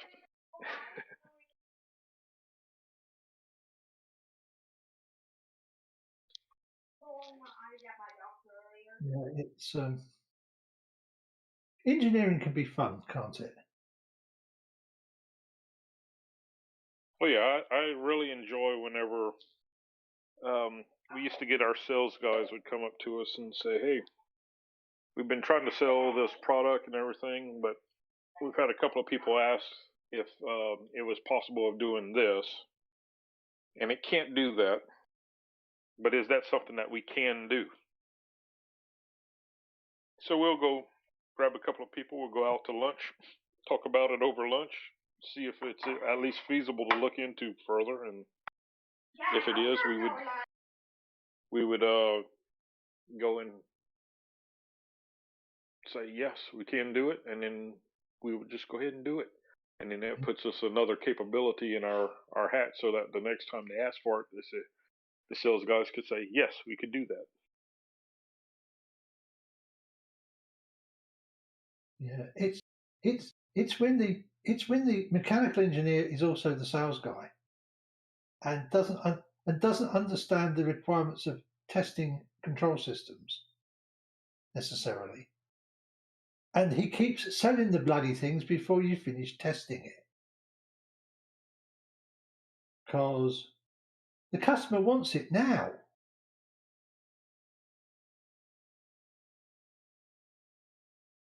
And look, it worked, didn't it? Yes, for 10 minutes. Yeah, well, explain it. I had that problem with the larger companies too. Is like you design something and then you have to schedule time for testing. How much time is it going to take for testing? And then you could figure out, oh, for this test, it's going to take about this long for this amount of testing and all. So then after that, it's done. I said, no. What do you mean it's not done at that point? I said, no, we test it to see what we need to improve, what's not working right. Why would it not work? It should, but that's the whole reason for testing. Yeah, it's all very well it working in the main cases you want it to work in. It's all the edge cases you have to be careful about. Yes.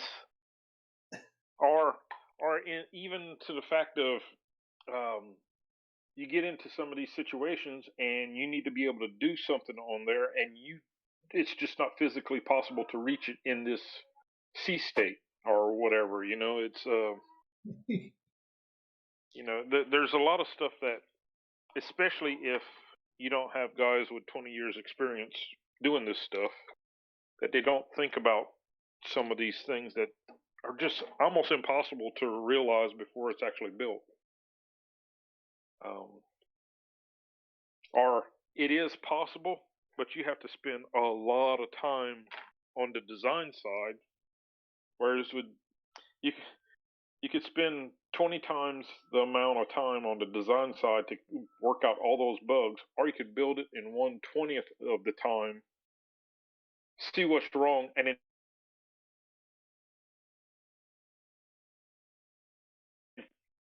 then save a lot of extra time. So sometimes the little prototyping thing actually just on some things the prototyping thing is actually very cost effective and faster than the computer design. Sometimes it depends on what it is. Well, of course, and mostly the stuff I've worked on has been very small and doesn't need to be used anywhere dangerous. Well, we're kind of customizing our stuff to be used in the dangerous places to keep from having to put people there. So ideally, you'll be keeping people safe by it going into dangerous places and taking care of it. That's always a good thing. Oh God! Sorry, I'm also now getting very, very, very pissed off with my phone.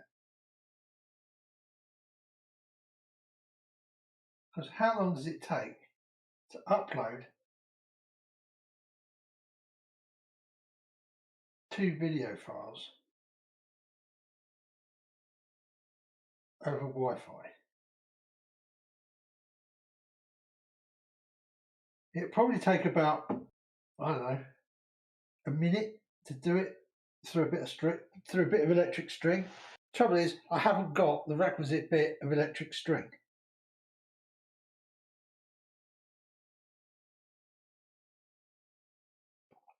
Are you sure you're connected to the server that you think you are?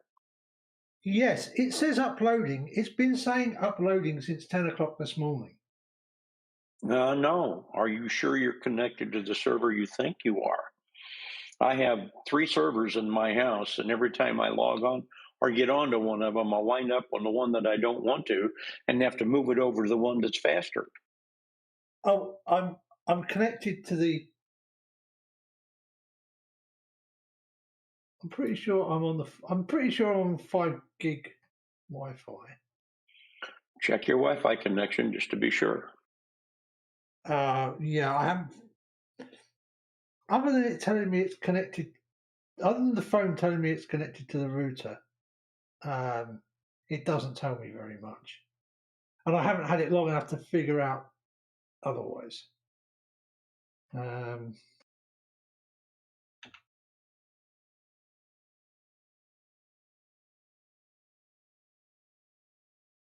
the machine I'm talking on right now, it's hardwired into the internet connection, so it always comes up on the right router.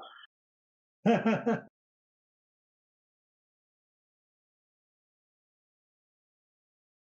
my phone, laptop, and iPad may wind up on any one of the 3.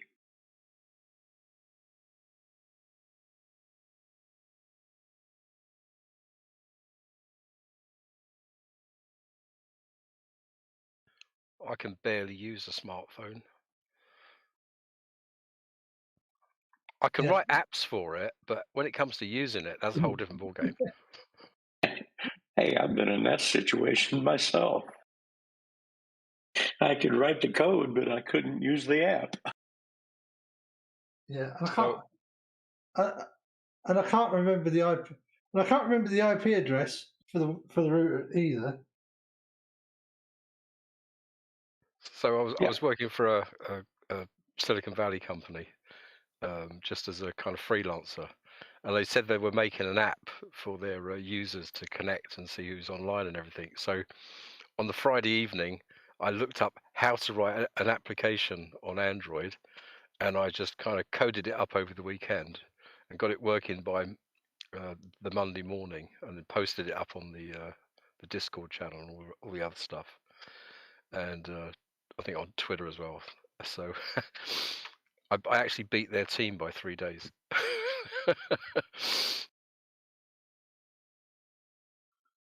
So it can't be that hard if I can do it. So, of course, what I didn't tell them is I did everything on the main thread, so as soon as you used the app, it just blocked, but it looked like it was working. Real quickly change that before anyone finds out. The company's shut their doors since then. They did a pivot away from virtual reality. So It's all right. I was sitting in a staff meeting at one company I was working for, and they were discussing some things about some code that I had written on a machine and how the customer was using the machine. And I was looking dumbfounded. And they asked me what was wrong. And I looked at them and said, I didn't know it could do that.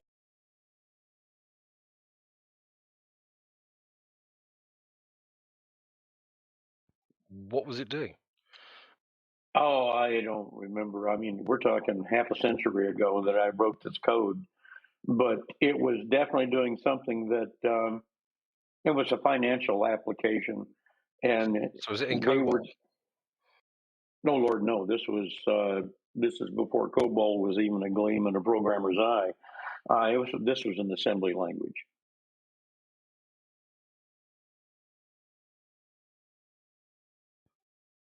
Load this value into the A register.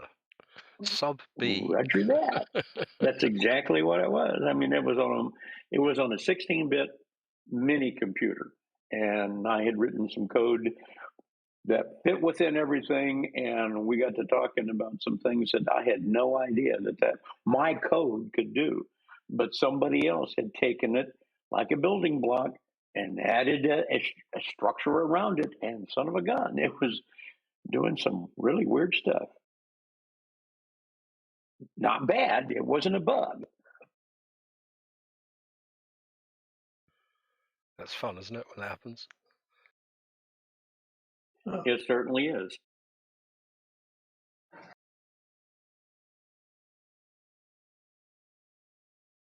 Well, look, yes, I'm definitely on the 5 gig wireless. You're just not on the 5 gigabyte wireless. You're on the 5 gigahertz wireless. Yeah, I mean, from a Wi-Fi point of view, I believe the 5 gigahertz band actually has a little bit more bandwidth, so there's a bit more theoretically a bit more throughput. It does. When I'm on on my iPhone and iPad, or on the wrong router, and it's LTE, and it switches over to 5 gig. It's a really big relief. Well, let's just have a quick check to see. This is where Alan suddenly realizes that his 5 megabyte video he's uploading is actually 50 gigabytes. No, it can't be that big. My new phone's only got 128 gig of memory in it. And You can get a 50 gigabyte file in that. Yeah. Oh, yeah. Sorry, you said 5 gigabyte and 50 gigabyte, didn't you? So, yeah. I apologise. Brain fart there. No need. I think it's about 500 meg. So Yes. here's a little tip for you, right? Don't run your servers on 386 processors. Look, I'm trying to upload it to OneDrive so That's that I start can, clo- so that I can then closing. download it onto my PC, because at the moment it didn't come with a charger, right? So I had to buy a charger for it, and it only came with a cable that had USB-C plugs on both ends. My PC only has Type A's. So you're running it through an impedance lump called a converter. So I'm running it. So, well, no, I'm just trying to upload the file off the phone wirelessly to the Microsoft server, so I can then download it again into my PC. So here's a little thing, right? Micro SD card. Just Right. saying. You know what? I wanted the Samsung Galaxy S20. Actually, I wanted an S20 Ultra, but I couldn't have one of those. They don't make them anymore. All the S21s, no SD cards. Bastards. Should I tell him that I'm looking at a USB-A to a USB-C converter? They're just sitting here doing nothing right now. Yep, I've got one of those sitting here doing nothing as well. Yeah, Want to see if I can throw it to you, Alan? Yeah, go on. Let's see if you can. Let's see if you can throw it that far. Maybe you can push it through the internet to me. Let me give it a fling.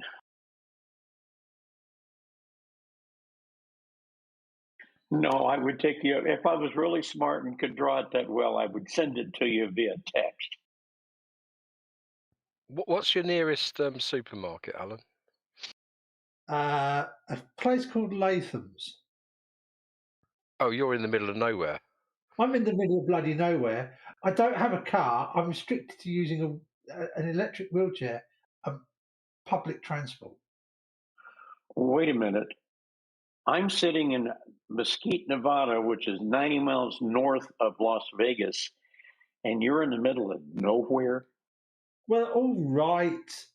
Yes, I'm only about 120 miles from the centre of London in a straight line, but you know.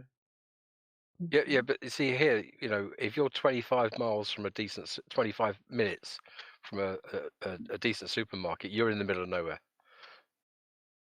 Yeah, it's about half an hour to Yarmouth to get to an Asda, which used to be Walmart. Walmart, but they've recently been sold again, haven't they?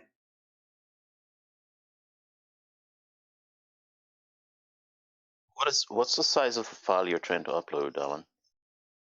About 348 megabytes. Okay. That's nothing. Yeah, that's nothing. And I've just done a speed test, and I've got 16.2 megabits per second upload. And your OneDrive isn't full. And this is Full. supposed to be.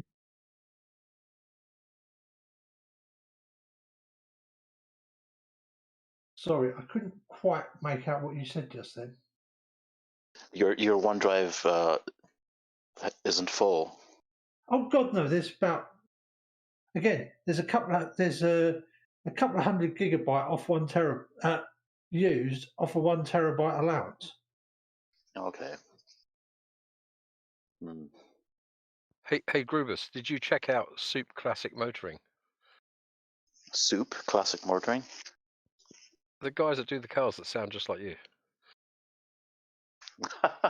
I think I looked it up when you mentioned it the last time, but I've actually forgotten about it. Yeah, Soup Classic Motoring.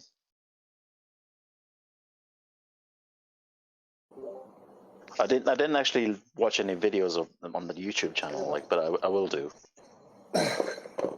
Also, listen, we need you to have a little word with Brian's Logic. You need me to have a word with Brian's Logic? Yeah, he's giving Irish people a bad name. Well, no, he's a Republican Irish. I'm not. Excuse me. He's from the south. I'm from the north. I know.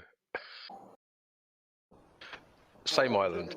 I was going to say, it is unfortunately a distinction that is lost on a lot of people, isn't it?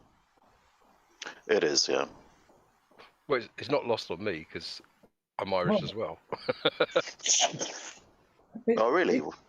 Well, Irish descent. So. Which part of Ireland is your family from? Dublin. Oh, Dubliners. Oh. As my dad used to say, I'll bait the airs off you. Yeah. Is that anything like a scum-sucking pig fart got a spit?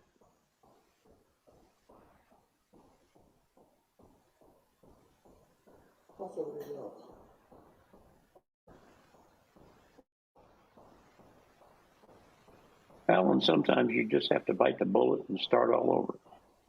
Yep, pull the plug on it.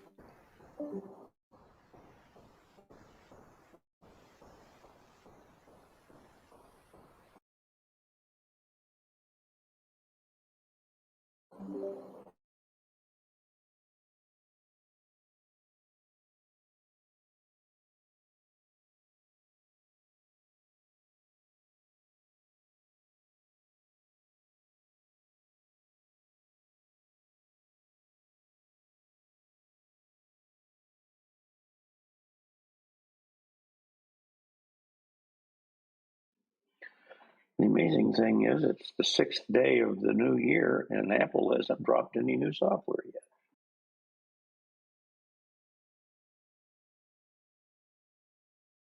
Is that unusual? Well, usually every couple of weeks they pop out either a beta or a new release. Of what? Of the operating system, or? Yeah, well, their applications too, but I look more for their OS releases, having been once a developer that actually was concerned with their OS releases.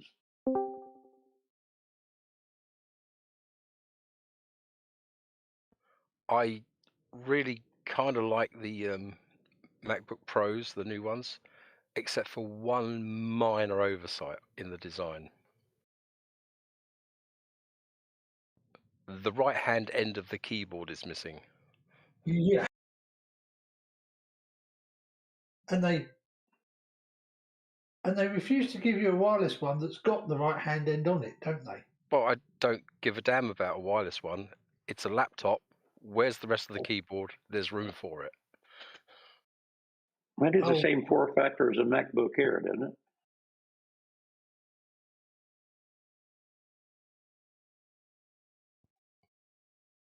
Well, the 16-inch MacBook Pro has got enough room for a full keyboard, and they haven't used it. So No, because it doesn't look nice, apparently. And anyway, if you absolutely need a numeric keypad, you can always plug one in. no, then it's not a laptop, is it? You can't sit there on your knees, can you? It's not. At that point, it's a desktop. I had this argument with somebody from an Apple store once. It's not an argument that you can support. They wouldn't. They stuck so rigidly to their script that all they would say was, "But you can stick a numeric keypad into it." All they would say. When I would say, "But it's not a, how am I supposed to use it on my lap to enter numeric data?" So there you are. You've got your laptop cradled in your arm. You're typing with your right hand. And now you need your dangly thing, which is in your pocket, to get out and use the numeric keypad. Yeah, it doesn't work. Yeah. Especially when you suddenly find you need to enter a whole load of numbers. I cannot recall seeing a numeric keypad on a laptop. I am using a laptop with a full numeric keypad. My last And it's And it's not. there's an inch either end, and they're all full size keys. Yeah, my last one was like that too, but that was a 17 inch. So there was plenty of them.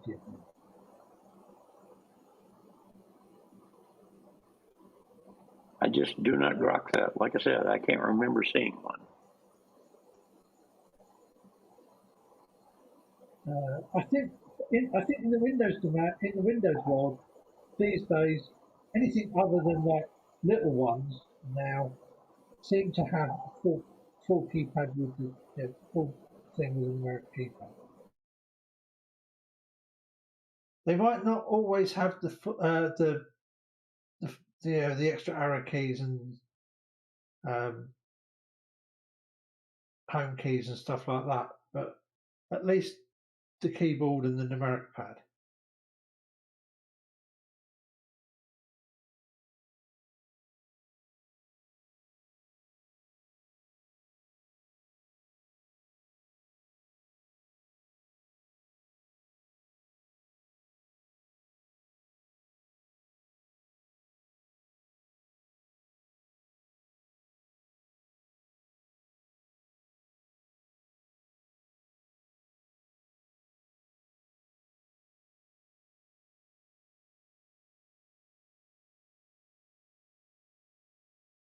Did you get your download done, Alan?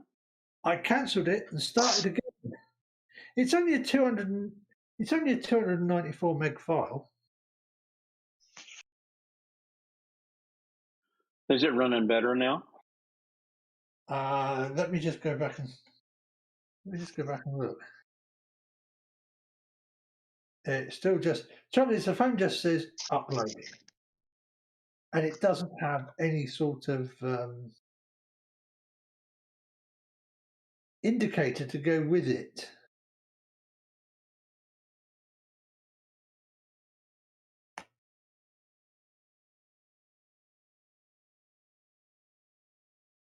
Sometimes, if you look in your file explorer, you might see a little icon outside of the file that shows you what it's doing.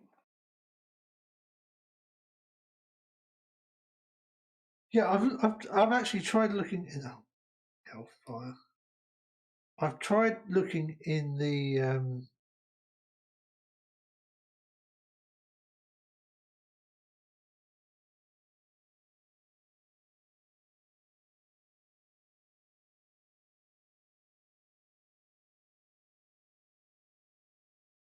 and there's basically, I don't know. Maybe I'm just not very good at mobile phones. And there's 792 gigabytes free in the OneDrive that it's trying to upload to.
Yeah, I do not sound like the guys from Super Classic Motoring, by the way.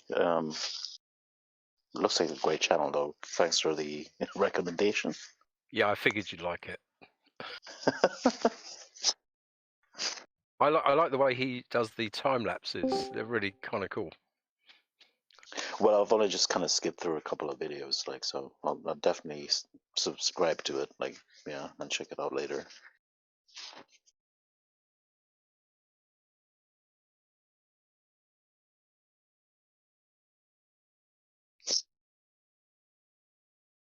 So you're into old beaten up cars, yeah? Yeah, funny thing is, I don't actually drive, so I don't have a license. But yeah, I've always been fascinated by beating up cars. I'm a big fan of Volkswagen Beetles, old cars, forgotten cars, like God, like the old Vauxhalls from the 60s and 70s, and yeah, this is kind of really up my alley. I don't know what to say. Old Vauxhalls. Yeah. Yeah, I don't know. Vauxhall. How could you like Vauxhall? Ford's a And far better. I'm sitting here across the Great Pond and wondering what the bloody heck is a Vauxhall? It's a car made by General Motors, like what would you have in the States? Like a Chevelle or something, I don't know. Oh, a Comet. A Comet. But we don't. But Vauxhall don't make any cars made by General Motors in the States. No, actually, there were some cars. Yeah, so the Cavalier, there was an American version of the Cavalier, I think. But that travelled from here to there rather than the other way around, didn't it? I'm not sure. I see what you mean. I see what you mean. Yeah. Either way, they're an adequate car manufacturer. I think the Cavalier was actually was that the coupe? Yeah, I think that was called like a. I don't know if that was. I think that was. Yeah, that was definitely in the US. Like, but I can't remember the name of it. The Opel version was the Opel Manta. Yeah. Well, no, there. I like the. Sorry, go ahead. So I was looking at. Sorry, I didn't mean to interrupt. The Manta was just the coupe, kind of competed with the Capri. And I didn't think Vauxhall really built anything similar. It was the one time you tended to see an Opel branded car in the UK and not a Vauxhall branded car.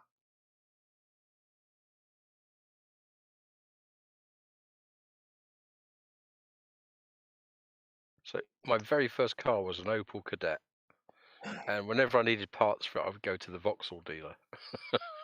Yeah, because it was a Astra. Here we go. The Vauxhall Sintra from 1996 was a rebadged Chevrolet. Oh, okay. There you go. There was a Venture. And one of their other cars was a rebranded Isuzu Trooper. Yeah. Yeah, there's a lot of crossovers with the Isuzu like that. You said you had an Opel Kadett. Was that the coupe or is it the standard? No, a friend of mine had the coupe. I had the little 1 liter 4-door. Right, okay. Because the coupe, if you had the coupe, I mean, that's a really sought after car nowadays. Yeah. But no, my favorite Vauxhalls are probably like the 70s. There's only a couple of them actually, like the Vauxhall Ventura, the Vauxhall Victor, and the Ventura. I don't know about the Ventura actually. I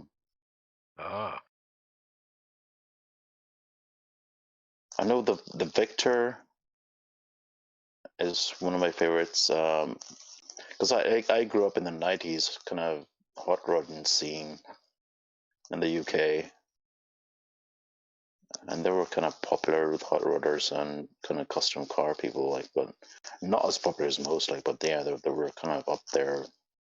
And then there was the Vauxhall. God, what was it? It was like an estate car, the Cresta. Not an estate car, but a saloon car, the Cresta. I think the Cresta was a bit older. Was like more 60s. Yeah, it was kind of it kind of, they made it for quite a yeah, the PB Cresta was kind of yeah, it was 60s, yeah, but I think it was, Yeah, I could be might, wrong here, but yeah. might have got itself long in the tooth and dragged itself on into the 70s, because cars sometimes did that. I was really surprised how long Morris kept the Minor going. Quite a major endeavour, that one, really. Because, you know, who'd buy a Morris Minor in 1972?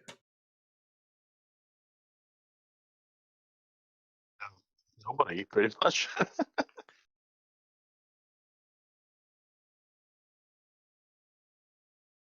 Yeah, but come on. Think how long the Reliant lasted. So, yeah, so there is a 1972 Ventura Vauxhall in the chat, VC text. It's missing something. It needs to be leopard print. Oh, fuzzy God. dice. I remember these in Africa. They were called Belmonts.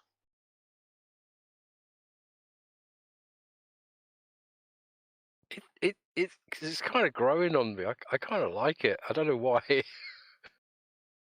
Were these not like Holdens in Australia as well? Yeah, Yes, they were Holdens. Yeah. Maybe it was ahead of its time, but it's kind of nice, isn't it? Yeah. It is like.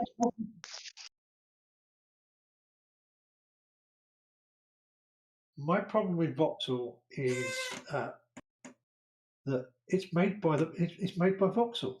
You know, it's made in Luton. It's not made in Dagenham. Yeah.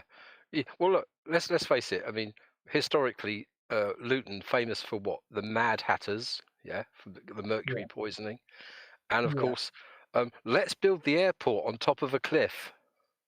Yeah. Oh, that sounds perfectly reasonable. Yeah, because like if you come in low, it's going to be a very sudden stop. No. You're thinking about it wrong. You take off from Luton by falling off the cliff. Yep. And then you can glide out. That sounds perfectly reasonable to me. Yeah. But you clear the runway by 15 feet, and suddenly you're 500 feet in the air instantly. Well, it's not as high as that, but you know what I mean. It means if you miss the runway, at least you're not going to hit the ground. Obviously, you've never been on short final in the Catalina.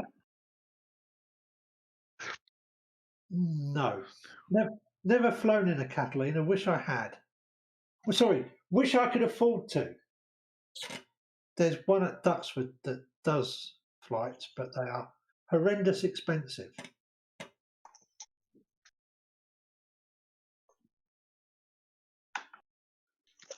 Flying into Belfast City Airport can be sketchy as hell. I mean, the crosswinds there are just insane.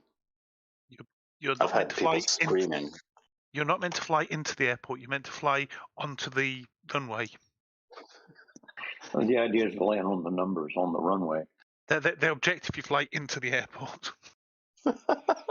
Catalina, its active runway is right at the edge of a cliff, and if you're on short final into that, you may be at airport altitude, which is usually about 800 feet AGL, but you look like you're 2,000 feet lower.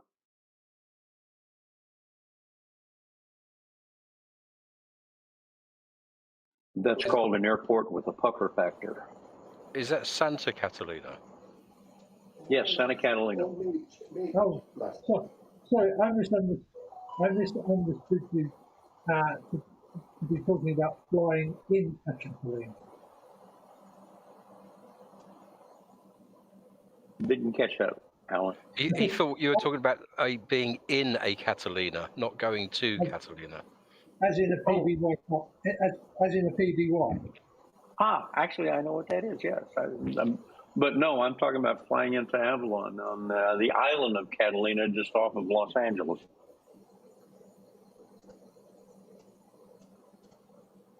Is that visible from Los Angeles?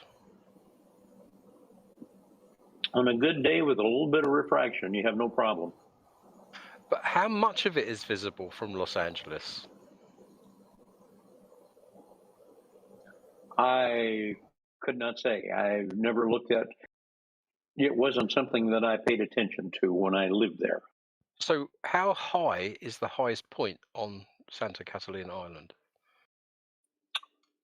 I'll have to do a map check. I'm just thinking we could have another thing to disprove the flirts with right there, right in the Los Angeles area. If you want proof of that the Earth is not flat, just start looking at where VORs are located and how VORs are used. You mean very high frequency omnidirectional radios?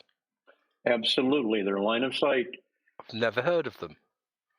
Well, that's what they're used. That's what's used in flying. At least it was when I was flying, which was almost half a century ago. They're quite cool when you walk up to them. They're quite interesting structures. Oh yeah.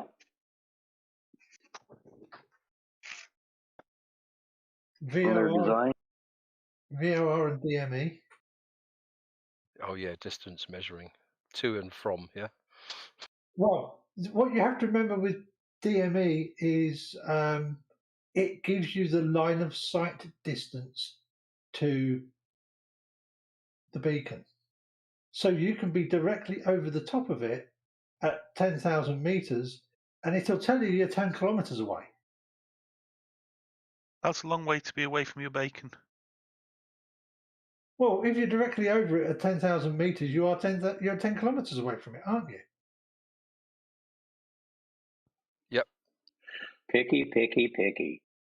Yeah, but mostly for general aviation, you're only flying at about 1,500 feet in the UK, so it's not a big issue. Oh, maybe a little bit more than that. Well, see, I've been up to 11,000 in order to clear a couple of cumulus granitus that I have that were in the area of where I was flying. So the way it works in general aviation in the UK is you've got 6 days a year to fly. That's it. Okay. I was in Southern California, so we got to fly quite a bit. Unless you've got an instrument rating. Obviously, yeah. And blind landing equipment. Yeah, okay. I guess 1,500 meters will clear most pointy things that we've got in England. Yeah, because we haven't got any mountains in the UK. We totally do. They're specially defined. We haven't got any mountains in the UK. Yes, I've seen mountains. None of them are in the UK. Scaffold Pike is defined as a mountain. Yeah, but not to people that know what mountains look like. How tall is it? 978 meters. I'm just thinking about where Big Bear is. That was, in order to clear that one, I had to be at 11.5.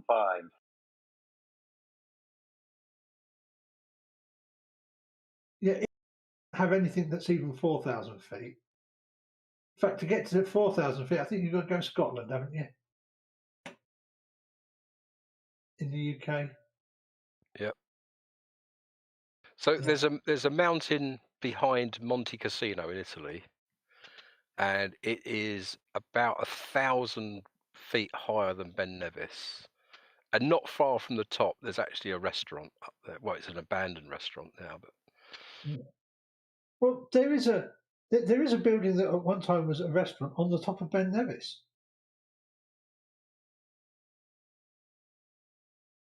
Part of the old weather station. Oh, right.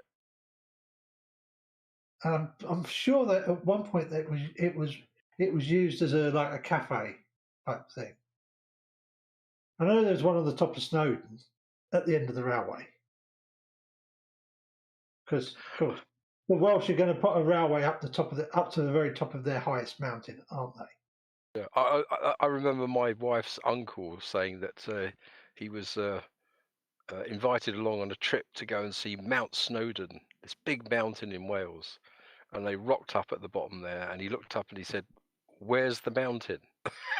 Well, to be fair, the railway on Snowdon is mostly for getting exhausted English tourists back down.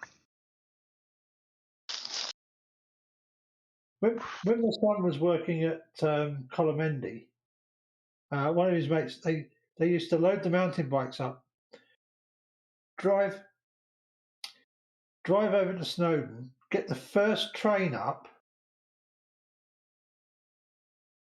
bike back down, get back in the car, drive back, and then go to work.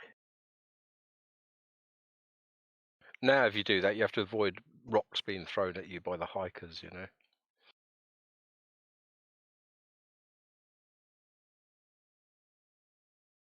Well, that's where you take your own rocks. Yeah. He was working at one of them outdoor Slingshots. It's funny. The highest. I grew up in Zambia, but the highest mountain, I suppose you could call it, is Mafenga Hills. It's called the Hill. And it's almost twice as high as Ben Nevis. And it's called a hill. It's a hill. Yeah. That is exactly my point.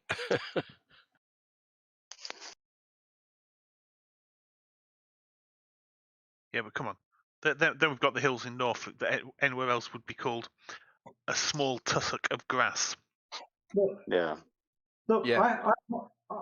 The village just to my southeast is on top of a very large hill for around here. It's at 22 meters above sea level. Yep.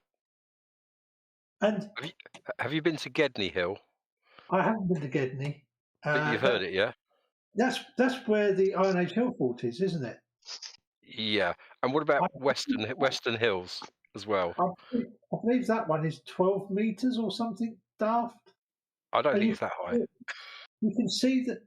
Well, it's the lowest Iron Age hill fort in the country, and you can see it for miles around. I think the highest piece of ground in that whole area of Lincolnshire is the bridge over the A16. I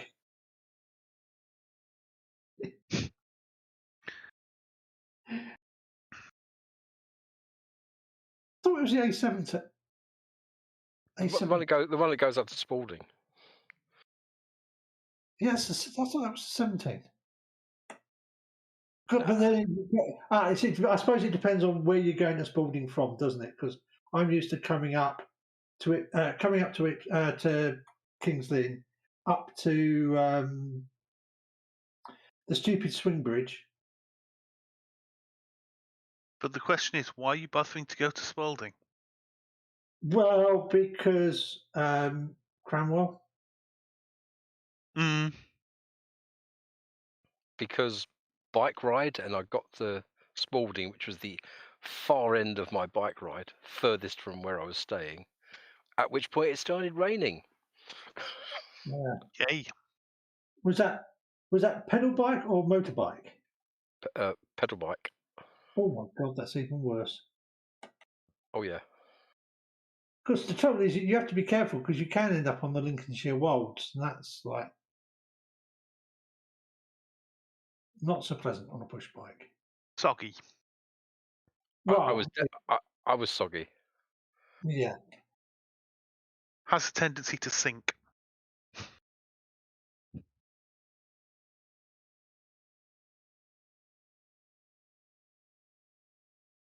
Yeah, I quite like living on my relatively well drained solid rock up here.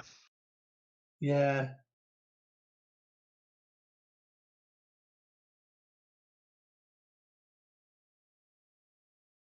Ain't nothing down here that's particularly solid. It's all rather damp and wet. Oh, just a quick thought. If the Earth is flat, how far down can you dig? I mean, how far down does it go? What's I've underneath? I've asked this question to some of them, and various answers of "we don't know," "you can't." It goes down indefinitely. I don't know, but my dad used to dig off the floor. He was a driller on an oil rig in West Texas and drilled quite a few holes. Oh, and the other option of if you go down far enough, you dig your way into hell. That's the thing they found at about 8 miles deep when it all started going a bit runny in Russia. It's kind of like the question I posed to them about tectonic plates, and they just resolved to, or reverted to insulting me, basically. Well, yeah, with the tectonic plates, I've had answers that are the same as it works on a globe. Duh. Well, that's a question. If it's flat, how did all that oil get down there? God did it. Dinosaur Satan put it there. 6,000 years ago? Is that not the same as saying God did it? Oh, yeah, pretty much, yeah. Only if it's flat. Yeah. Well, I mean, the dinosaur Satan thing.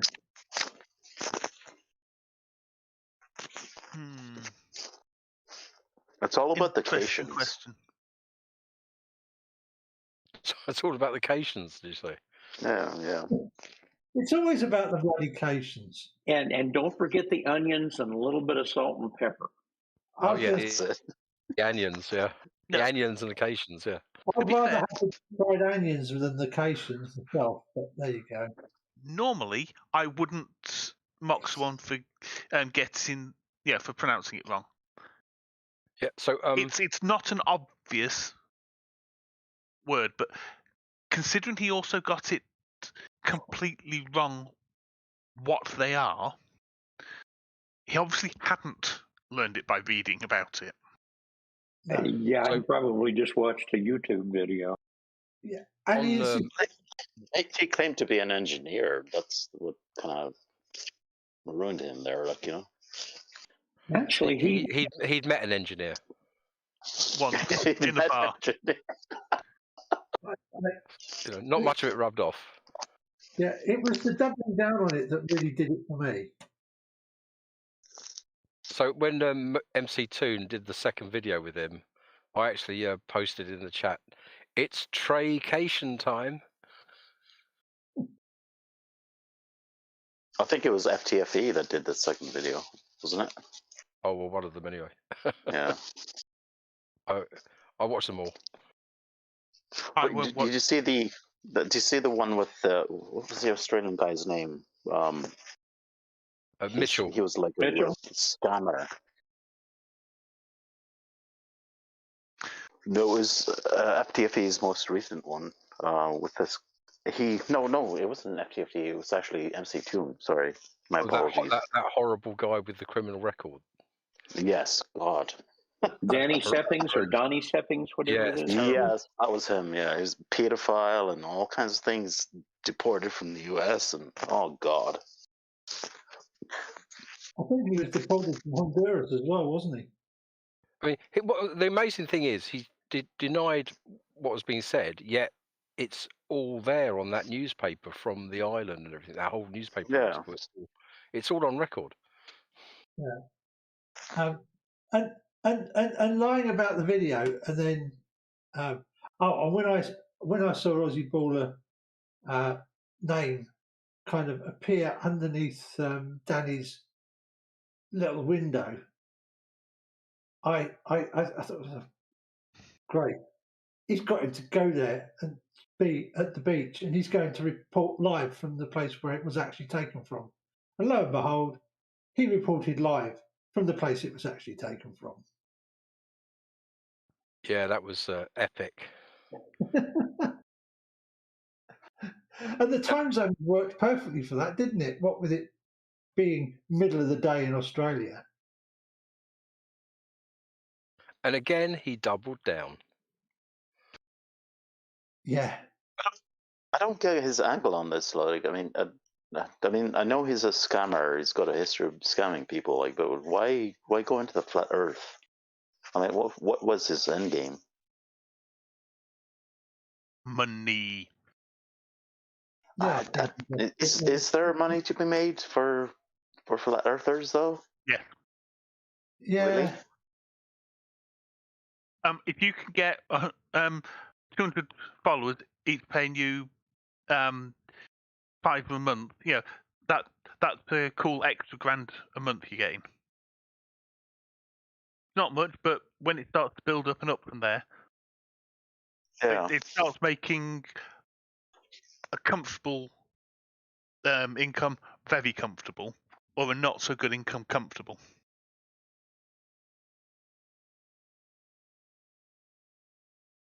I mean, some of these flat earthers give up full-time jobs and just do the YouTubing flat Earth full time because they Yeah, make lots more money. I'm not surprised. I think most of them are unemployed. Like, I mean, Nathan Oakley, like, I think he hasn't got a job, to be perfectly honest. But I think he derives most of his money from GoFundMe's, from what I've seen. Well, when they stream, of course, I think the super chats could be quite lucrative.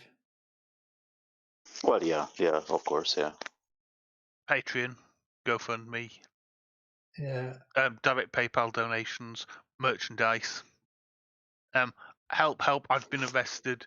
I need bail money. Yeah, help! My car has broken down. Can you fix it for me, please? That was That a Nathan sounds Thompson familiar. plea, wasn't it? Yeah, that was a Nathan one. He actually bought his car via GoFundMe, and then he did a GoFundMe to fix his car that broke down. I found that freaking hilarious.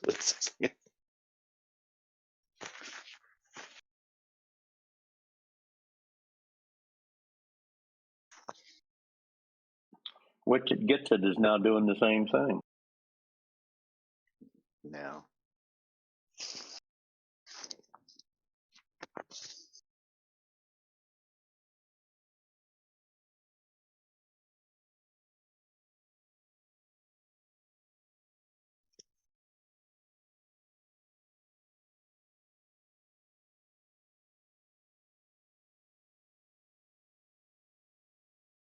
Well, anyway, guys, I'm gonna sign out. Like, it's been a pleasure.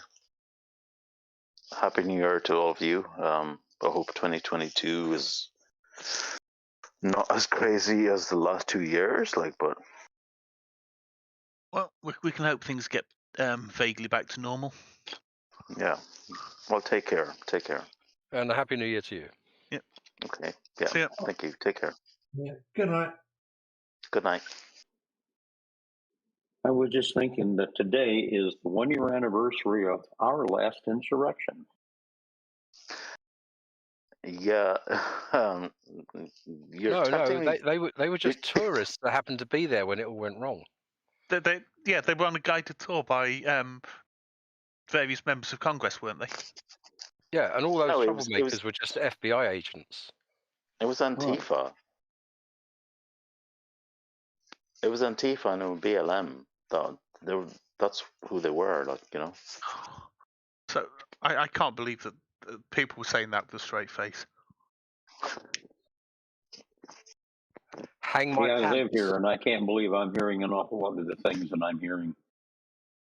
Hang my pants. Hang my pants. So yeah. From a flagpole, yeah. They built a gallows. Do you think they were trying to send a message? Yeah. It was a message of like, we need better voting rights, I suppose. You know. That's what I see that's what I think when I see a gallows being built. Argues for a reform of voting rights. Yeah, voting rights. Yeah. I'm just not going to say in what direction those voting rights should be adjusted. No. Just voting rights. Just voting rights. Not that I'm qualified to comment on American politics, but damn. Hey, I live here, and I feel the same way. I keep being reminded of Damn. the comedy thing that John Cleese was involved with back when the Florida kerfuffle with the voting happened. With the that does it. We're revoking your independence. You evidently can't be trusted to form a government. I remember that. Well, what I found hilarious was a bunch of people on social media stuff at the time going, "Can they do that?" Yeah. What the Americans don't realize is the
but I guess it's time because I need a new phone, and all the phone companies are saying, "Hey, we'll give you a new."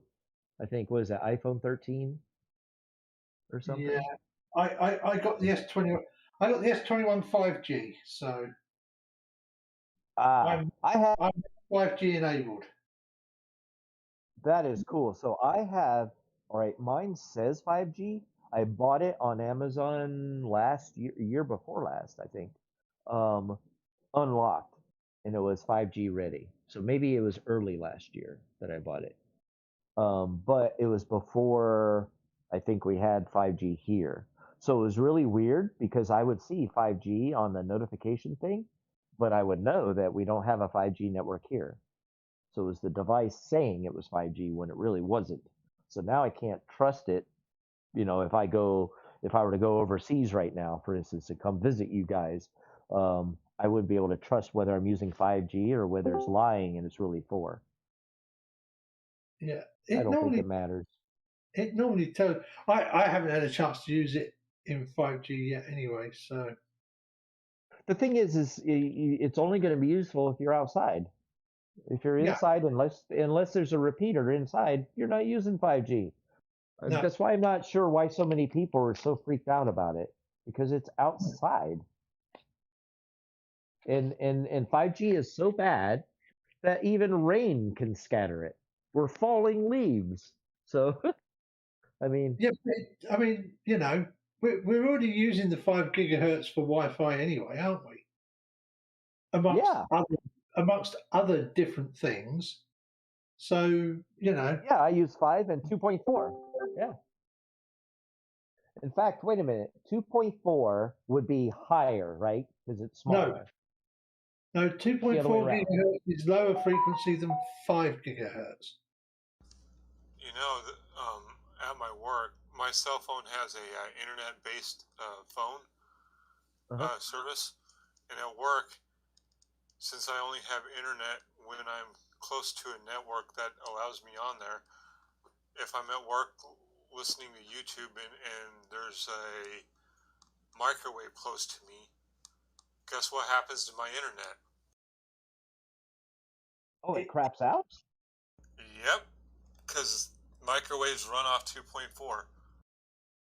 Oh, now, so wait a minute. Does that mean it would also affect you if you had your indoor Wi-Fi parked next to it?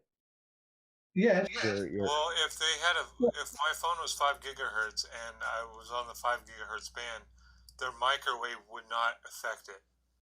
Yeah, because it's. Yeah, I mean the router itself. If you had the router itself next to your microwave, would it screw up its 2.4 and 5 gigahertz? It would. It could put. Well, if you had them right next to each other, right. The potential interference could be such that it wouldn't matter what band you're on because it would literally zap. Yeah. It would literally zap circuit boards inside. When I'm at work, I'm at Walmart, so they probably have multiple access points around the store because you can get internet anywhere within the store. Yeah, they do. So, up top. Yep. So I'm guessing that it's interfering. Not that the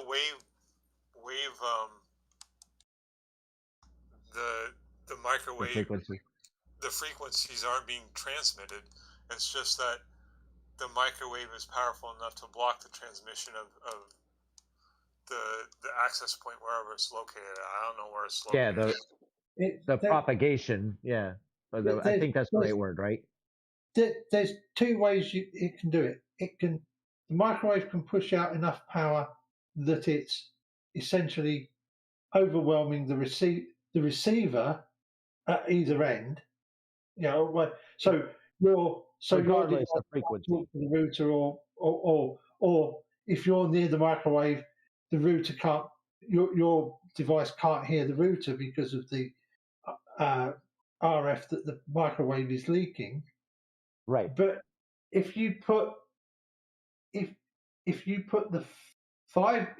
device that's running at 5 gigahertz near a 2.4 gigahertz microwave, if you put the device physically close enough, it could be that it's then producing enough signal power density in that particular region that what will happen is that the traces on the circuit boards will act as aerials and then introduce the signal into the electronics that way and literally scramble the device itself. Yeah, so that's why I was trying to ask whether it's the difference between just sort of brute force interfering with all signals in general because of the power versus specifically interfering with a particular wavelength or frequency and scrambling the actual data. I mean, most microwaves shouldn't be leaking enough power. Right, that was the 1980s thing. Most microwaves should not be leaking enough. Most microwaves should not be leaking enough power to cause significant interference off band. Yeah, but he's talking about Walmart, so he's probably talking about commercial microwaves too, right? So even a little bit is going to be a lot for a commercial one, right? No, because they shouldn't be leaking anything. Depends on how far away the access point is from where I'm sitting in the break room. If it's like right That's under true, too. If I'm right under it, I don't think it would make that much of a difference. But I think it's not close enough to me to make a difference. Yeah. You know what, guys? You know what? I got to give props to the people that work in networking, in devices, mobile devices, and devices that can interfere with mobile devices. Because if you think about it, think about how much of our life is functional, even though everything is sending signals everywhere. You know what I mean? What I'm thinking about right now is I'm looking at a ceiling fan that I installed in 2007, right? And it's got a light, it's wired to the light switch over there, so I can turn it off if I want to. But it's also got a remote, just dinky little remote that came with it. I think it's one of those Hamilton air fans, right? And the remote allows me to change the speed and to turn on the upper light and lower light of the fan. And so obviously it's a radio signal. I didn't know what frequency it was or is, but I do notice that every once in a while, for no reason at all, the light will turn on the fan, or the fan will slow down to the next setting, lower. Nowhere, because as far as the remote I just told you about, it's in a box, in a drawer. I never touch it. I leave it turned on full speed with the lights off 24/7. Something else. One thing I'm very impressed with is Starlink. I'm really impressed with that because for a long time you got like other companies like HughesNet and stuff that use satellites, but they're getting nowhere close to the same speed Starlink is. I've seen people testing Starlink in snow and they're still pulling down 80, 90 megabits a second. That's amazing. And a lot of it has to do with density, right? The density of the constellation of satellites. Yeah, and the fact that the Starlink, the HughesNet, and the other satellite companies use geostationary, and you could get a lot higher bandwidth through them than what you normally can afford, because that's what we pay for, is those really high bandwidths. But the problem is, whenever you do that, you're really limited on how many of the transceivers you're able to use. With Starlink, they have thousands of satellites, so that's all that speed is divided among all the satellites. Well, I've always told people, depending on how much you want to spend, you can get any speed internet you want, any bandwidth you want on your internet, depending on how much you want to spend. If you want to spend thousands of dollars a month, you can get a 60 terabit internet service. Yeah, it's doable. It's just about what is economically feasible and what you can feed the public at any given time. Kind of like the old days of processors when they were several generations ahead in processor already. I remember when the 286 came out, I think they were already done with the Pentium. So 286, 386, 486 Pentium. But they wanted to milk the public for the 286 first. Then it would take a while for adoption of 386 and 486 and so on. So I imagine the same thing is with communications technology to an extent, right? Yeah, But what you were just talking about, what I'm saying is, like, if you wanted a dedicated connection to your house and you had the money to spend on it, yeah, you can pay somebody to do it. Gladly dig those ditches and give you a 60 gigabit fiber connection to your house. You just have to pay that plus a monthly fee for them to give you that bandwidth. And I'm sure data centers all over the country already do stuff like that, right? Well, I mean, I worked at a data center, and the data center I worked at has at least 3 separate telephone companies that they're going through, so they can always have internet 24/7. Because if one goes down, they can just back up, aggregate it to another link telephone company, and still be up. In general, that's what I was going to ask you. You don't have all 3 links going down at the same time. Yeah, that's what I was going to ask you next, was whether it was for additive effect or for latency, for having high uptime. Yeah, but the main goal is for high uptime, right? Right. Yeah, that makes sense. We used to have to do the same with our data centers. When I was at Pediatrics, we had one in Florida and one in Texas, and in fact, every year we had exercises where we had to practice switching from one to the other because of hurricanes that might hit Florida, might hit Texas. Never hit both. But now, like I said, we're using Azure.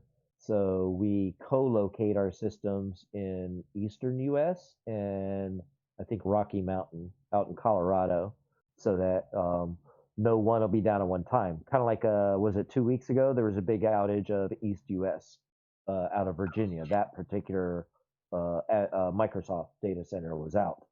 So any company that put all their eggs in that basket was screwed.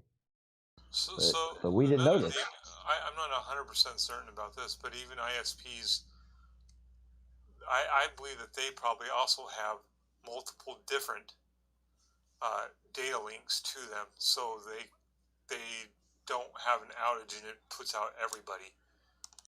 Right, to where it's possible and where it's economically feasible. Well, I think an ISP is a little bit different because they're like they're above the tier of a data center. Right. When I worked for WorldCom, we owned. I'm sorry. When I worked for WorldCom, we owned UUNet, which at the time was the world's largest internet backbone at the time. But everybody else was like small potatoes compared to it, sort of thing. So you didn't have really the I guess availability of having multiple sets of infrastructure that you could swap back and forth in case one went down for resilience. It's interesting because it's the same topic as in energy systems, right? So wait a minute. If they went down, if their link, because that's generally linked out from the government, like the United States government, in the case of getting WorldLink in the United States, if that link went down, that would shut down every single ISP that's on that person, right? Yep. And that's another reason why you don't. They would have to have a backup because are at least multiple backbones going into their systems. Yeah, I imagine. I don't know the technical details because I was handling. It's funny, the topic about NSA metadata, and 9/11 and all that kind of stuff. I was working in the late 90s, early 2000s on the metadata, for international phone calls. So I worked on the voice side, and I didn't know a whole heck of a lot about the internet side. Other than that, we kept buying companies, and we bought UUNet, and we bought CompuServe, and I forget who else was it. Some of America Online's stuff. But anyway, I think some of the purchases were for what you're talking about, backups.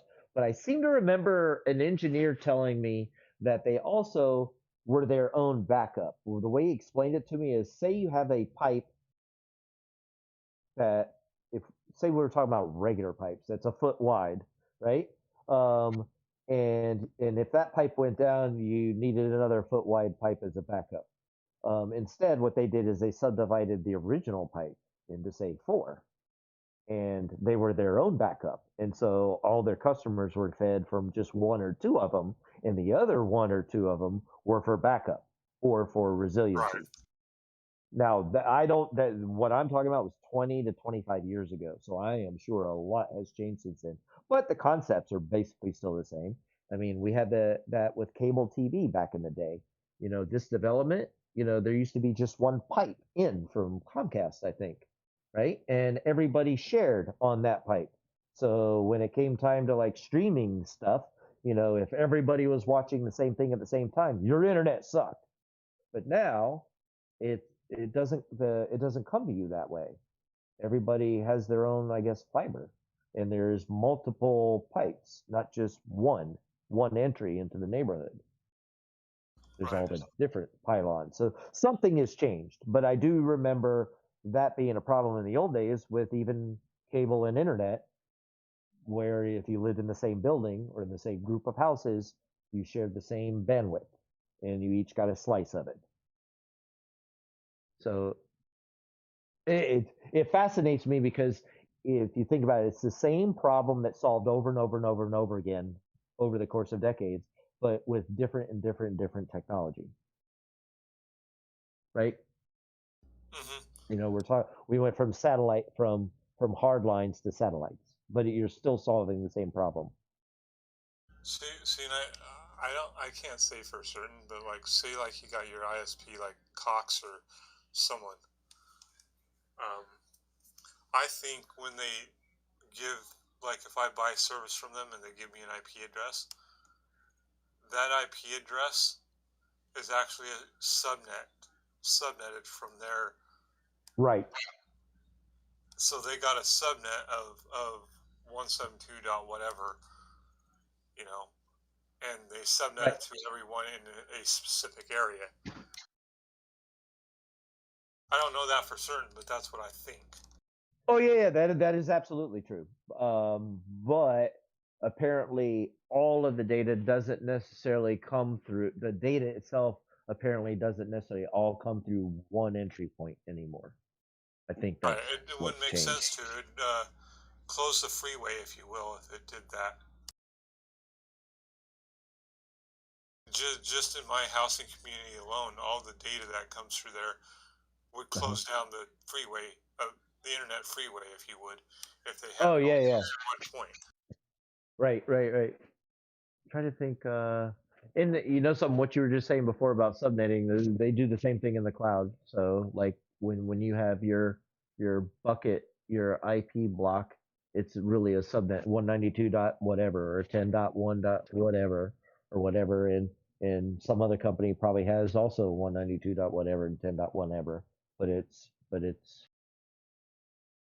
there's something more unique beyond that. That's why they want to change to IPv6, is so that they don't, like, each device. My computer could have like 1 million IP addresses.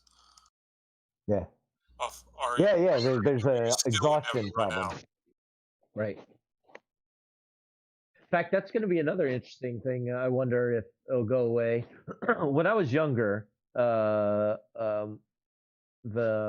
if you were developing on a PC, you were limited to how much memory, obviously, that you had to work with. And on the original PCs, it was 640K, and about 160K or so was taken up by the system. So you're left with about 384K to play with. So that was a hard limit of how many programs you could run or how big a single program could be, that footprint wise. And then they extended it to 1 meg. And then after that, the architecture was built so you could increase by increments of 1 meg, right? And now, of course, we're talking about gigs and stuff like that. But anyway, one of the problems we had back then is that when they first started coming out with upper memory stuff that was beyond 1 meg, you couldn't the OS couldn't access it directly or something. Yeah, it couldn't automatically dynamically access it. So the only use for it was using it almost like a hard drive, a flash drive, so to speak. So my first machine that had 2 meg on it, the top 1 meg was useless to the operating system or any programs that ran on it.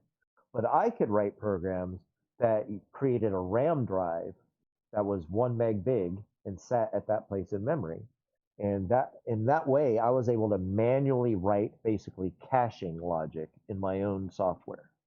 So stuff that I knew I would load many, many times, I would load it startup and then shove it into high memory into that RAM drive. Right? So that was us. That's how we solved those issues back then.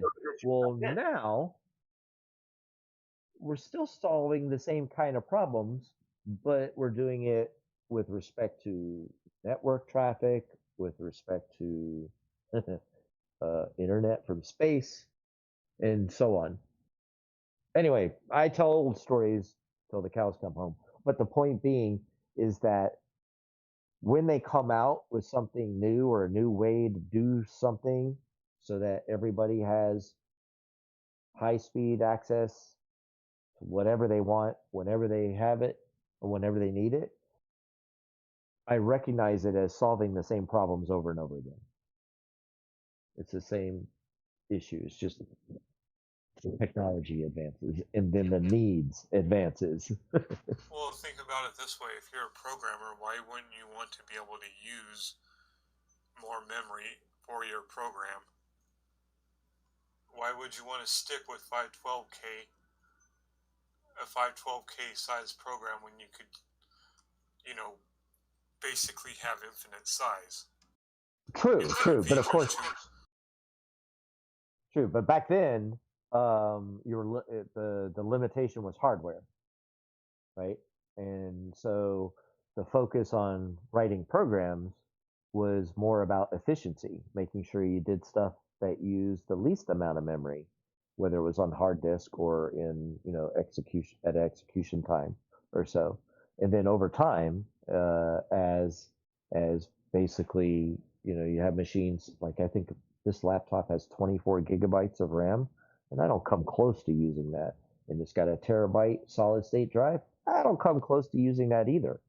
So now any software I write, I don't really have to care about whether it's efficient or inefficient, because the difference in runtime speed makes no difference now. It's too small. But it's interesting that the advances in storage used to be the limiting factor all through the 80s and 90s. And then bam, now it's no longer the limiting factor. It's the processor that's the limiting factor now. So, well, the fact of the matter is if you want to spend the money, you can buy a 100 terabyte SSD. Oh, absolutely. I'm sure. Yeah. But that's enterprise grade, and an average user is not going to need 100 terabytes. Yeah. I wrote the first software I ever wrote where I got paid for it. I got paid by the Broward County School Board for writing the guidance office software for them in 1985. And it was, they used the little bubble cards. They're like punched cards, but there were little bubbles on it. I'm trying to think, like Scantron, if you know what that is.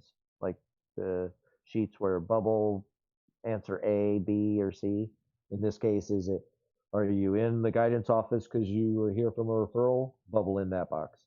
Here because you wanted to be, bubble in that box, and so on. Same thing with your demographics, your birth, your age, and so on. And then we used a card reader to ingest the data. But the school had gotten so big that there was just a little too much data to fit on a floppy disk. And that was a problem.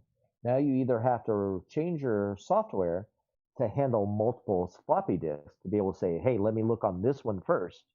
If I don't find it, let me look in the second floppy drive to see if you have a floppy there. And if there is one there, maybe the record is there. Let me look there, and so on.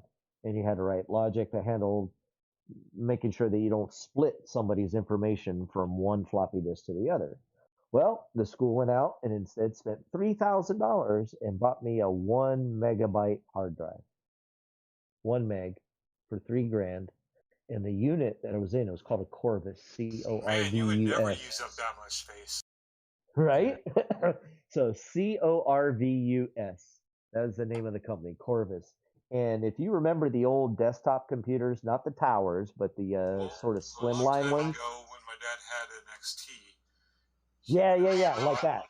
He went out and bought a 500 megabyte hard drive, and maybe that was after that point. I think that was after. That was gonna. That was like a Pentium 286, 386, somewhere in there.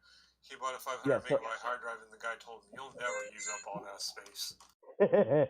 So that was probably in the 90s. I would say late 90s, maybe even early 2000s. Mid 90s, early 90s, because it was before Napster. Oh, okay, I remember them. Okay, a lot has changed since then. But the unit itself. So with XT, PC, 286, 386, 46, Pentium in that order. The first 6 processors. The one I was on. 286.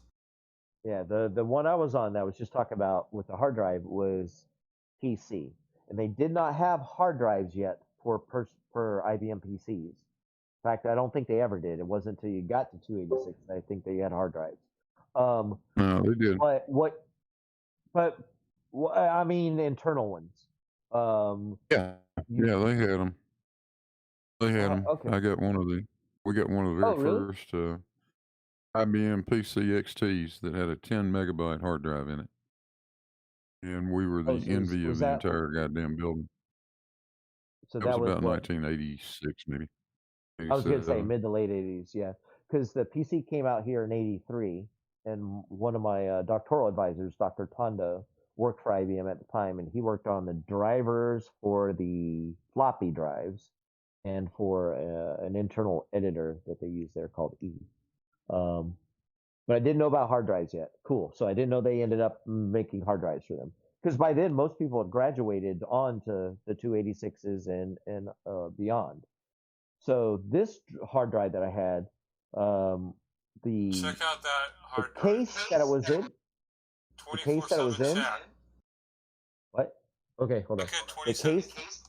Go ahead. I'll check it. The case that the hard drive was in was actually bigger than the case that the IBM PC was in. And it sat next to it, and when it started, it went woo as it spun up like a dryer, like a washing machine on spin. And before you left, before you turned it off, you had to park the heads first. You had to run a program to park the heads so that if anybody jostled it, it wouldn't crash and hit the media and cause bad blocks. Oh yeah, you I've didn't seen dare. those. Go ahead. Didn't dare move one of those things without parking the drive. Yep. In fact, a few years later, in the early 90s, when I was using a Tandy 1000 SX, it had a pair of 40 meg MFM drives in it, and you had to do the same to them. And there were times that I forgot, and so we didn't have like portable computers or portable computers that you could afford. So I actually carried that machine back and forth to work in my Camaro. And I can't tell you how many blocks I lost because I had to do you remember check disk /F to scan for and fix the bad blocks? Yeah. So yeah, I see the 10 meg disk. Do you remember the 25 meg? That's a headline for that disk on this article. $77 billion in 1960 for an 8 terabyte hard drive. Wow. Somewhere in here, I have a page, or maybe it's the last page of one of my old magazines or whatever, but it's an ad that looks sort of like this, but it was for 25 megabyte high density floppies. Do you remember those? Say Blue, And you're pretty smart, supposedly. So, talking about the Van Allen belts, how do you think the Van Allen belts would affect like an SSD? Would it screw it up? A modern SSD, it could potentially be pretty bad because the components are just that small that cosmic rays and the like, and especially the alpha and beta particles that you find in the Van Allen belts, they can literally flip bits in the memory. I was just about to say that what we used to refer to it as, or ask if it did, was, does it twiddle the bits? Yeah, like to twiddle your fingers. Yeah, it can definitely twiddle a bit. When I was working in the when I was working in the Royal Air Force as a radar tech, our workshop had a spare 1K of memory for a system that was that could detect jamming and localized jamming. It was in a cabinet that was 18 inches by 18 inches and 4 feet high, and needed to be kept permanently powered up. It was 1K of core store. And you'll be surprised how Just much 1K? program you can stick in. You can stick in a K, willing to write in assembly. Well, yeah. Think about it. Like the first computer I was on was a Radio Shack TRS-80 Model 1, and I think it was 4K RAM. And the video games at the time, I think they were only 2K, right? Right. I think your classic video games like Pac-Man and Defender and stuff like that was all done in 2K or less, I think. Yeah. Here's something funny. Go ahead. Writing in assembly is very tedious and time consuming. That's why I loved it. That's why I then I like graduated doing to it too. COBOL. Yeah, I liked writing in assembly. I did a lot of board level purpose design microprocessor stuff too, but that forces you to do those sorts of things. You got to be efficient. The programs that are written today are so goddamn inefficient. It's just it's incredible. But Yeah, I think get away with it because you got the speed and the processors. You've got unlimited memory for all intent. Yeah, that's what I was talking about. Yeah, it was about 15 minutes ago. I was talking about that, how in the old days we had to code for efficiency because we were limited by the hardware, and so you had to use as little code as possible for that footprint at execution time, and as little memory use as possible that you needed to access random access memory. And then they ruined it after, I guess that was probably true all the way through the mid 90s or so. And then I think it was basically once, what was it, after 2000? It may have been earlier than that, where you didn't care anymore. I think it was 2000s before I got to the point where I didn't care anymore. Well, it was actually, I guess when DOS went away, Windows took everything. Yeah. At that point, or back in the day when you were running DOS, and files had to be exe files. You had to be efficient with it. You just had to. Oh, that's right. Yeah. You find those little packages of subroutines that you're going to use over and over and over again. Stick one of them out there and just call it over and over and over again. Nice. Yep. Well, assembly also also forced you to learn the hardware, the internal architecture of the processor, and what's connected to the processor. Right. Exactly. And how the memory is managed. Yep. Mm-hmm. You learn very quickly not to get the pushes and pops out of order. Here's an All interesting kinds of hell factoid. breaks loose when you do that. Here's an What? interesting factoid that this site that I posted that picture from says, looking at it another way, that a 256 gigabyte smartphone in your pocket is equivalent to 54 Olympic-sized swimming pools, completely full of 1958 era hard drives. Wow, that's not surprising though. 54 Olympic-sized swimming pools. That's a lot of swimming pools.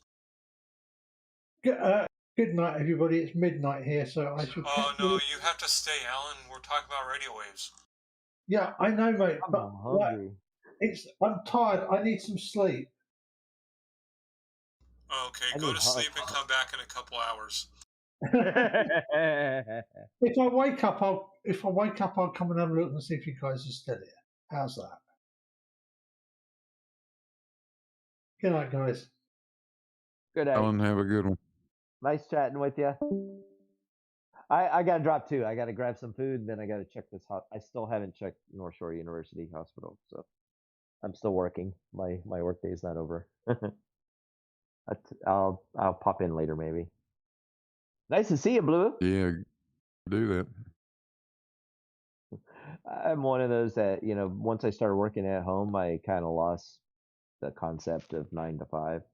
And so I work until I'm bored or sleepy or realize, oh my God, I have a meeting in 2 hours at 7 a.m. So, We've all been there. yeah, it's a product of loving what you do.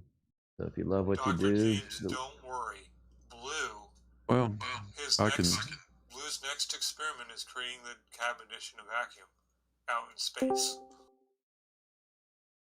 So I can honestly say that, yeah, I did that. Did that stuff for 45 years because I loved doing it. But the other part of that is, if they ever stopped paying me, I stopped loving it real quick. yeah, that is true.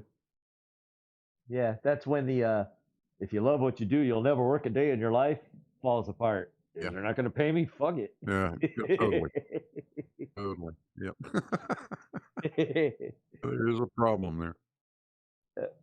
Okay, you guys have a good one. I may or may not be back. Okay.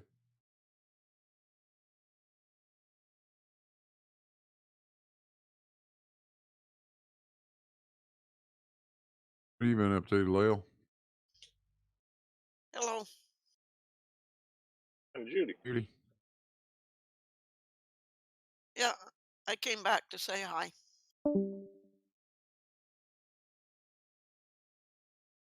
I'm glad you did.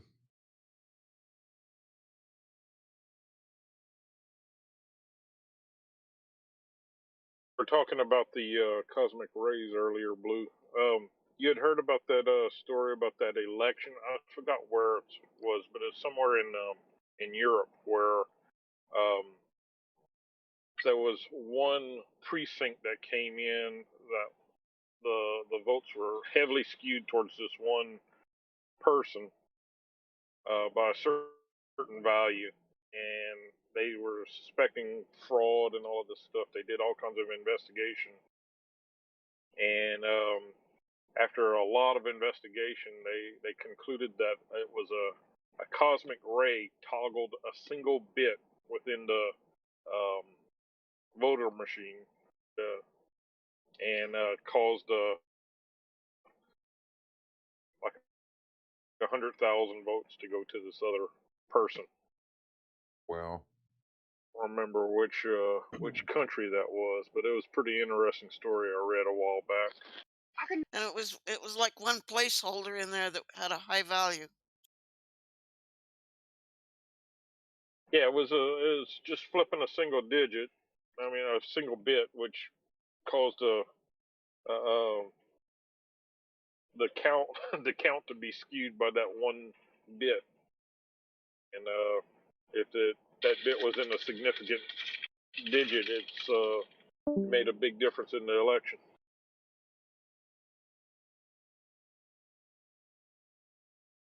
I can see that could happen. Very unlikely, but it's possible. think they started after that. They started doing a lot more with parity and checksums and redundancies, just to make sure that that wouldn't happen, or Yeah. to catch it if it does. The parity check is a great one. Now you got to flip 2 bits. Not only do you have to flip those 2 bits, depending on where it's at, you have to flip them the right 2 bits. Right, they got to be opposites. Yeah. Exactly.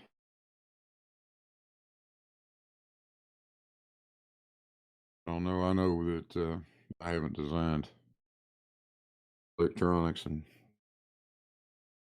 way over 30 years now, but in the day we wouldn't spend the money on radiation hardened stuff. That may be not like that anymore, but we have some stuff that's radiation hardened and some stuff that is not. Most off the shelf commercial stuff is not. Most of it isn't. That's right. At least it wasn't then. I guess it's still true. And there's different degrees of radiation hardening too. Yes, sir. Some stuff it's kind of like waterproof. I've learned a long time ago that just because a sales guy or some sort of documentation says this piece of equipment is waterproof doesn't mean that it's waterproof. Sales guy sells us something as waterproof. I go put it in the water and then it doesn't work anymore. And he says, "Wait a minute, you put it in the water?" I said, "Yeah, you said it was waterproof." I know. At that point, the only thing that means waterproof is IP68. Yeah.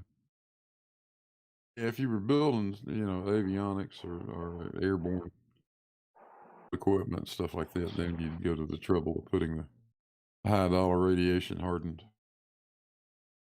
equipment in there. But it's just the problems become more things must have become more susceptible as time goes on because, way back then we weren't even thinking about submicron technology. And they got beyond that a long time ago. It's really, really little shit in there now. Oh yeah, but even at that,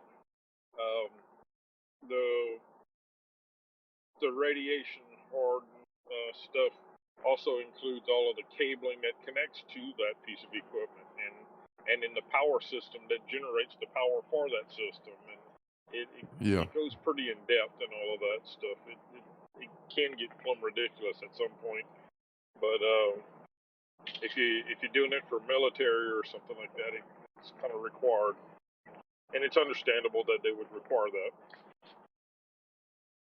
Yeah, exactly.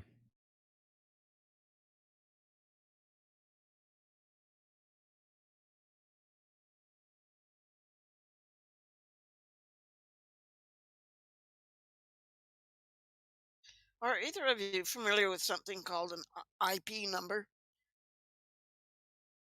Like if it's if it's IP00, it means that there's no protection against moisture. Yeah, I work with IP numbers quite a bit. Like I said, IP68 is what we consider waterproof, or what I consider waterproof. It's meant for all the time submersion, and basically sonar fish are IP68, right? And the connections and the connectors for sonar fish are IP68.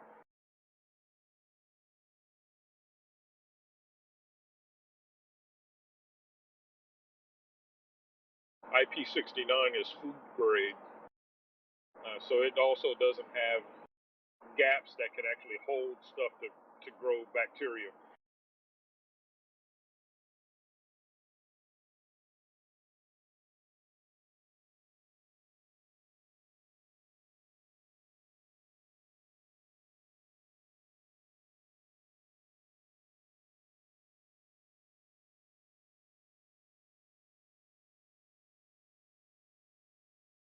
You had a particular IP rating you were curious about?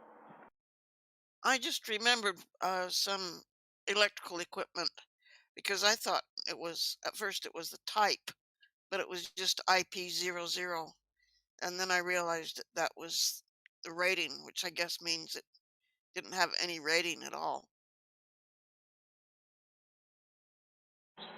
Yeah, a lot of times like OEM boards or something like that would be 00 because they're not inside of a housing. Usually, if you put them inside of a case, they at least have some sort of rating.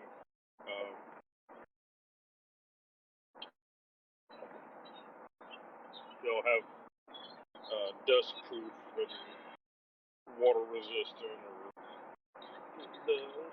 the numbers have different. You can actually look that up as far as they have specific definitions for each number in the rating. So if I just looked up IP ratings, I could find about it. Yes, if you do IP, IP ratings, I believe it is, and you'll probably get basically a list of from lowest to highest ratings. I think about one of the highest or the higher ratings is going to be like a 69, and everybody assumes that IP69 is better than IP68, but it's not. It's not necessarily even waterproof, or it's not submersible.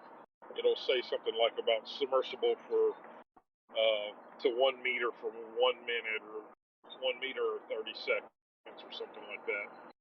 But if it's got a time limit on the amount of time it's submersible, that means it's leaking the whole time. It just takes that long before it leaks enough to where it causes a problem. So the submarines that you were using, what were they? Oh, anything that goes on a sub is going to be IP68.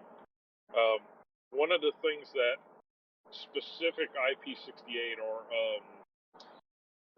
technically some connectors can be IP68, but not rated for full.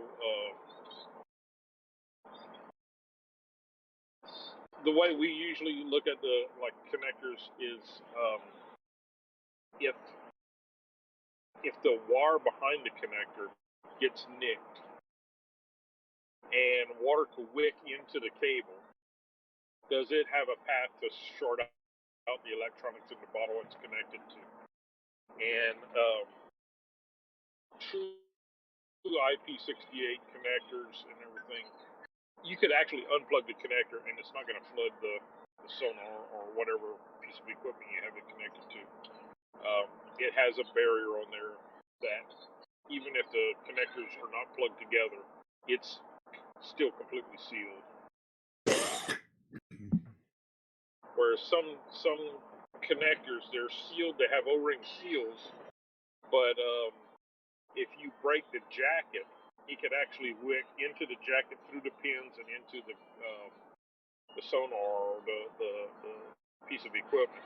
And usually we try to avoid something like that because things get abraded and you don't want to lose a $750,000 sonar fish because you scraped on a barnacle or something like that and the jacket tore and it wicked water up the cable.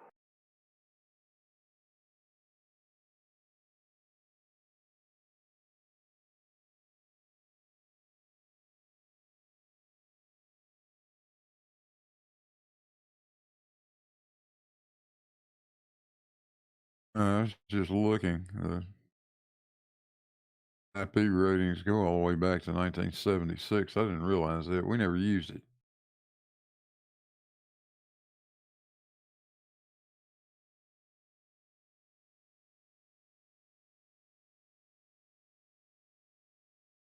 Never used those things. There was another scale too that was used some, but it wasn't as widely used. And it's been quite a few years since I've seen it, but I don't remember what it was. But it was similar to the IP scale. But it was a different scale altogether. And I just don't remember what it's called right now. Slept too many times since I did it. And well, of course, we had NEMA ratings. Yeah, the NEMA ratings are a little different, and that a lot of times we use that for like explosion-proof housings or yeah, but that was usually in air, it wasn't necessarily underwater. No.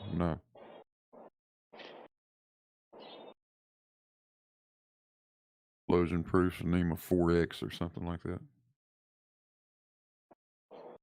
Yeah, I used to work on the foghorns. If you've been offshore and you heard those foghorns with the, it's a 645 hertz signal that goes off every 20 seconds, I think it is.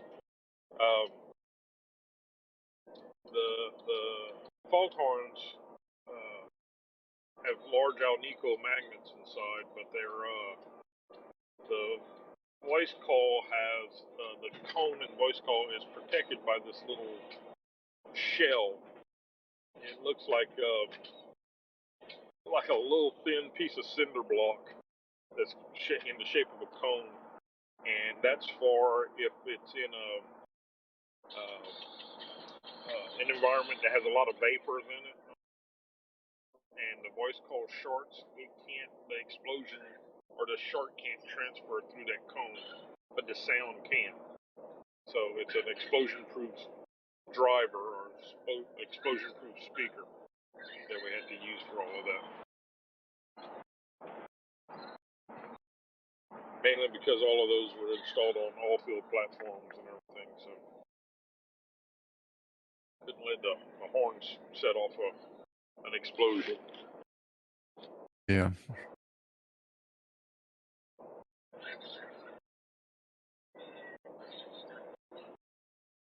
We have received some come back for repair with bullet holes in them, though. I can understand why, though. If you're trying to fish off the edge of one of these little platforms and there's nobody on it, there's this horn that goes off every 20 seconds, and they're loud as heck. I can see where it would be pretty irritating. God dang, there's a little switch on the side that if you hit it, it'll turn it off for about 4 hours. We couldn't turn it completely off. It would just put a time delay circuit on it. It would delay it for about 4 hours. Instead, they just put a bullet through it.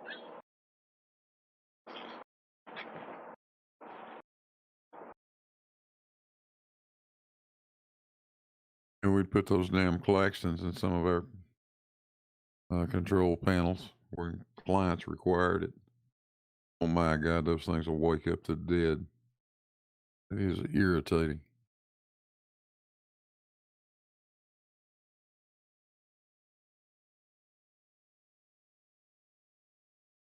Now, they were in stacks. Those horns I'm talking about, they were in stacks. They had 8 of them in a vertical riser, and they were spaced one wavelength apart. That way, they just kind of it made like a acoustic lens the way it was shaped, and it would radiate out horizontally. And that's basically made a 5-mile horn. And we had one that was a 16-mile horn that was a single driver. It was much lower frequency, and I don't remember the frequency right now. But when we would test that sucker in our lab, we would do all the work to get it going, or the driver, and then we'd have to test it 24 for overnight. And when we would come back the next morning, everything had done vibrated off of all the shelves, all the equipment was on the floor. We had to pick up everything every time we tested one of those.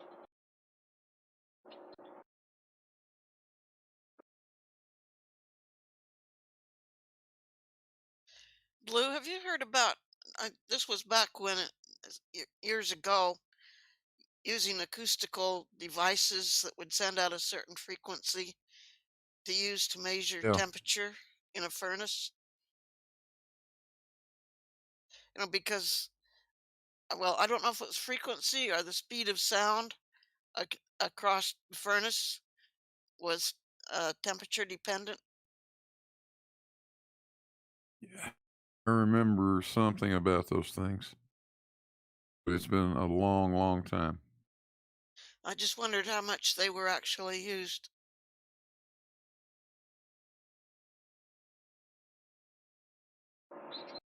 Fortunately, I'm not familiar with it. Because the speed of sound would vary with the temperature. It does. That's a fact. And they're using the speed of sound through the air in the furnace or through the Yeah, they were material using around it. the furnace. They were using it to plot the temperature across different places in the furnace. Okay. All right.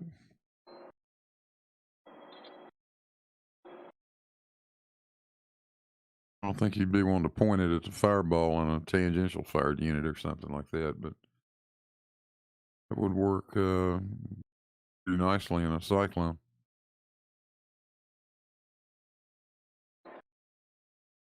I mean, I would imagine it worked pretty similar to some units we use.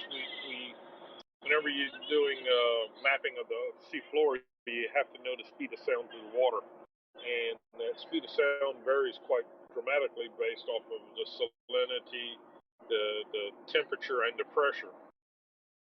And there's several ways we could measure the speed of sound. We could use a CTD, which measures current, which is electrical current, temperature, and pressure, and calculate the speed of sound. Or we could use what's called a sing-around unit, which had a small transducer that was a really high frequency, and it had like a plate a certain distance away in front of that transducer, and it sent out a little sharp pulse every now and then, and that pulse would bounce off that plate and reflect back, and they could measure this. Since they knew the exact distance of that plate, they could measure the speed of sound like that. So if they use something like that in your furnace, they can measure that speed of sound change just by reflecting off of that plate, as long as they know the distance that plate is.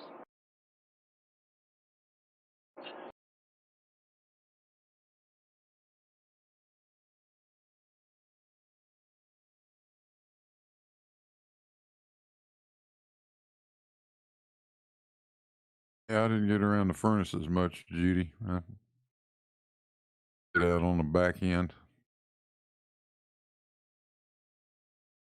I recall also an acoustics system for removing ash in a furnace. Yeah, sonic horns. Were they used very much that you know of? Yeah, they are. They're used. They're pretty widely used. Great, huge old subsonic, below audible range. Sonic horns, and those things will vibrate the hell out of anything. Yeah, they'll knock the ash off. It doesn't take the place of soot blowers, of course, but we got to have those silly things.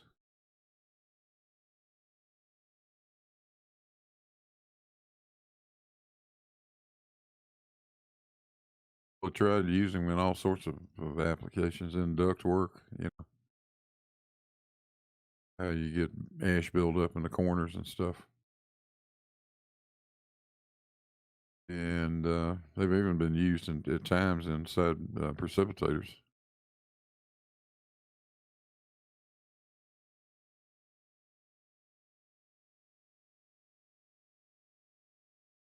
So you used them in some of the precipitators that you were working with?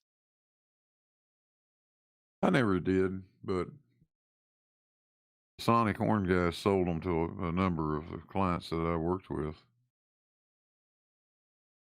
They would be having troubles keeping the ash build up under control in certain areas.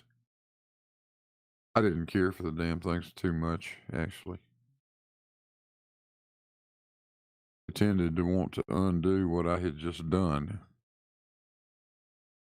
I just managed to get that stuff to collect and agglomerate, and then you go whack it with a sonic horn, and it just completely destroys the cake. It all starts back over again as a bunch of dust.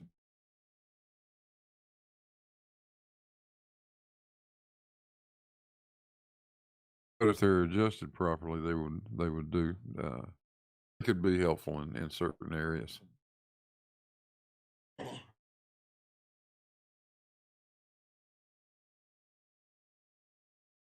And then there were the companies that used dynamite and det cord for cleaning.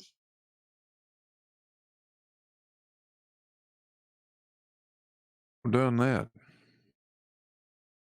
That was, I think it was Norm B. Hardy. Yeah.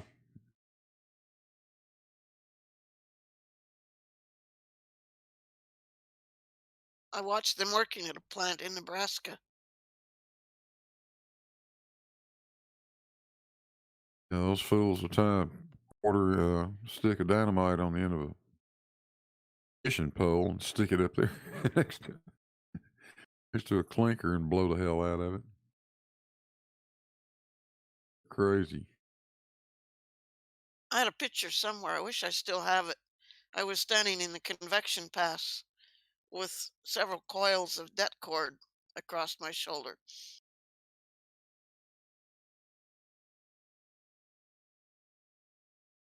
It might not have been the best decision. Especially when you see in the background a person who's kneeling there on some of the tubing smoking.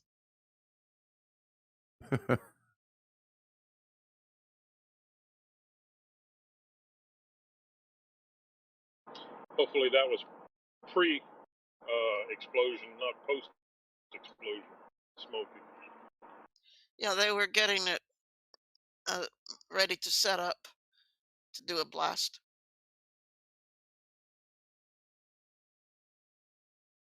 That was an interesting company.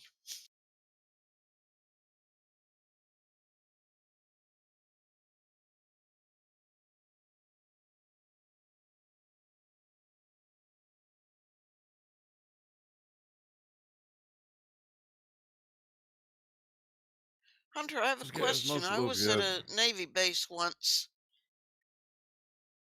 and somebody said what I was hearing was sonar, but I was on a pier and I could hear a pulsing sound. So, but they said that was sonar.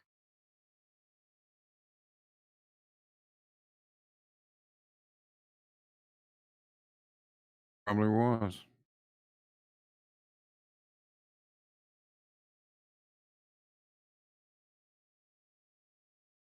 It was only one time there that I heard it. I missed that about the sonar. My headset had just died. What you had actually heard the sonar? I asked somebody because I was standing on the pier and I could hear this regular pulsing sound, and somebody told me that it was sonar equipment.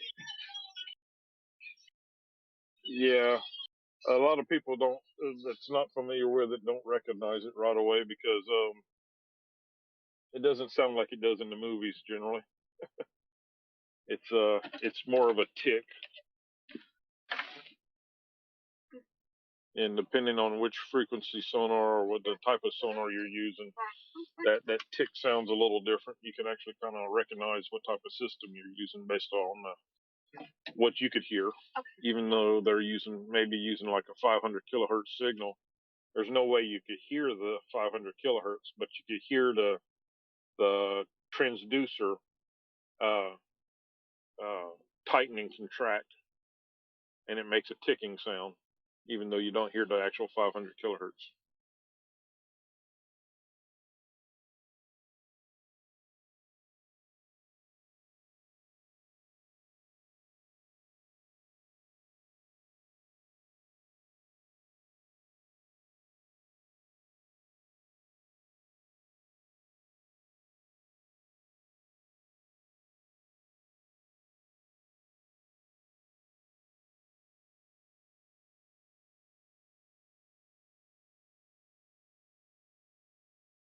Regular old fish finders run at what, 30 or 40 kilohertz, something like that.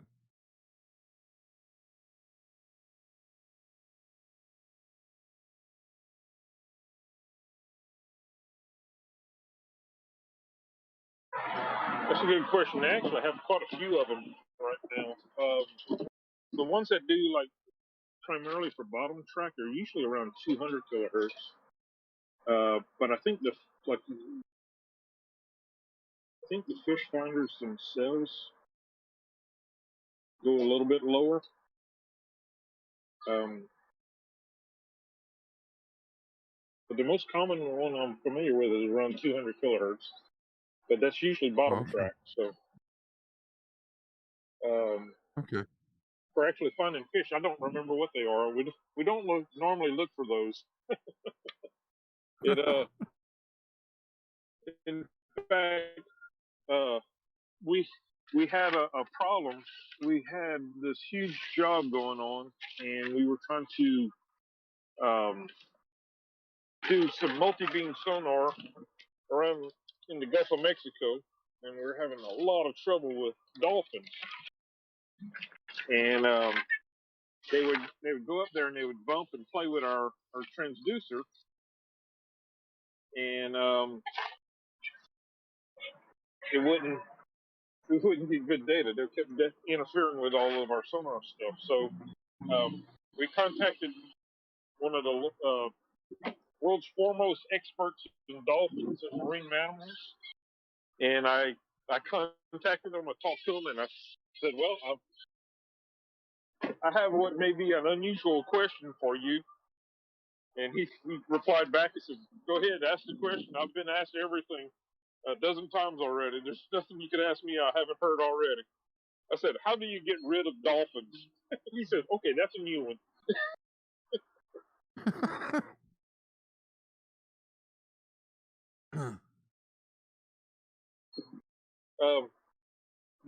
And this was before a lot of the laws came into with interfering with marine mammals and stuff like that. But it was like the best advice that was given was should be able to scare them away with some loud sounds. So we got some speakers and started some underwater speakers and started playing some Metallica underwater. And that was a mistake because you could see in every direction for miles around there were dolphins, 2 or 3 at a time, heading straight towards the boat to see what that sound was.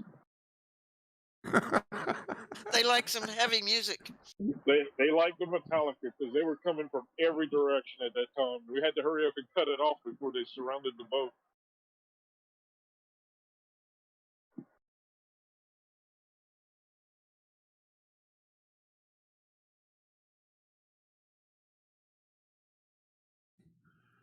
A bit of electricity would probably do it.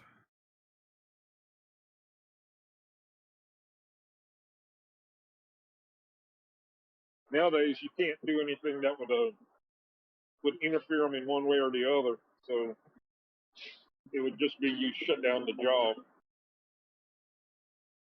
wait for them to all move out. It's like a huge job, and there's always a lot of dolphins and porpoises in that area.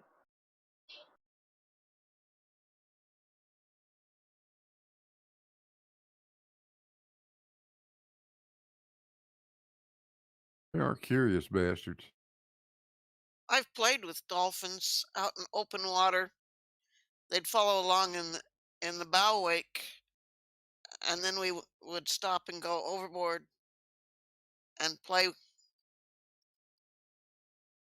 And they would swim up close to us, but keep arm's length away.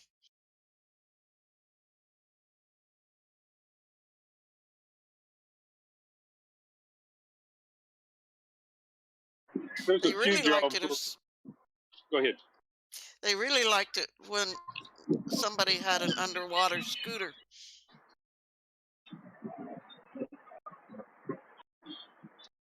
So that way we could actually move. Yeah, they'd be holding the scooter and doing loops and such with the dolphin right along by the side.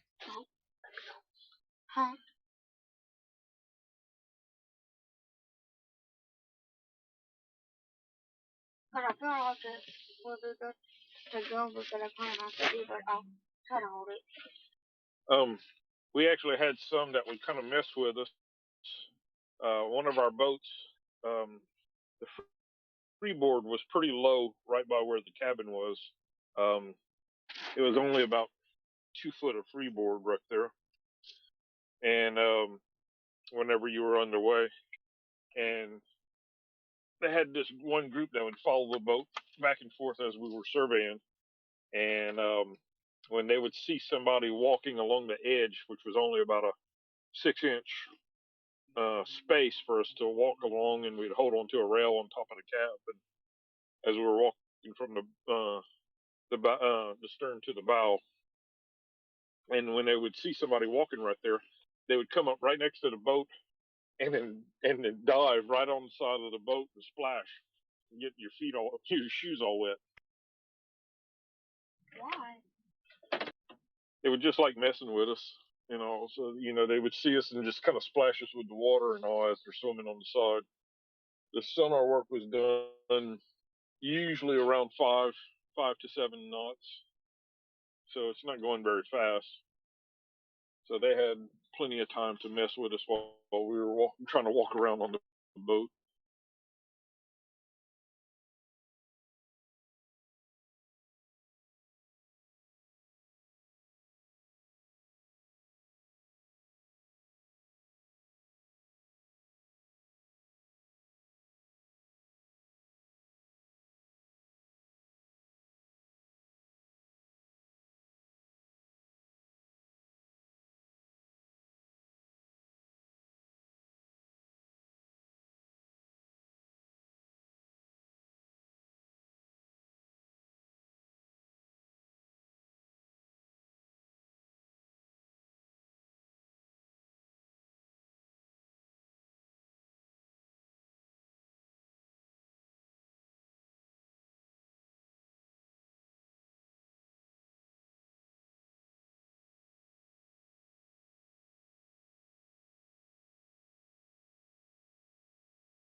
I just posted in the VC text. It was a photo of one of our boats that we used to find one of the, I think it was a Venezuelan or Colombian jet. It was an Air France that had some dignitaries on board that actually crashed, and we used our autonomous underwater vehicle, our robotic submarine, to go down and find the wreckage. But they did a story on it.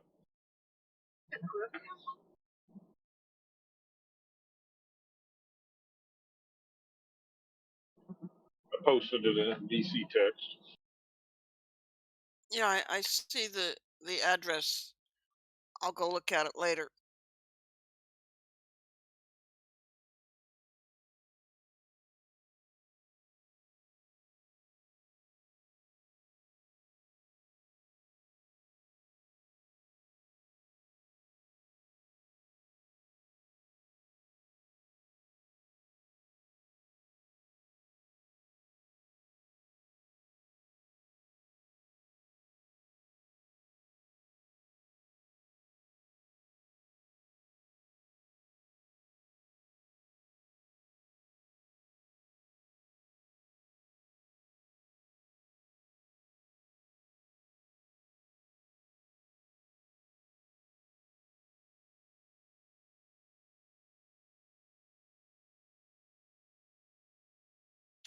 Blue, when you worked with CE, you really didn't work with the boiler that much, did you? No, not very much at all. Gee. Do you know if the ones that you worked with were most of them forced circulation? Yeah.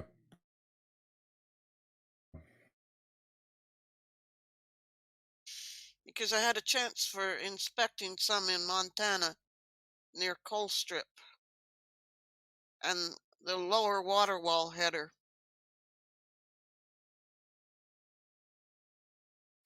And he'd lay on a skateboard inside the headers with the go no go gauge testing the orifices. Wow.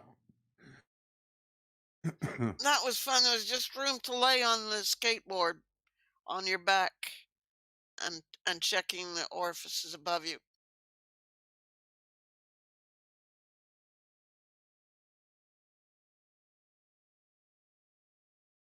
And that was a good place to take my legs off to work inside there.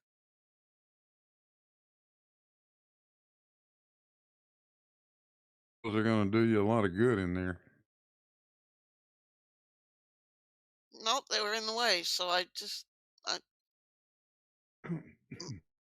lay on the skateboard and pull myself along with my hands over my head. Every once in a while, you come across a place where there'd be a whole bunch of sludge laying there and have to get off and push the skateboard past that and then continue on.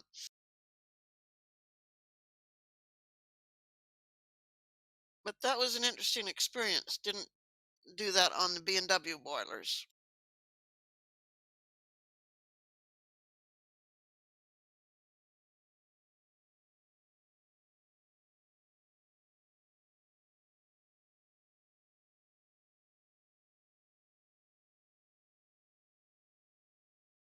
But I didn't get a chance to go inside of an ESP very much. And I don't think I was ever inside a bag house. You didn't miss anything.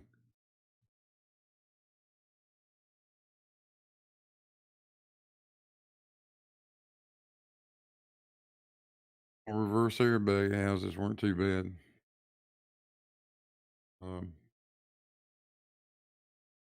Pulse jets, I didn't like those things. Were you involved in changing the bags? I've done it. I've done it. I mean, I've certainly wasn't my job to do it, but I've had to go in and help them. Always get a crew that's never done it before. You got to show them how to fold the bag, the snap ring at the top, and get the thing seated correctly and all that.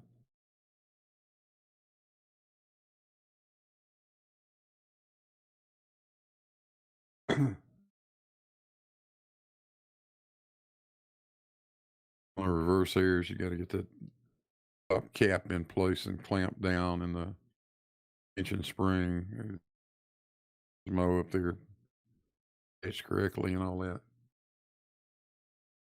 A lot of fiddle.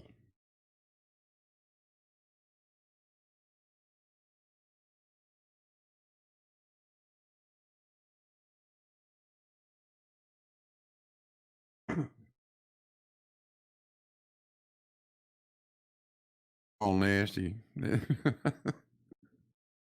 that it's clean inside a boiler, but it's really nasty inside a precip or a bag house.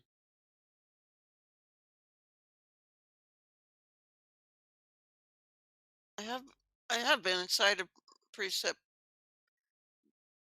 at least once during an outage, and also was able to go up above where a lot of the electrical equipment was for the precips.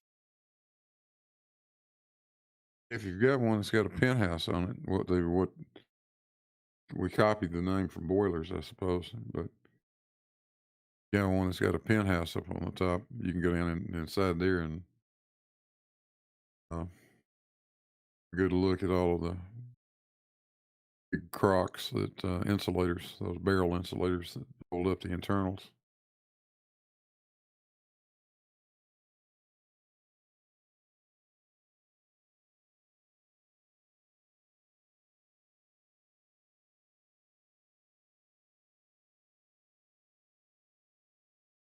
So they call that a penthouse as well as the area above the furnace. Right, right. there's a style of precept where we put a thing up there that decided to call it a penthouse, but it had always been called a penthouse top of the boiler.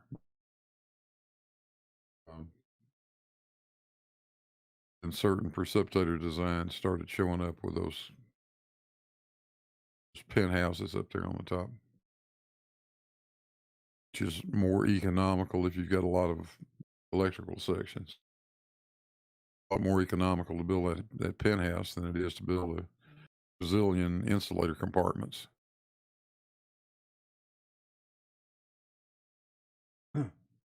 A cost involved in that because you always got key interlock systems and all that shit.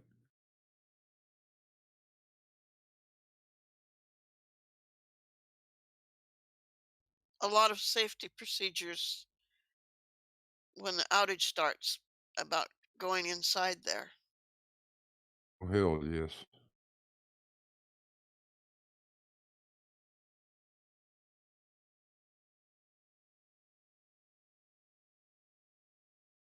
Things will kill you, and I mean right now.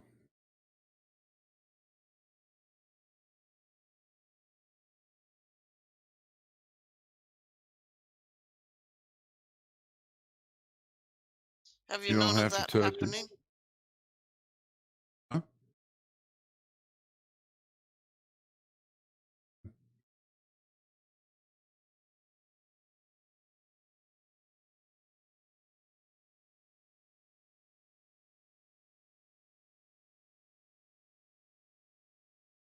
Didn't hear what you said, Judy. I said, have you known of a case where somebody has been killed in one? Oh yeah, several.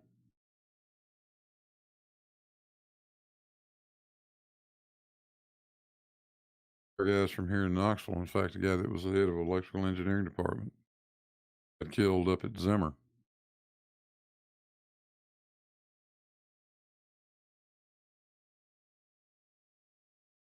I'm sure you're familiar with AEP Zimmer. I've been at the plant once. They were online, so I didn't get to see inside the boiler, but I did do a walk down of the unit and saw the scrubbers. That's that big damned 1,300 megawatt alone. That was going to be a nuclear plant and then ended up being Yes, coal-fired. ma'am.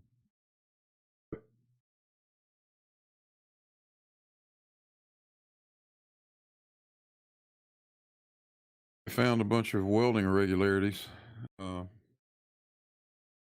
the end of the construction, and it got so involved that it just became obvious that it was going to cost more money to try to tear all that out and fix it than it would just to abandon what they had. Salvage the low pressure turbine and generator. Replace the high pressure turbine. And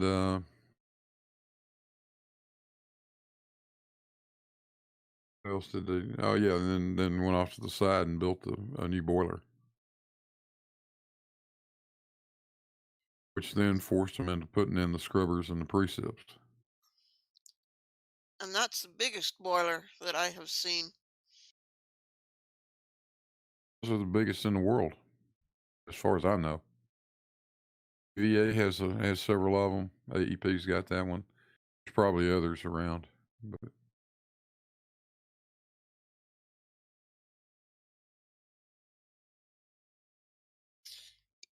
The fans, I remember walking by the primary air fan.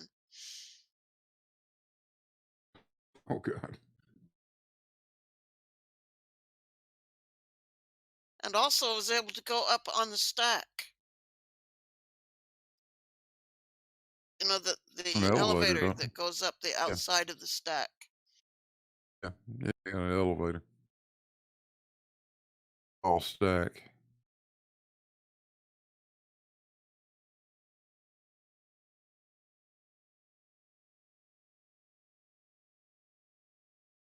those little scrubber modules positioned around the base of it. I've been there.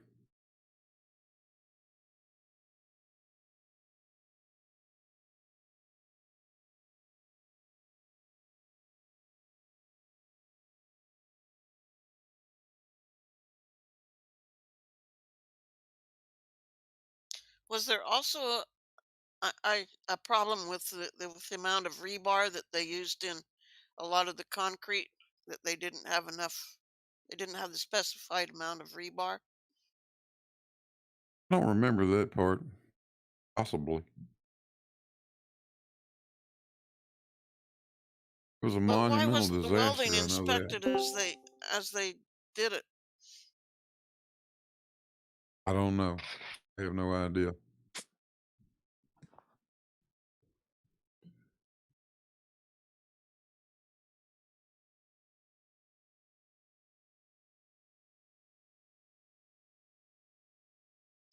And when I was there, of course, they never did they never did bring in fuel, did they?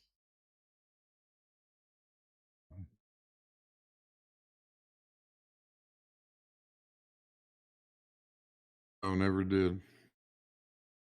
And we saw the building.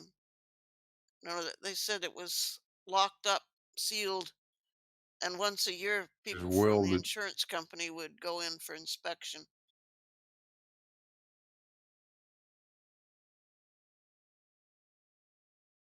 Doors to the containment are. I thought they welded them shut.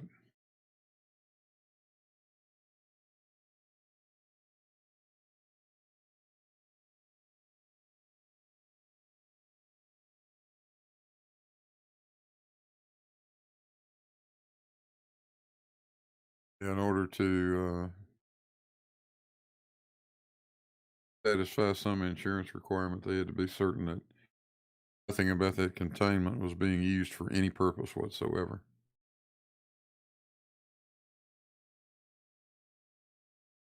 They couldn't so much as store a mop bucket in there.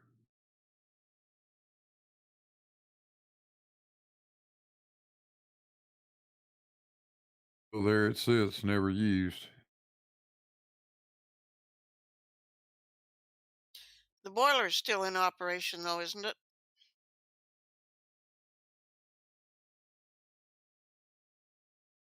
Well, yeah, I'm sure yeah.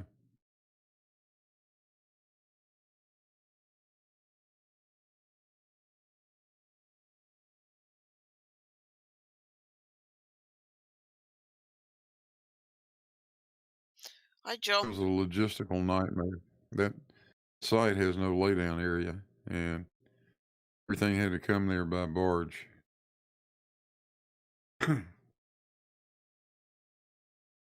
That's where they had that's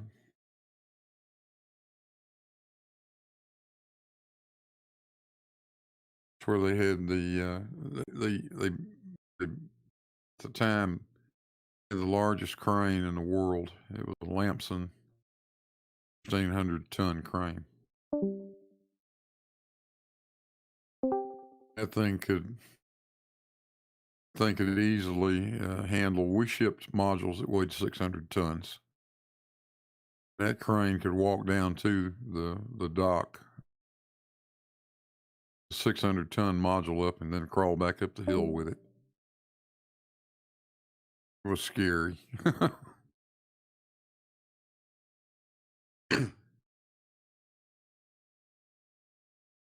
We had the precip modules built at a shipyard in Mobile.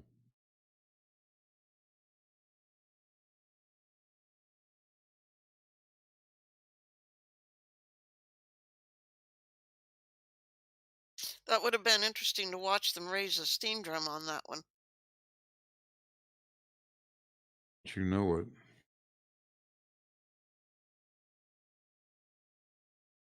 There's one heavy mother.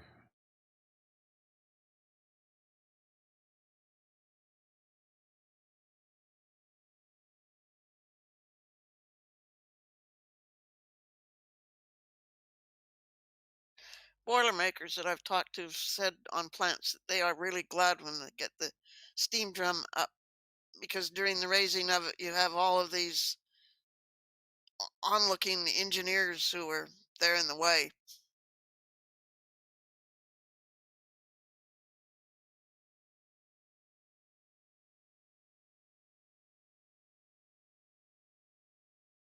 Yeah, for some reason, everybody wants to watch that. I don't even want to be in the same damn county.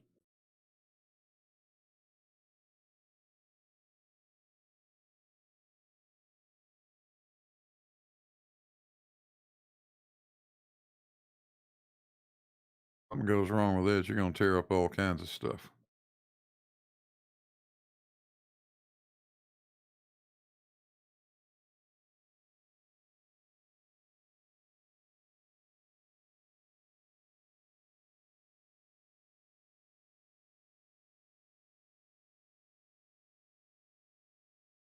How much that steam drum and that thing weighs.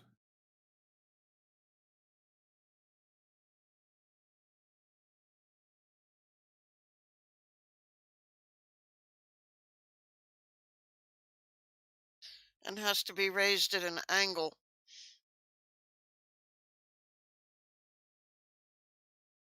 Yeah.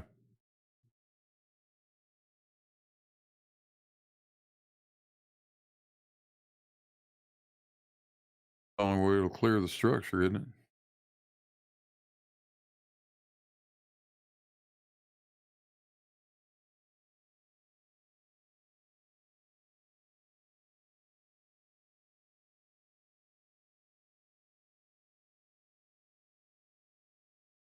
Never got to actually see them raise one.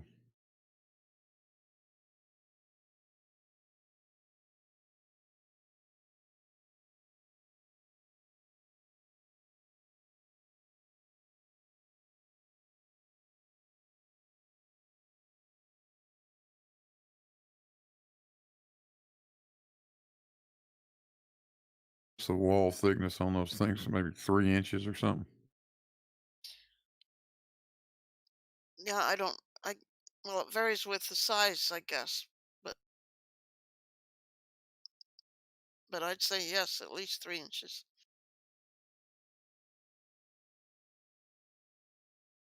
It takes one hell of a set of bull rolls.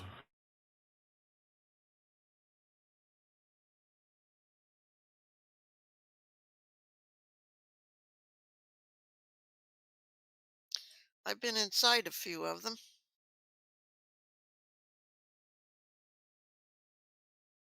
Stuck my head in.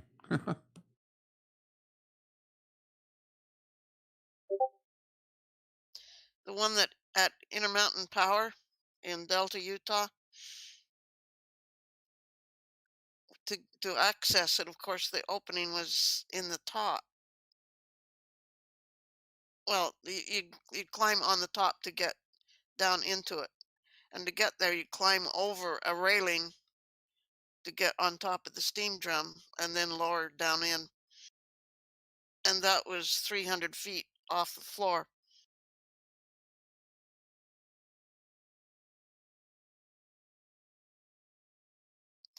So that was fun.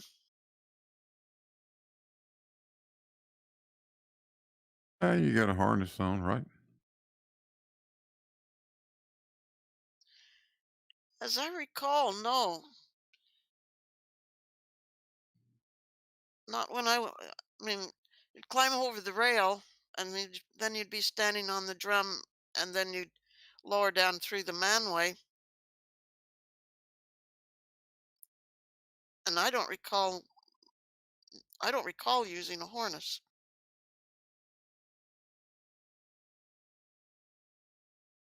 And then there was a small ledge that I could set on when I went inside the drum, and then I took my legs off and handed them up to the person who was standing watch and surprised him.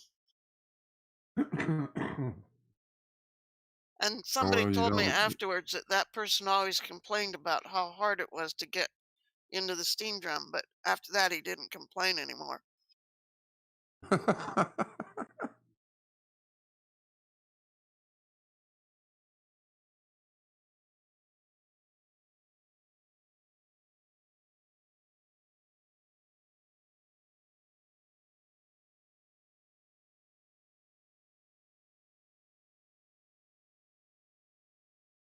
see, what's Brian Peck doing up there all by himself?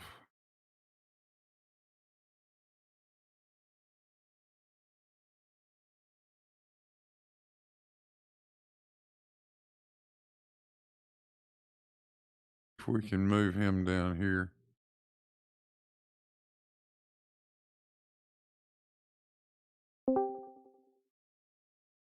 Oh, Brian Peck.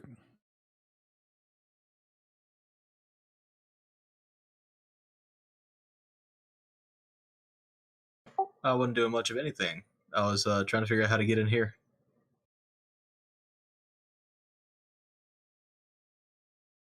I think you need a different role. I'm not sure what you need. Let me think. Let me see what I can do.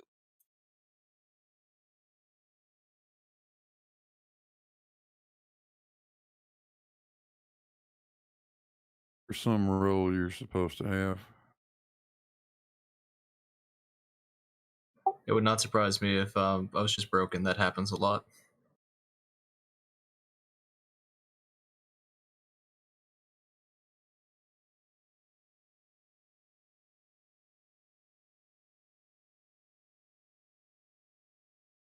By the way, is Bob around right now?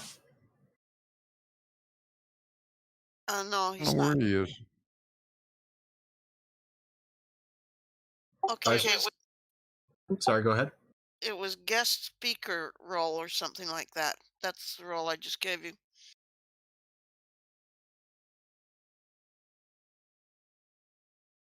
Should let you get back in anytime you want to. Awesome, I appreciate that. I just recently spent a little time up in Bob's neck of the woods. I don't know how anybody lives through that much snow.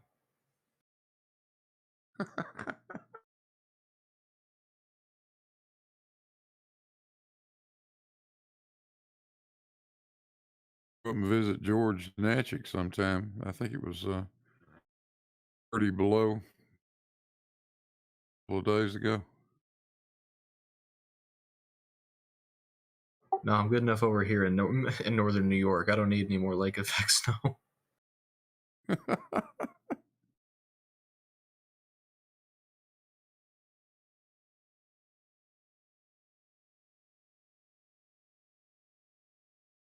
Yeah, you guys Here in over North- there digging out snow, and I'm still cutting grass.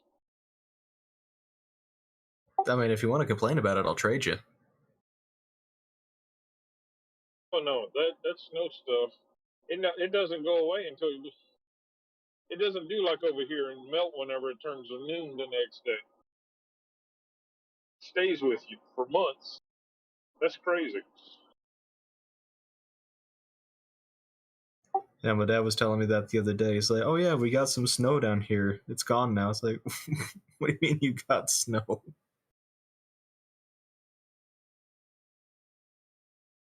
They got a lovely dusting of a 1/4 inch of snow in northwest Arkansas about a week and a half ago.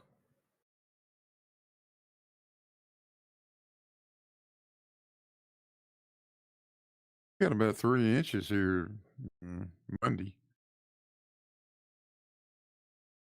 It had been so warm that the wasn't any snow on the streets or anything. All the grassy areas and the deck and all that. Oh, yeah, 3 inches of snow sitting there. First kind too, that wet sloppy shit.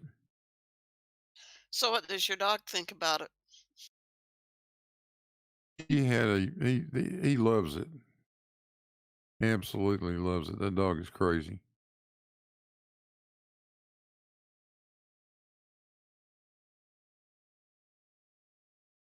You ran and played in the snow.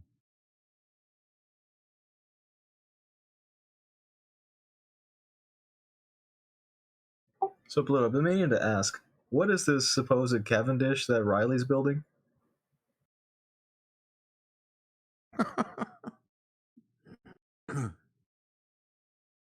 Well, Riley set out to build a Cavendish that would fail. He was fairly successful at it. The one thing he's successful at. Yeah, he built the I've nicknamed it the Tony Tub. Basically a mop bucket. Some kind of half-assed portion balance in it. Oh, this isn't I the think thing. that's wrong. This isn't the thing he built where he took the torsion out of the torsion balance, is it? Yeah, that's it. That's it. That started out, and I called him on that and said, this is never going to work. Told him that way before they ever built it. I think they tried to then fix it, but I think what he did was he put a wire that's way too stiff in here.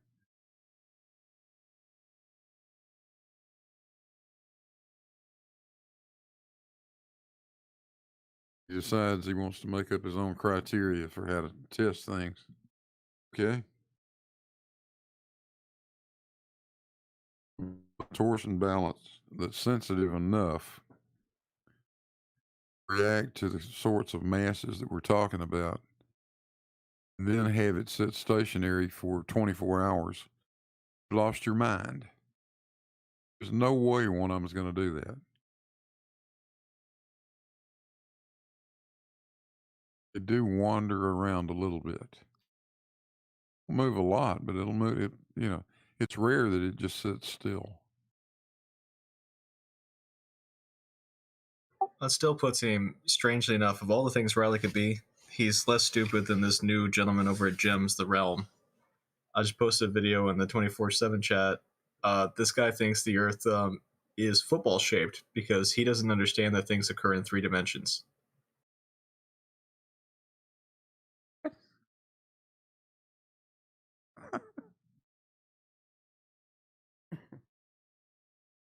That is definitely not the dumbest thing I've heard on here.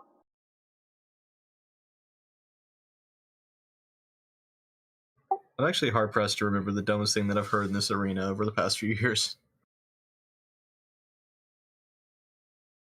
I've been going round and round with a guy named Flat Sky. He's got a YouTube channel. It's called Flat Sky. The poor guy has totally lost touch with any sort of reality of any sort. We couldn't begin to find a point, a commonality to agree what is in anything in reality between the two of us. We have probably almost 500 comments between us going back and forth. And there's no commonality anywhere in any of the comments. But does he actually adhere to the idea of a flat sky?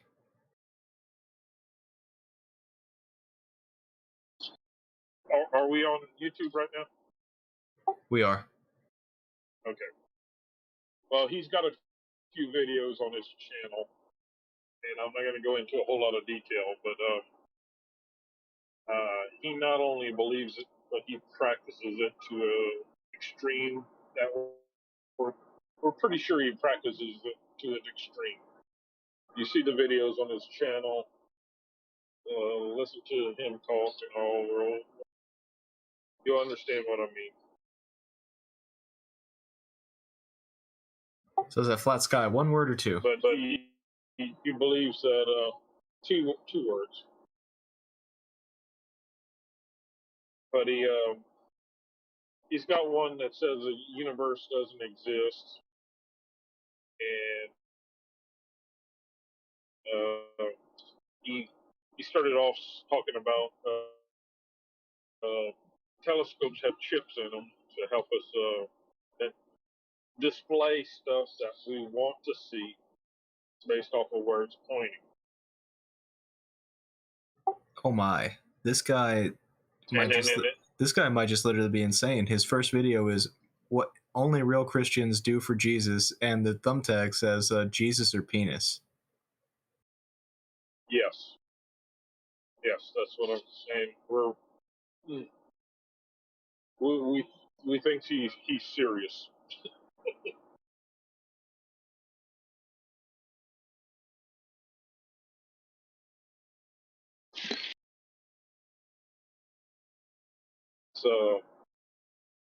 and he's actually made a video or two directed specifically towards some of our discussion that we've had back and forth. I'm sorry, say that again. He's made a couple of videos, or at least one, directed to try to explain to me how to take a measurement or something, or how to measure how Eratosthenes measured the distance to the sun using sticks, and how he did it wrong. And I told him, I said, well, that's a nice video, A minute. but he didn't measure a distance to the sun using sticks. He measured the circumference of the Earth using sticks. Oh my God. Huh. But and really, that was the most intelligent video he's probably got on his channel, to tell you the truth. But I mean, you could see on his channel, but we went probably 200, close to 200 comments on Sly Spartane's channel too. We've been chatting a lot, got to know each other pretty well. Oh God, I do know this guy. I've had a set of chats with him as well. This guy's certifiably wacko.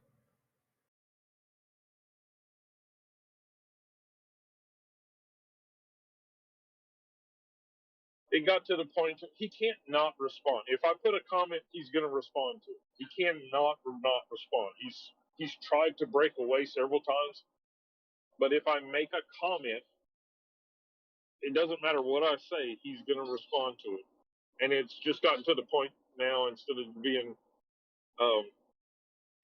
one of the comments, it was a really obscure comment I made about something about taking the measurement, I think I was talking about measuring the height of a tree with using angles, and it must have set him off, because he did 20, 21, 22 different comments, one right after another,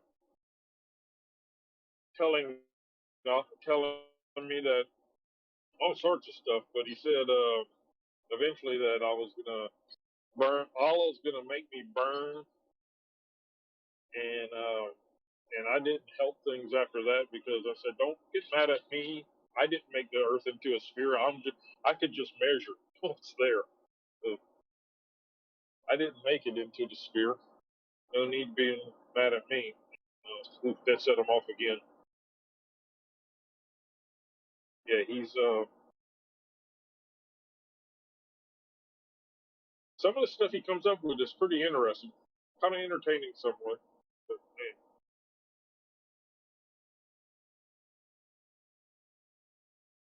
But, I love Christian Muslim apologetics. I'm reading through some of the transcripts for his Quran stuff, and I understand a little bit more about him now. That this guy is certifiable.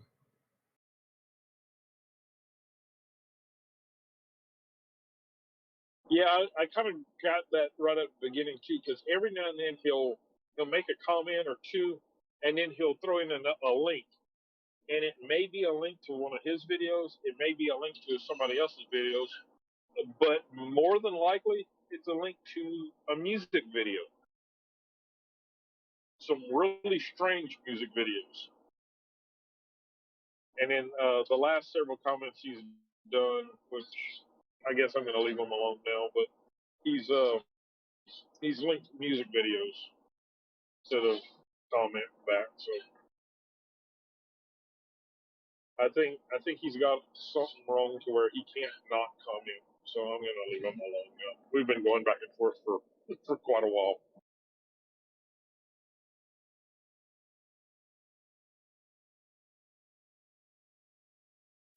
How about you, Judy? What's the strangest or dumbest thing you've run across in this arena so far? That's a hard question. There's a lot of strange things.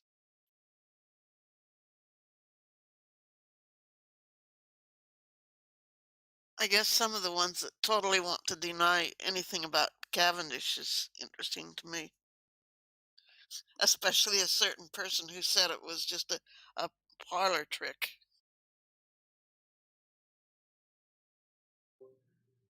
Yeah. There's that. I have a feeling this is the same gentleman who once argued that 5 divided by 0 is 5. Oh, actually, it's he's talking about Richie 5-0.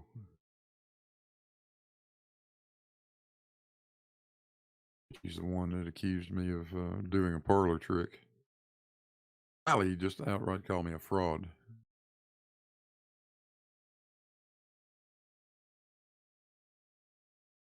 You know, I would pay money to put her in a shop and see if she could build a Cavendish experiment.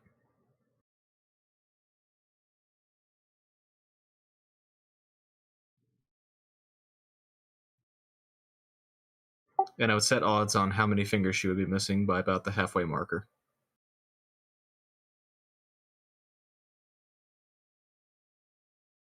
Set the over-under at 2. Friend, you stand a better chance of having angels fly out of your ass than Rachie does of building a Cavendish. Oh no, I have no doubt that she won't complete it. I'm just the amount of disfigurement. I think the amount of disfigurement will be what everyone's going to wind up guessing on.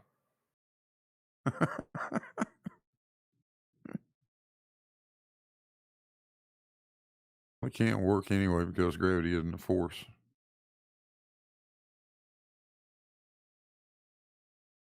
It's her one and only line.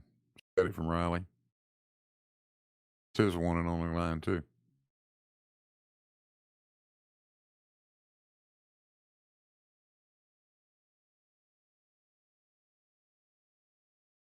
I mean, he has to know better though. It's gotta be a troll at this point. He's just so far deep that he can only say that one thing. I want to ask him next time I get him in voice chat somewhere, if his car stopped working, the new model came out and superseded it.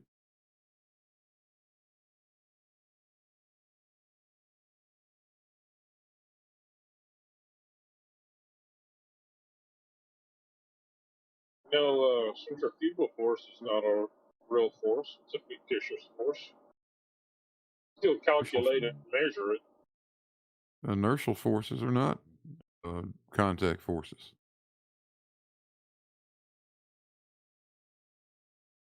It could compress a scale. It could compress a spring. That's right. All it has Without to a do is force. act. All it has to do is act like a force, to treat it as a force.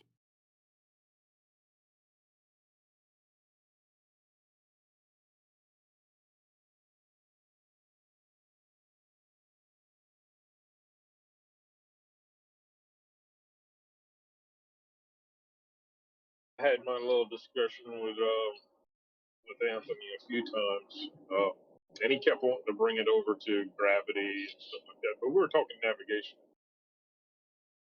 and I just wouldn't let him change the subject. And then it was gyro compasses.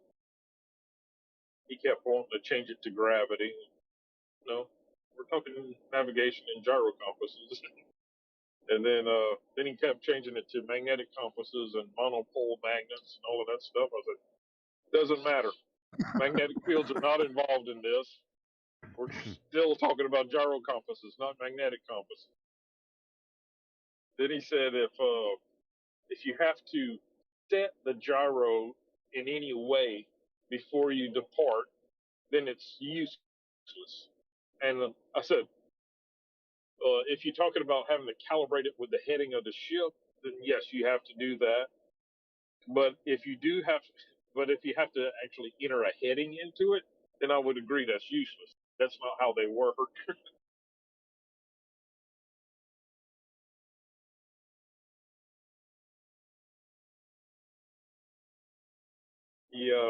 Then he took his ball and went home. He wouldn't talk anymore.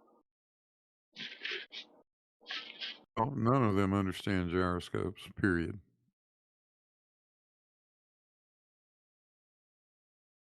You couldn't teach Riley the right-hand rule if you held him at gunpoint.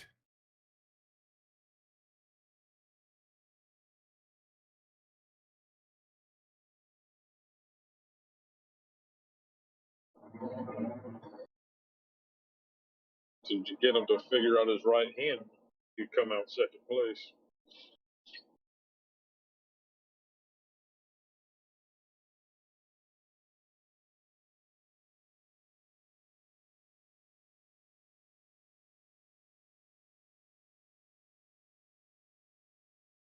Cannot understand that when you apply torque to the spin axis, the damn thing's going to precess. I have a little video of my gyro compass where I let it spin up and then turned it off, and then I let it. I pushed down on it, and it precessed and tilted back up. Then I let go, and then as the weight was pulling it back vertical, it reprocessed back the other direction. Right. That's with the power off. That was just a gyroscopic action. Yeah. Oh, because suddenly the torque got reversed on it. Yep. Because there was a fictitious force in the bottom of that thing back down. Yeah. Yeah. Now it's going to rotate the other direction.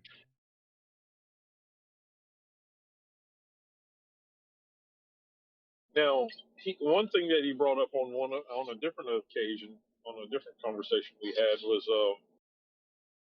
we had talked about for measuring rotation of the Earth was the different weights at different latitudes,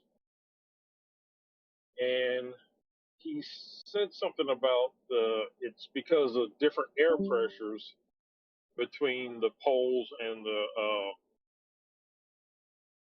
the equator causes stuff to weigh different. And and I said, well, if you think about it a little bit,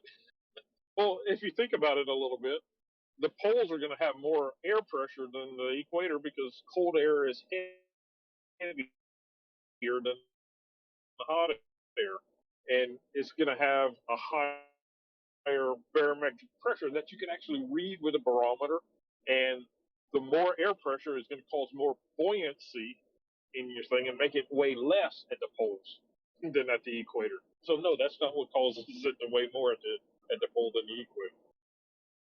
He hasn't even thought of his own explanation any further than that.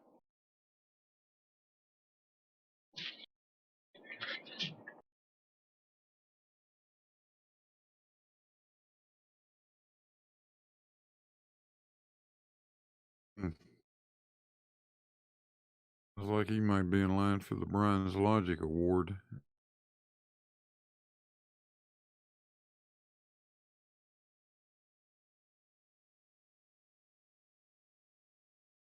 I mean, some of them, I don't understand how. I mean, they're obviously making up the explanation as you're talking to them. I mean, you can just tell that they're making up the explanation, and they don't realize that they're making up the explanation.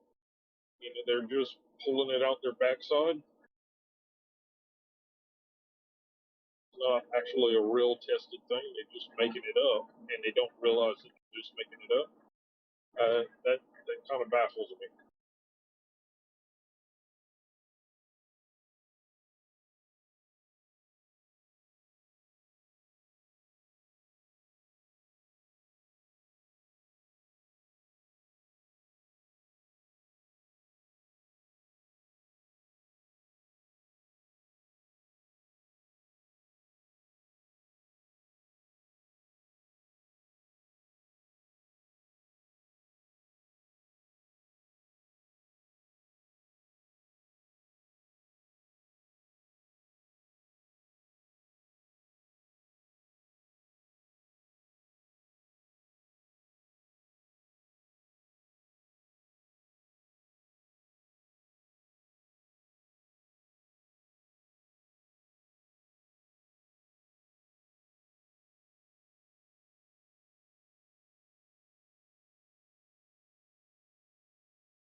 Since it's 3:30 in the morning here, I think I'll say good night.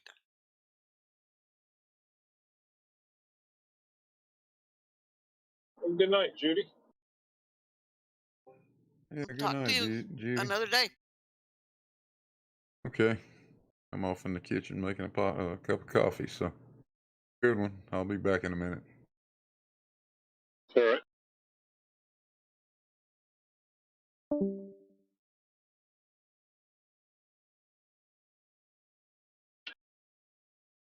So, Brian, what do you do?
There, I'm back.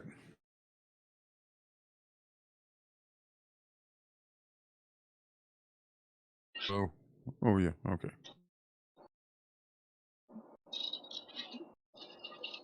Gonna have a long night. Got some new coffee, fresh coffee for tonight. I heard you ask Brian what he did. I didn't hear him answer. He may be away from his mic or something. Yeah, I think he's away from his mic right I can answer for him. Brian is a actual walking, talking medical doctor, which simply means that he went to school for a long time and had his brain turned to mush by the Illuminati. A government puppet then. Yeah, he's one of the true highly educated government puppets. I'm just mediocre. I'm way down the pecking list. No pun intended.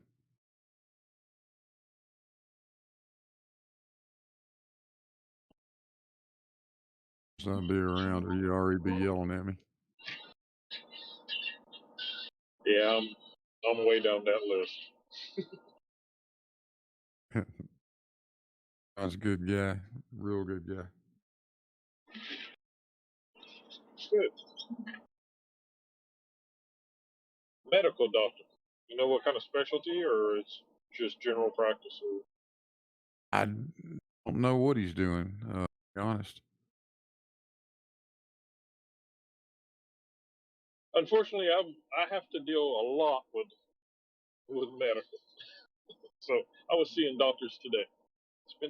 Took the day off and was seeing a bunch of them today. So.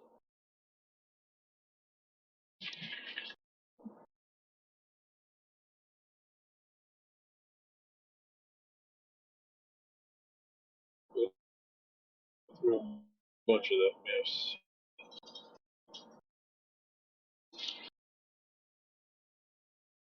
I've been seeing more of them than I would like to, but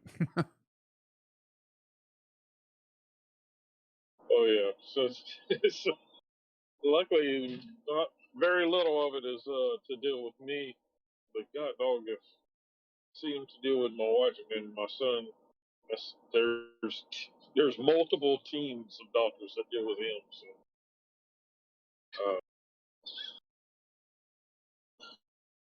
for the last 3 to 4 years have been pretty intense as far as a lot of medical stuff. So now he's got his new ticker and all, so looking forward to be a lot less on the doctor side, a little more of real life again. Good.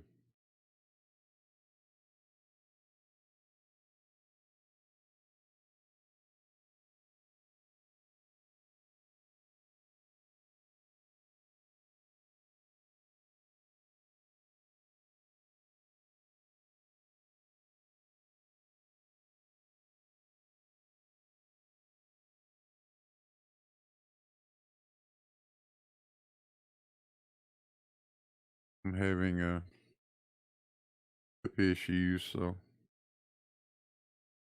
believe that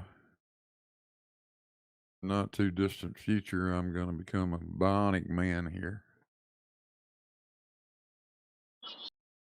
Oh, what kind of bionics you get? Maybe. I just get this hip replaced. I had a buddy who just had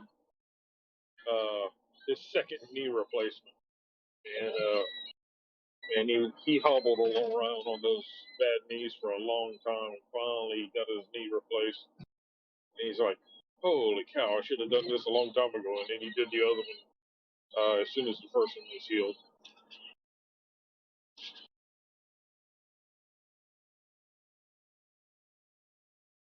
Kind of where I'm at with the hip. I've just had enough of the pain.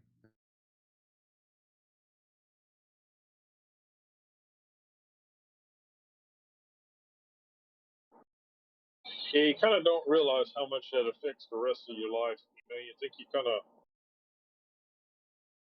kind of managing it and everything, but it's like it's always there, and it just kind of is this nagging thing, and it affects you more than you think it does.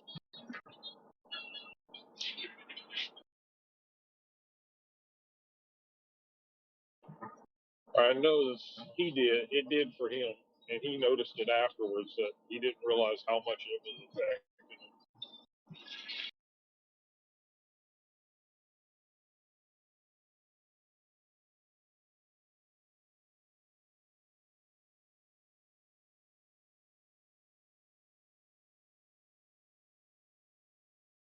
Well, you get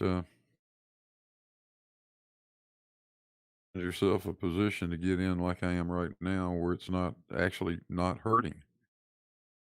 You think, if I could just stay like this for the rest of my life, then you realize you can't.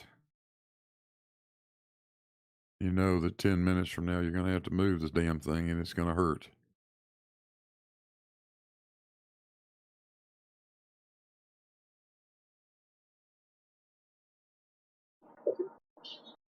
Yeah, luckily a lot of the orthopedic stuff has improved just from about 15 years ago.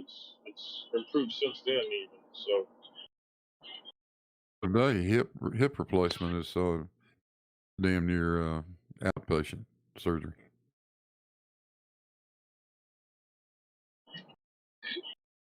it's amazing that it is too. I mean, if you've ever seen one of the surgeries, it's like, holy cow, that's what they do to you. And then they show the person right afterwards, and they're hobbling around, and they with a little support, they're walking around. Like, man, looks like if after they did that to me, I wouldn't be able to walk for a month, but they're up and going. So it's pretty impressive. Oh, they're up and going that day, or Oh yeah. That day. It's give them a little time to recover from the anesthesia, so that they're not groggy, and then exactly. it's amazing. But I think it's like some of the kids with the heart transplant. It's amazing how fast they get them up and walking after a transplant. My son was different because his was quite a bit more extensive than a standard transplant. But some of them they're walking that day or the next day, and it's like, man, that has come a long ways. To him, he was left with his chest open for 2 days before they were even able to close his chest to allow the swelling to go down, because his was more involved than the standard transplant. But the stuff that they're able to do that soon after having something that major done is amazing. Yeah, absolutely. I mean, I remember my mother having her gallbladder removed. This would have been back in the 70s, I think, late 70s. In those days, they cut you about half in two. Very long time to recover from it. Now it's a little incision about an inch long. Yeah, in those days, they cut you the size of the incision depended on the size of the doctor's hand, not the size of the part that they're working on. Right. Yeah, exactly.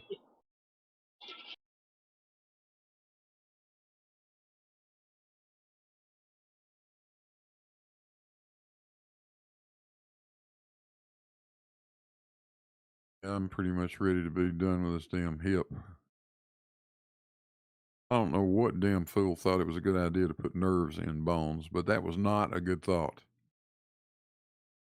Bones don't need nerves in them.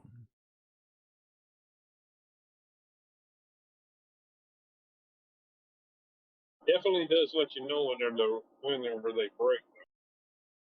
It hurts like a mother when this thing goes grinding against some other bone. Well, there's supposed to be a cushion to protect that. Yeah, that cartilage is supposed to be. Yeah. It's in there for. Yeah. Mine Just is the not warranty working. on the cartridge wore out, huh? Yeah, exactly.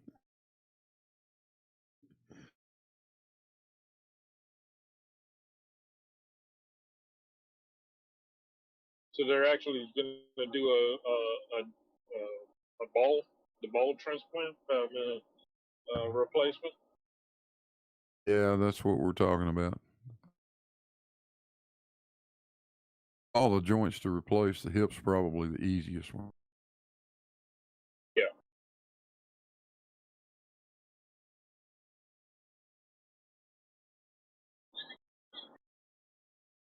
They're different. You can't just replace the top part or the bottom part. You got to replace them both. Yeah. The whole joint has to be replaced. Right.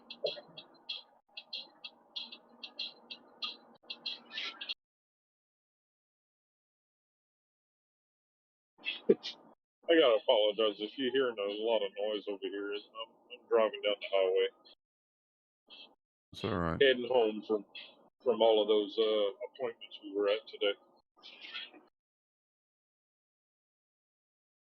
Back yet, Brian?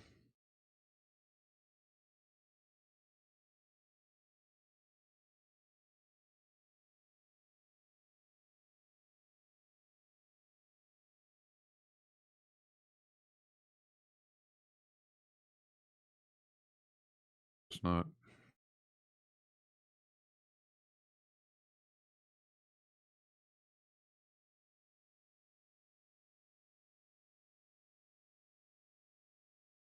I've known Brian for a couple of years now. He's got a very healthy disdain for the flat earth crowd. The rest of us do.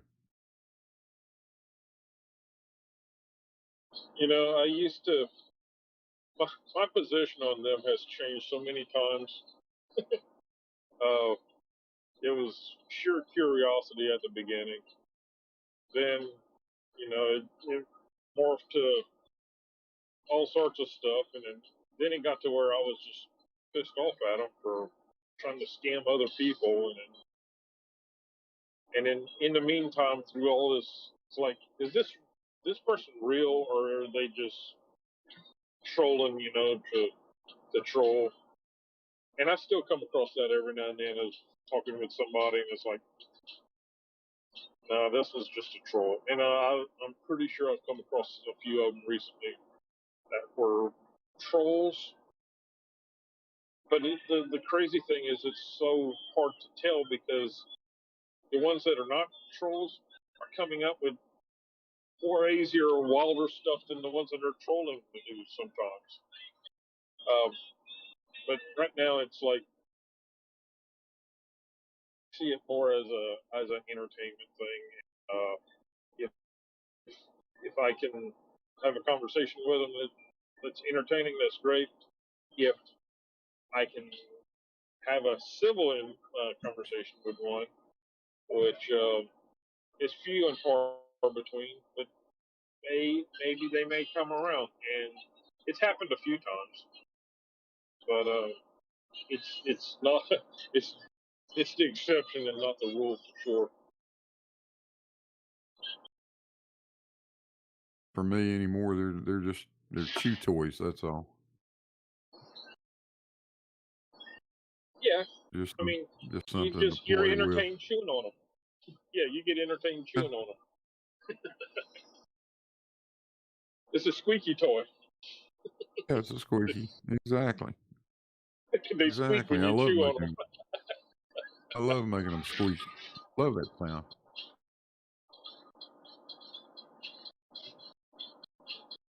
Yeah, Like me very I much, want, but that's okay. I don't like them either. So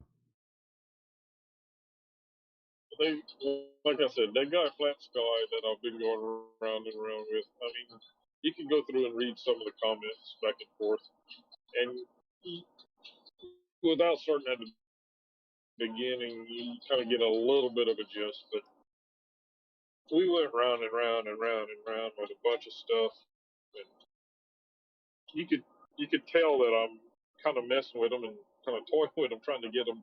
He did this whole video to explain how if you take two measurements to the sun on a flat Earth, it would come out to 3,000 miles. But if you did it on a round Earth, it comes out to much further, 93 million or something. So his whole premise was wrong and everything on that. But I understand what he was trying to say. But then I said, well, I was trying to explain to him that if you measured the height of a tree using angles, and you get this one measurement, and you go around to the other side of the tree at doesn't matter if you're at the same distance or different distance or whatever, if you measure the height of the tree from the other side and it measures a different height, if you're using the right triangle thing, then either your measurement was wrong or you're not on flat ground. right.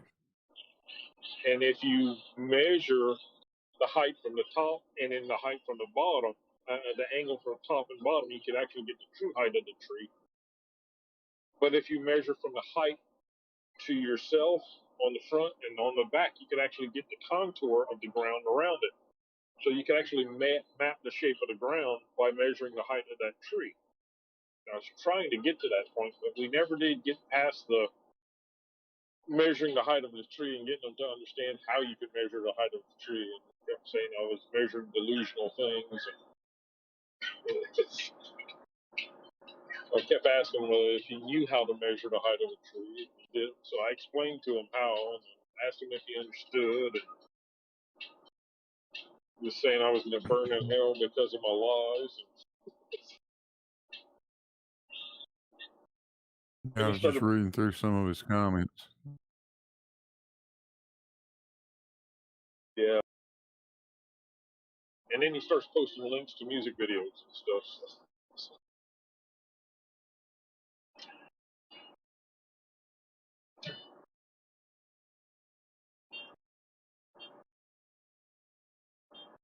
This is funny. I mean, like I said, it kept me entertained for a couple of weeks. His very first response to you starts out liars. Eratosthenes also calculated the distance from the Earth to the Moon and to the Sun. computed this using simple geometry and trigonometry. Bad news for you there, Flat Sky. I think Eratosthenes predated trigonometry. Well, the measurement to the moon was done quite a distance before Eratosthenes. The measurement to the sun was done like 60 years or 10 years before Eratosthenes did his measurement. But the measurement to the sun was based off of the phases of the moon, 50% of the moon, and they were able to figure out the distance to the sun. He was pretty far off, but he figured out the distance to the sun was 19 Earth to moon distances. So he didn't have a real number as far as real distance, but he said whatever the distance it is to the moon, it's 19 times more to the sun, which was pretty far off, but he at least did the calculations. But I think it was limited by his not knowing exactly when the moon was at 50%, and in some of his accuracy of his measurements at that point. Because it's a slight difference in angle made a huge difference. Distance. All they needed was, and the moon distance was based off of the diameter of the Earth, because the moon was so many diameters of the Earth away, and that one was pretty accurate. And when Eratosthenes measured the circumference, then they could actually use the circumference measurement to fill in the numbers of the other two.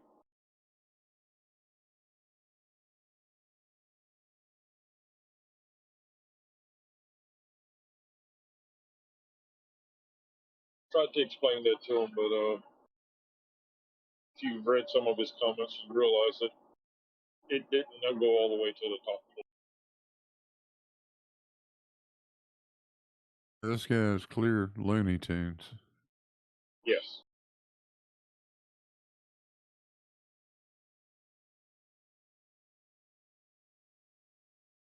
I think his first video on his channel,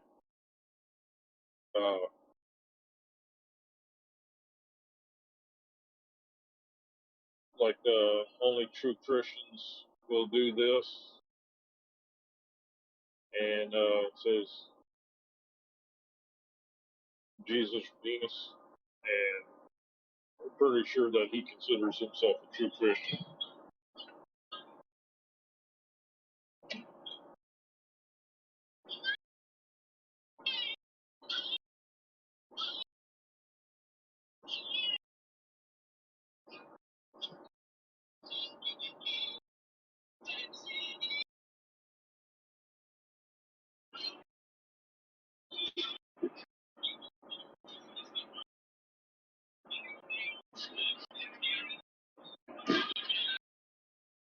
This is some seriously strange shit he's typing in here.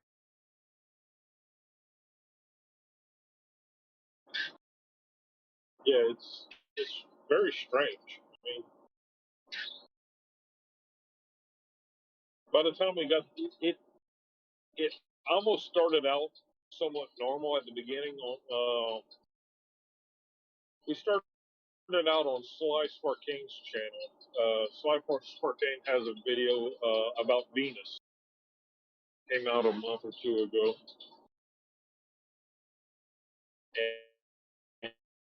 And something about Venus angle. Oh, being able to see Venus during, even though it's closer to the sun than Earth. So he kind of did the Venus angles to the sun and all. And that's where we started our conversation. And that's where he had laid out those gems about the chip inside the telescope. And the universe doesn't exist. the universe was invented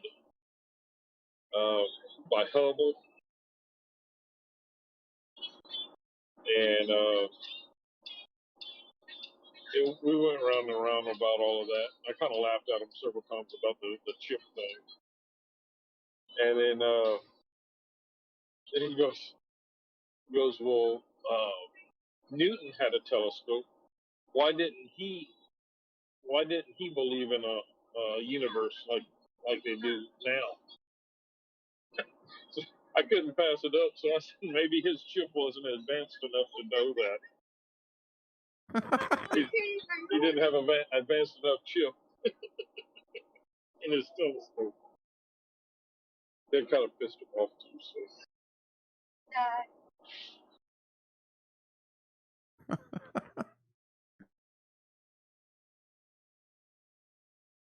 Yeah, looks like you found a very suitable toy yourself here.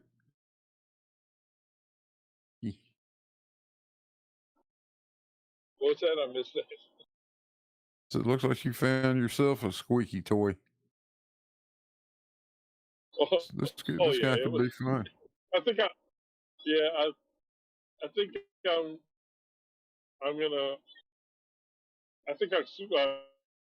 chewed the little squeaky part out of it. He's just responding with music videos. Wanted me to post on my channel that I was having this conversation with him, so other people from my channel can jump over and see what kind of ridiculous stuff I'm saying. But I don't know. Which video are you on? I'm looking at the one. Looking at the one that says all sun height measurements are incorrect. Okay, all right. So that's the last one. That's where we ended the conversation. He's got another one that's universe doesn't exist or something. We have a whole nother 100 or 2 comments on too. We've been going around and around for quite a while. Says, in fact, the sun is around 500 miles high in reality. Really? Yes. Based off of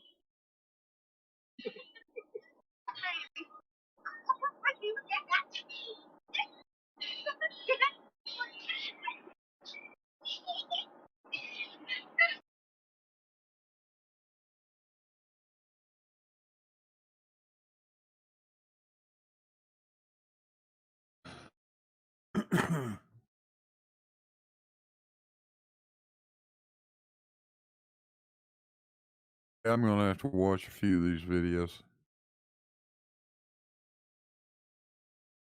It'd be fun to do a debunk on this clown. Yeah, he was pretty interesting.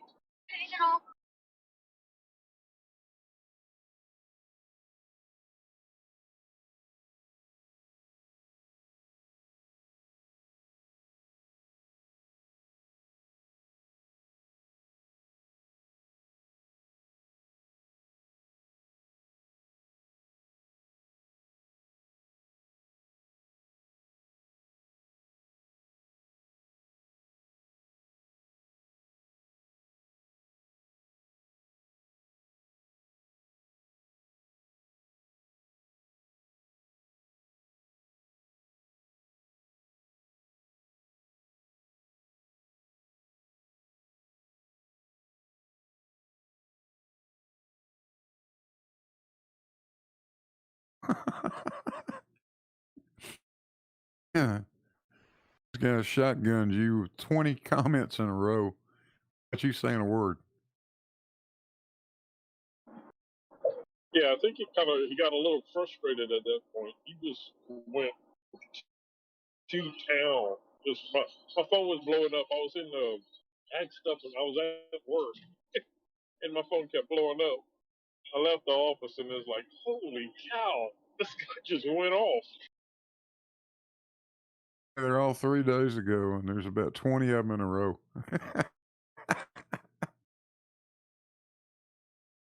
Hey, dude.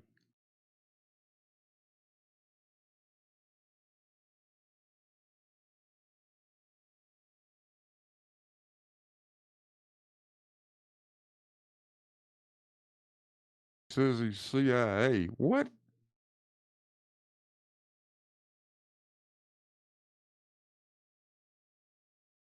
Yeah, I think I kind of ticked him off with my comment after that too.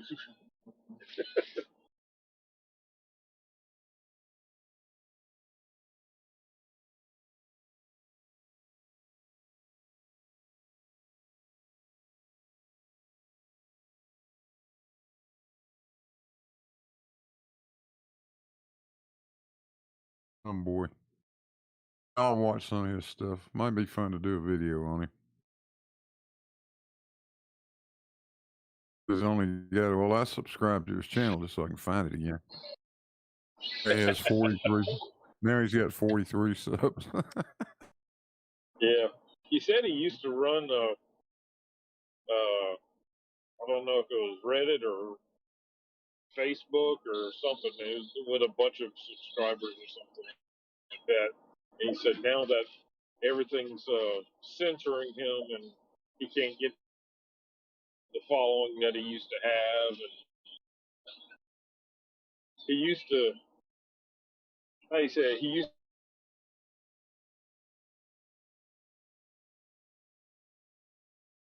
time and they would never be able to discount his stuff. And he did one on it was the sun angle. Oh yeah, he basically it was the solar noon moves times throughout the year. So but that's not how he measured it. He measured it from where the sun was in relationship to the stars, and he was saying that if the sun and the stars moved across the sky because of the rotation of the Earth, then the sun and the stars should be in sync with each other. And the fact that the sun moves in relation to the stars means that they're not in sync, so the Earth's not rotating. But he went through the effort of making this big spreadsheet of all the variation in the time of solar noon as it fluctuates throughout the year. And I said, well, and he thought that this was such a damning proof that he wrote a letter to the Pentagon, to the White House, to several of the universities, and he says they were so decimated, none of them got back with him. None of them could refute him.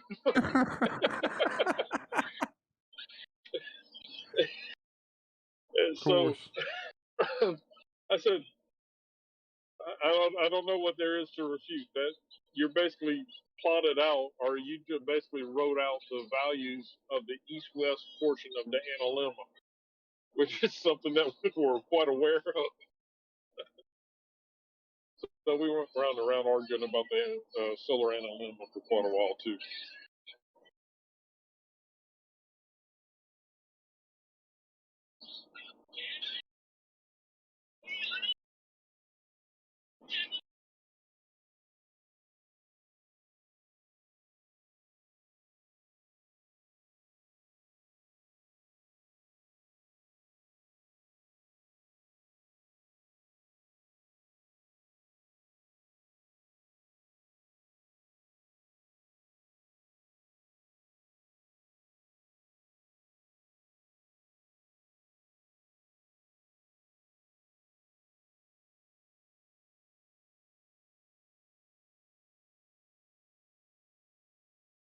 Oh, you're in trouble. You are in trouble. Right here, you are representing NASA and your idiotic science community. I'm representing God Almighty. Boy. Yeah, And the God card on you. Yeah, there was several times I had the shivers.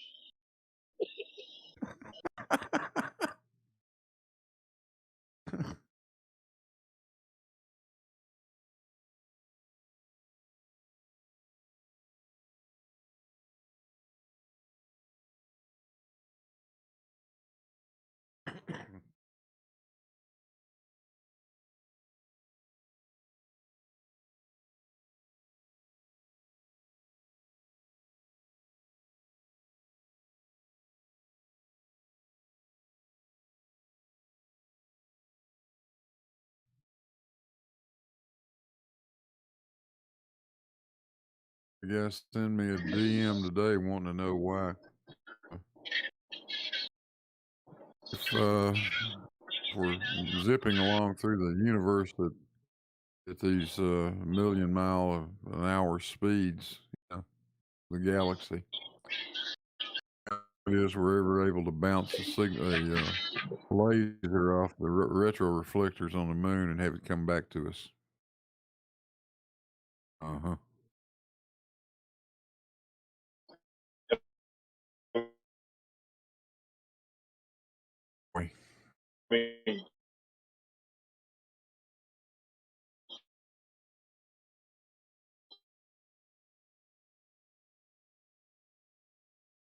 Have to adjust the aim a little bit if you want to hit the retro reflectors because the moon is moving. Stressed out for the last couple of weeks. I've had one of them. Actually, it was fairly interesting. I actually enjoyed the rebuttal on it too. Is they brought up that there's 14,000 satellites, 20 something thousand objects being tracked in orbit.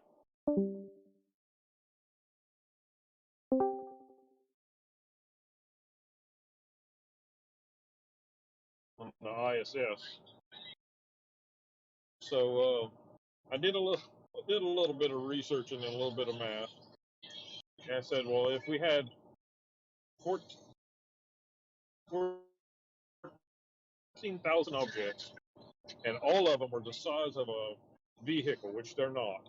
If all of them were the size of an average sized car, and they were all covering an area evenly spaced over an area the size of Texas, I think they would be like 15 miles between each one.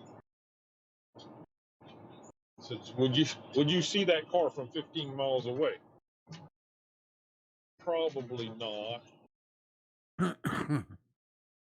So now take that and spread it around the entire world. And I calculated, I don't remember how many hundreds of miles between each object it was. I said, but that's not it. The objects in low Earth orbit are around 200 miles. The objects in geostationary orbit is 22,000 miles. So you could have 15 objects directly over the exact same spot on Earth, just in a straight line, and you still wouldn't see them because they're too far away. And then I said, even if that object did pass by, it's traveling at 17,000 miles per hour, and so is the ISS. If it's passing, there's going to be a closing speed that's going to be way faster than the frame rate of your camera, unless you're using a high-speed camera. Says you wouldn't get more than one frame of it, even if you were able to get it into the frame of a camera if it passed close enough. But that was pretty entertaining to actually work it out like that and get the actual numbers to post to them. Yeah, I did it one time. I can't remember the numbers, but I figured out the volume of space. I'm say 200 miles out to 400 miles or something like that. That's what that volume is in cubic miles, and it's enormous. Enormous. You got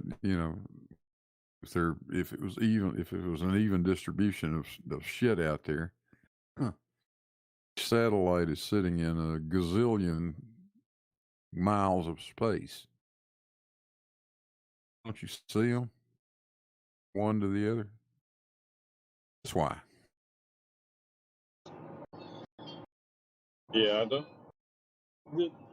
thing is they think about it about a eighth of an inch thick in whatever subject they think about, and they don't go any deeper than that.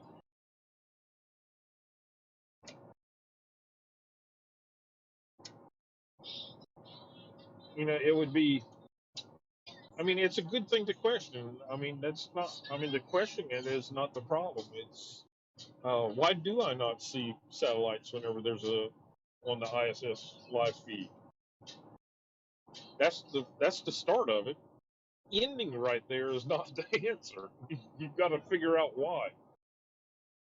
Do the math. Figure out why. But they end right there at the question. You said you screwed up and said the M word, and that's the problem. Yeah, and that's not usually the word I use. I try to avoid the math thing. If you noticed in the in all those other comments and everything, I don't use a whole lot of math because that scares them away a lot. But I do use measurement a lot because I'll stick to the measurements. You know, sometimes the math is required, but they're fearful of the measurement itself even before it gets to the math. Yeah.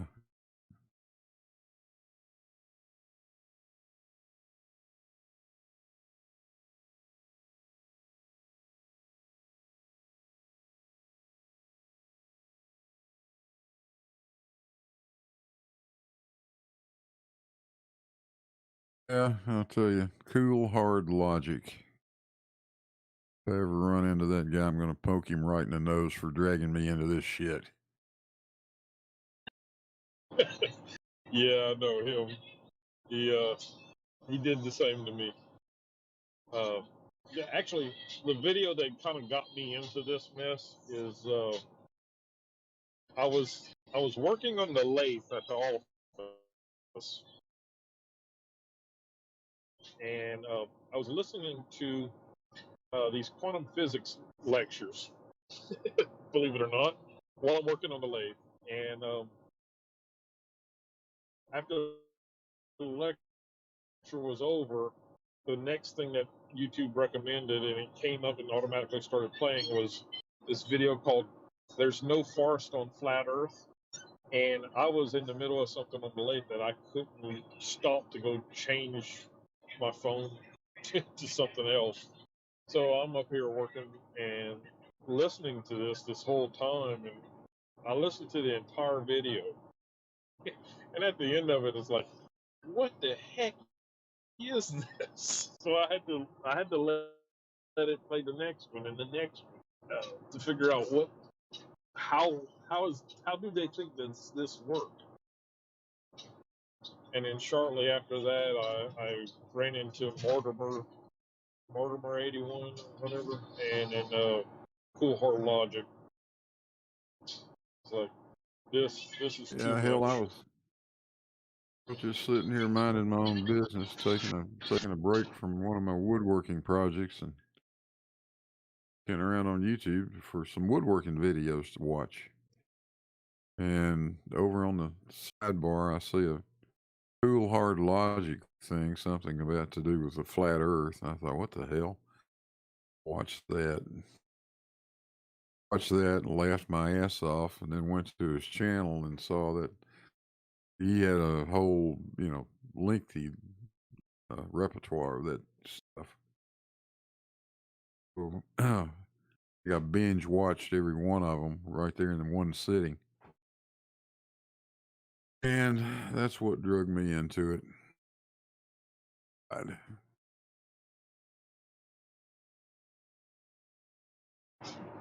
Well, I gotta say, if it wasn't for a lot of the medical stuff for my son, I probably wouldn't have spent nearly as much time in it. Because sitting around in a hospital room, you do get bored and you're willing to watch just about anything to make the time pass. So I watched a lot of it. Oh yeah.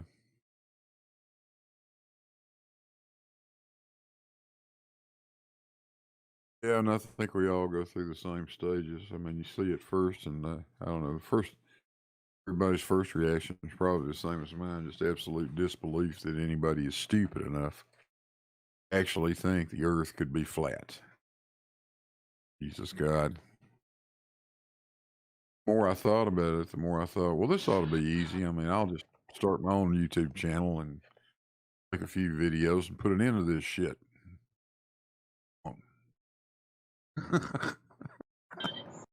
How naive were you? Oh, I'm telling you, we all started out like that.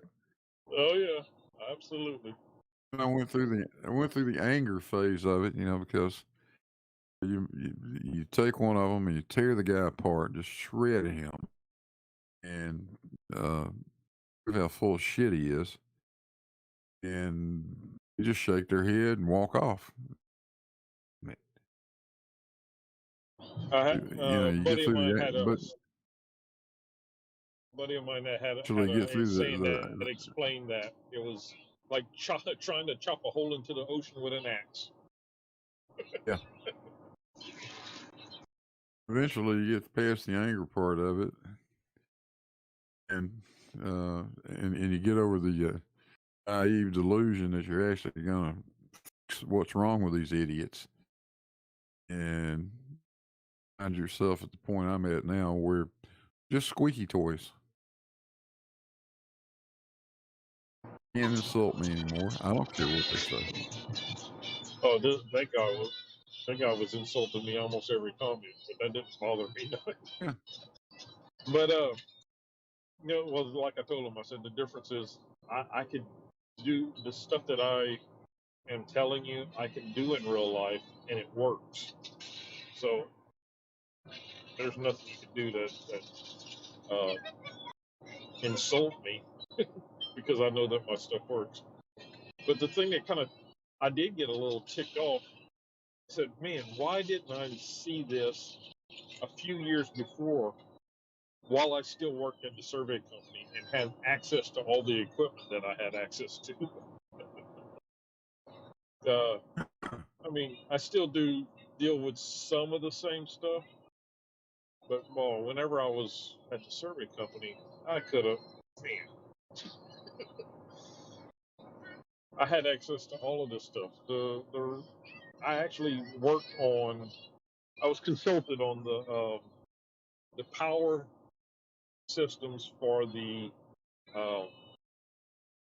data telemetry portion of the module. It's a separate little module for the ring laser gyros for the Sea Mariner ring laser gyros. And I actually worked with quite a bit with fiber optic gyros. I worked for years with gyro compasses, mechanical gyro compasses, GPSs. I was involved in the development of 2 different differential systems for GPS. It was one thing after another that I had access to. All of this equipment that I could have used. I could have got the ring laser gyro or a fiber optic gyro and put it on my equatorial mount, which would have been perfect. But I didn't find out about it until I was no longer working at that company. Yeah, you could have the gyro on a tracking mount and stop the rotation. Yep. Yeah, could have polar aligned it, put it on a tracking mount, and there would have been no rotation registered by the gyro. Right, you could turn the rotation off and on just by turning the damn off and on. Exactly. I could have done all of that, but I found out too late.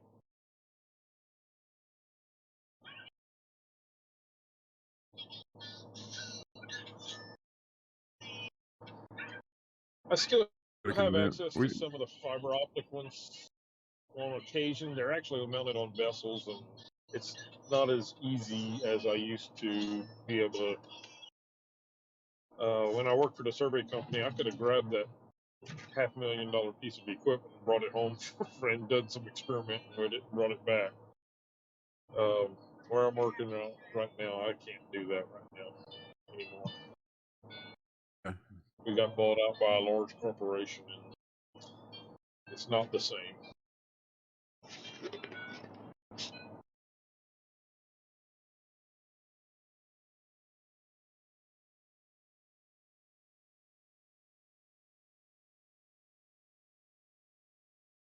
What you mean you can't take their shit home at night and play with it? Narrow-minded bastards. Yeah. I used to be able to, but not anymore. There was a time in my life that I had access to all kinds of instrumentation, stuff like that. And I didn't think anything about taking it home because I worked out of the garage shop all the time. Everybody knew that. In fact, the boss was pretty happy. Yep. Glad when I didn't show up. Yeah. Well, one of the things is like one of the guys that told me, just don't break it. So well, if I did break it, I would be the one that would have to fix it. So, I mean, it would still come to me.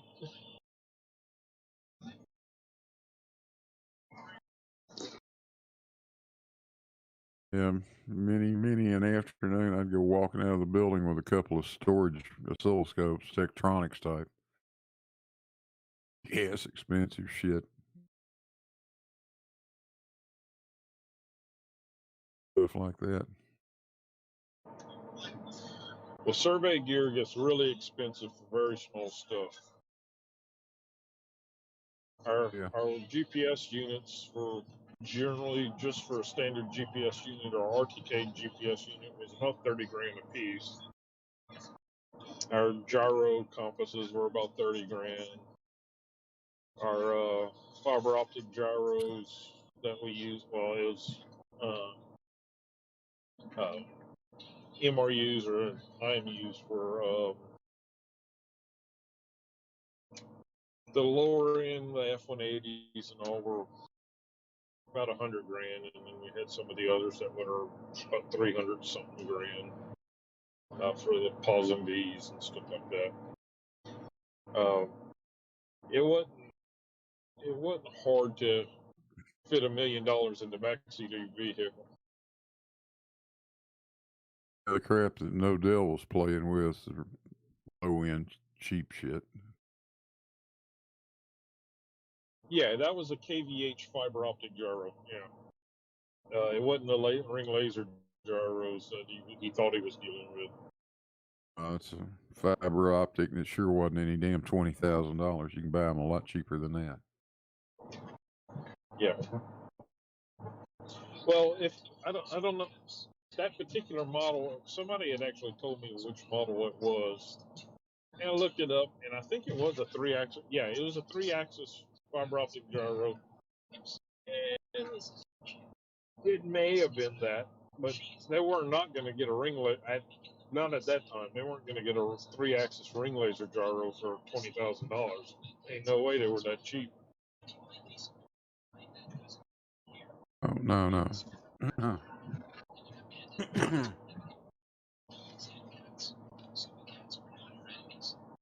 They, fiber optic from what I gyros, understand, they came down in price recently too.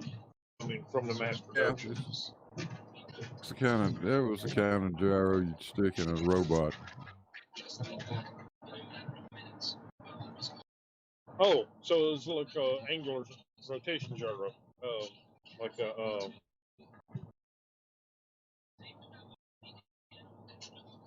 From what I understand, that was actually a true fiber optic gyro. Because they do have the little gyros that are in like the model helicopters and different things like that. They're extremely precise. They can measure extremely small angles, but their drift is pretty bad, so they can't measure slow rotation rates. They can measure quick rotation rates extremely precisely. Right. But the rate of turn is kind of limited. It has to be higher than a certain rate of turn before it can measure.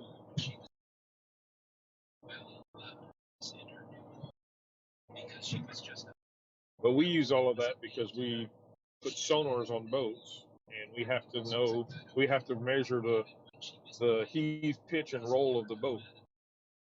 So we have fiber optic gyros, ring laser gyros. We'll have accelerometers and all that stuff. And most of that stuff is ITAR restricted. So depending on what they got, it would have had to have been one with a really slow update rate and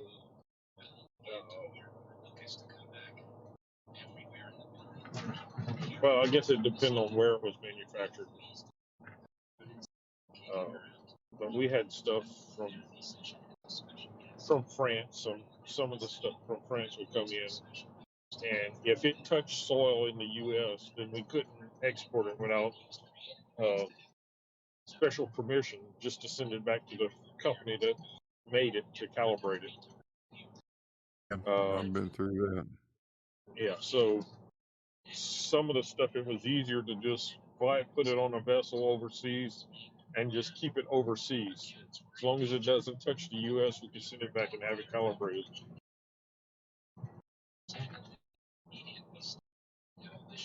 Once you bring it through customs, you get a problem. Yep. Yep, that's exactly right. So.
And we did a research project. This mid-80s, I guess. And we're going to run tests on this thing over in Germany, actually in France. It was a pretty sophisticated piece of electronics and magnetics. Certainly nothing that had any significant application for anything other than what we were doing with it. You know, it was all made out of pretty straightforward stuff, but damn, they pitched a fit about that.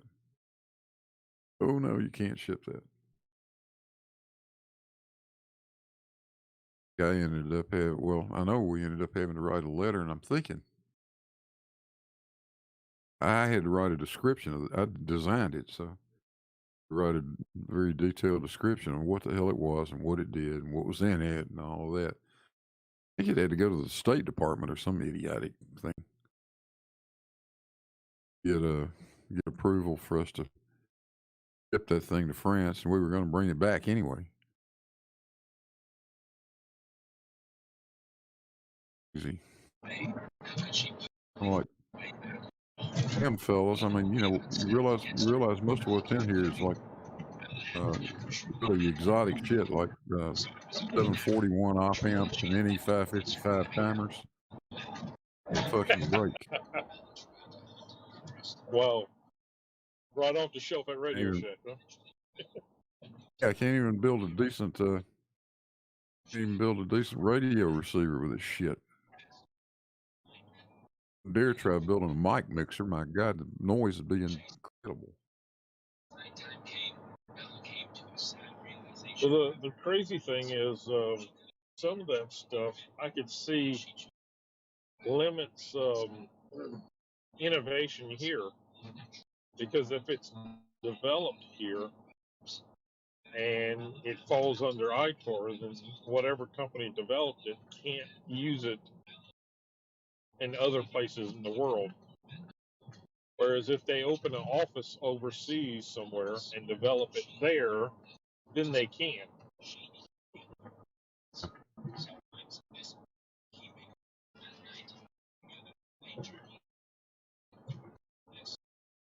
So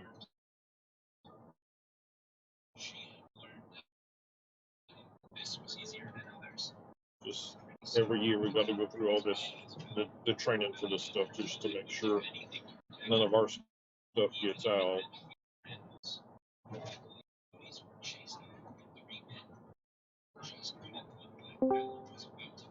They get all crazy about it.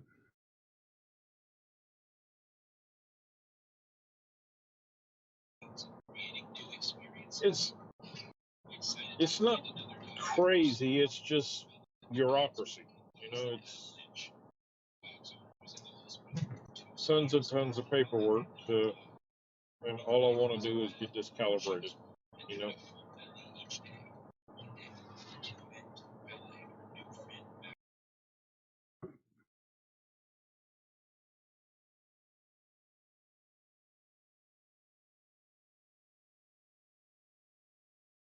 Oh, the drone is back. Oh, hello. I wasn't gonna disturb you guys. Keep going. How's it going, man? Oh well, you know.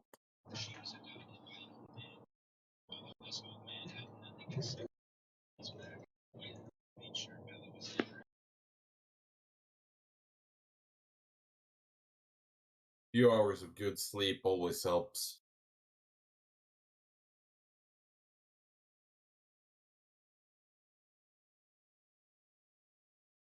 So how are you guys doing?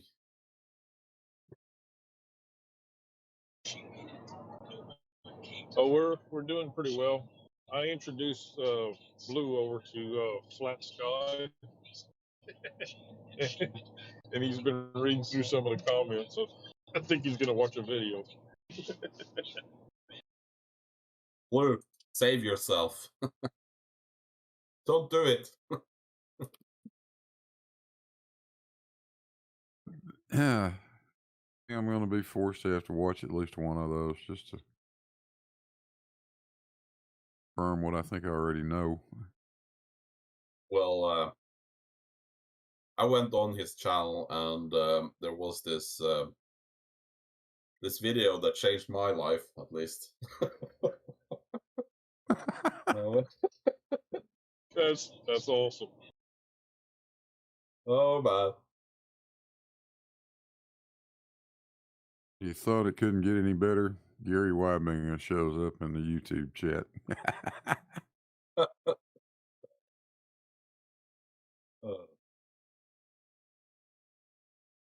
Oh, there we go.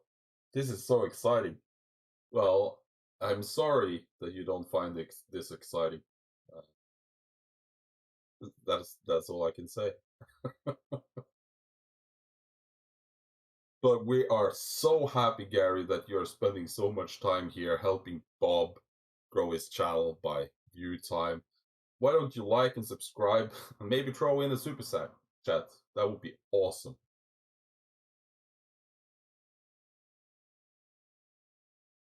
Good idea.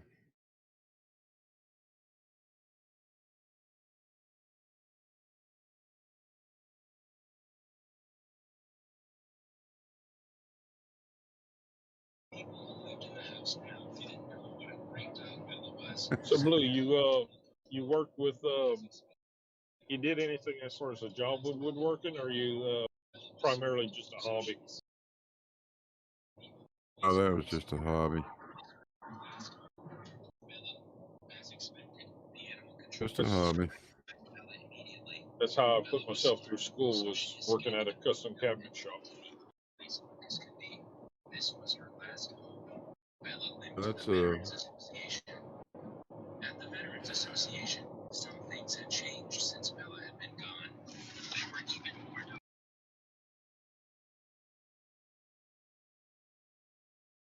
sort of interesting to me, but not very much, really, honestly. Building cabinets? I don't think so.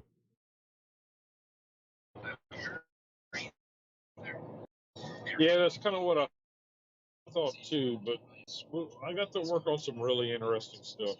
We apparently we got a reputation with several people, quite a few people around, and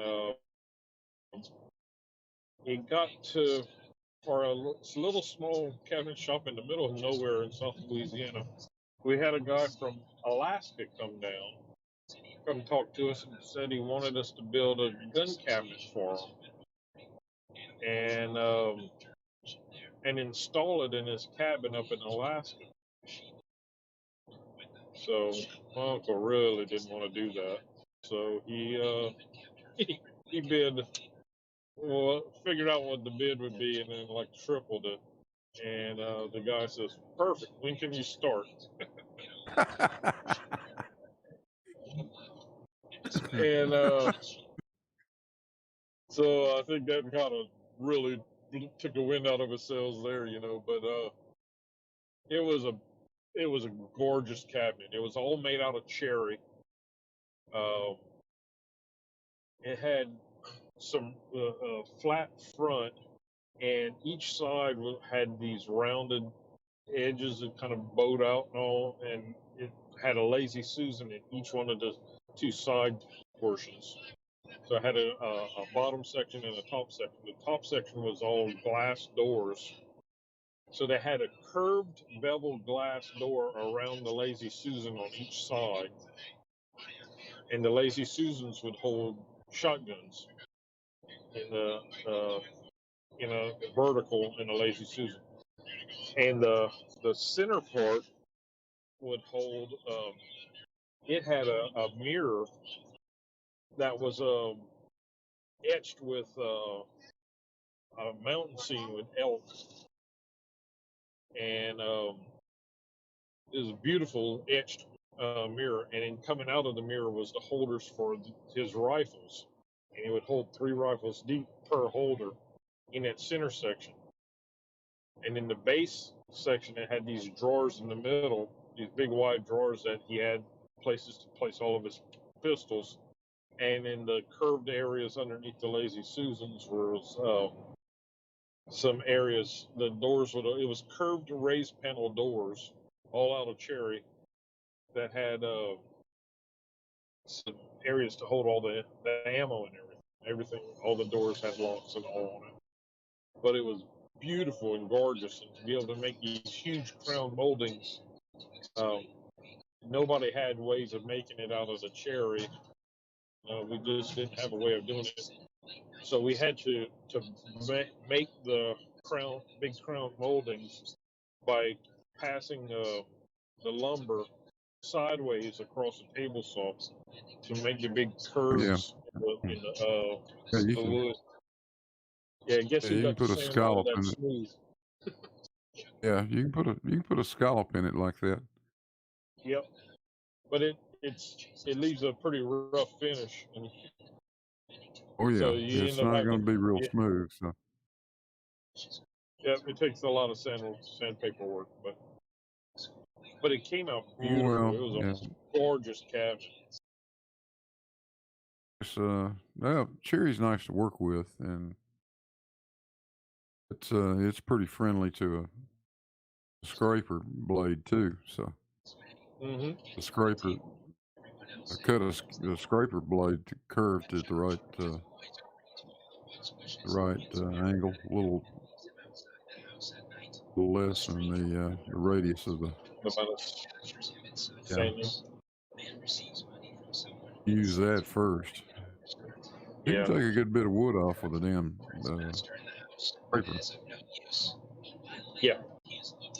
Well, they have since gotten a sander that does that. It's got a 2 horsepower motor with a head that sticks up, and it's got like 6 or 8 little pads. There are these rubbery. It's like a jiggly type rubber that they're about 1 inch thick and about 4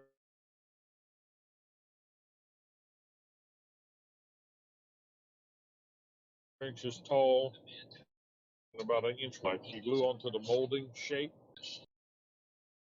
and you pass it in front of that, and it sands those pads down to that shape.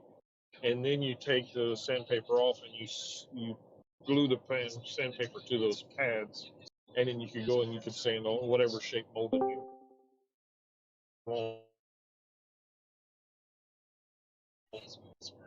You're breaking up a little bit, Hunter. Oh, okay. Good evening.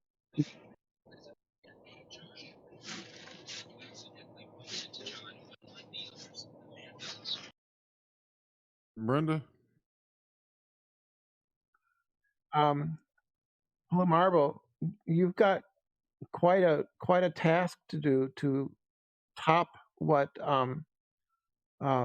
MC Toon accomplished the other day. Oh, I'm not even going to try. Yeah, that was something else. Yeah.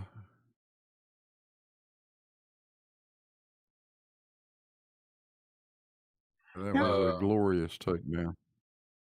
By the way, Gary, it doesn't matter much if you hit the like or dislike button. It's engagement either way, so it's nice of you either way. Dislikes count just like likes do, Gary. Yep. Interactions. Type some comments too if you don't mind. Yep. Keep going. Just help. Bob doesn't have comments turned on. Damn it. Well, Oh, I think you left. That's 5 left. Oh, that was sad. If that was your Gary, that's really sad.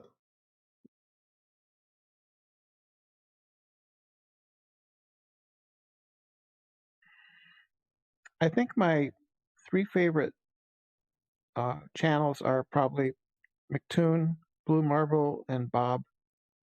About now. I almost always check those out. If Blue just start making those woodworking videos, he's gonna rise all the way up to the stars there. Yeah, woodworking, something like that. Well, it would be popular. Yeah. I mean, Well, flat Earth, nobody cares about flat Earth anymore. I mean, come on. So that's my personal. I love Gladys, and I love the videos with Blue Marble and the dumpster fires, but a little bit of woodworking there, that would be the cherry on top. Yeah, show us how to make a dovetail joint, Blue. Oh, those are easy. I'm just not.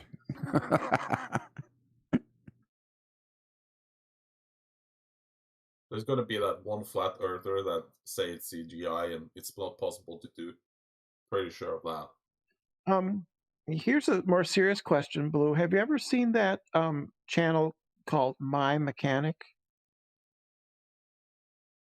What now?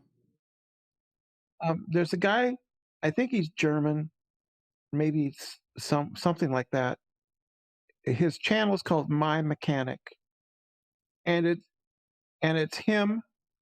He'll take a really old implement, like a really old gas lantern, take it apart, clean it the hell up, fix dents, repaint it, make it look just like new.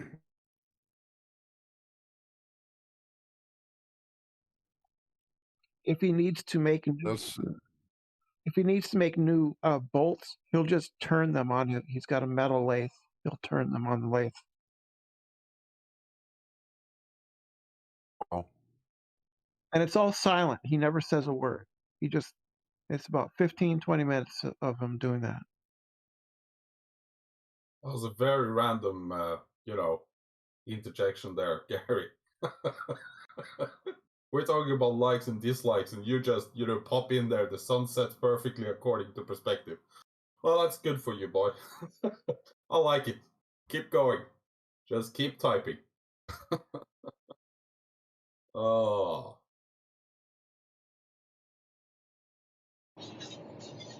Which formula for perspective is he using? I don't know. I just like his drive. It's good that he's here.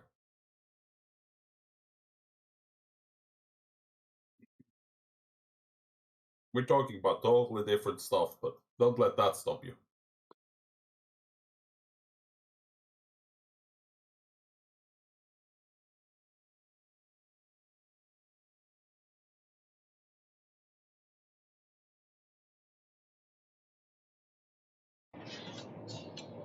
As far as all of those channels, as far as the one that has the best intro, it has to be Socialist Worker Drone. What? No. Stop it. we It's a shouldn't. fantastic intro. We shouldn't have any more of that here.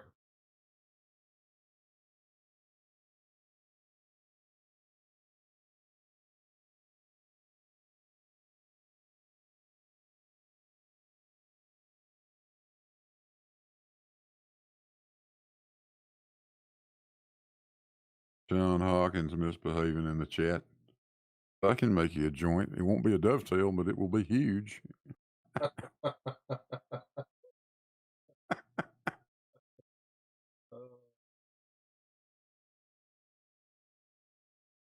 The big boy.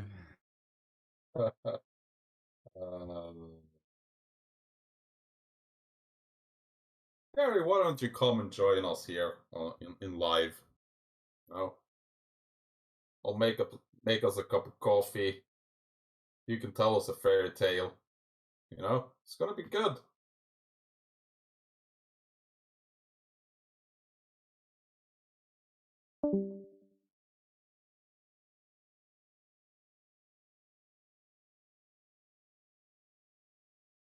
No.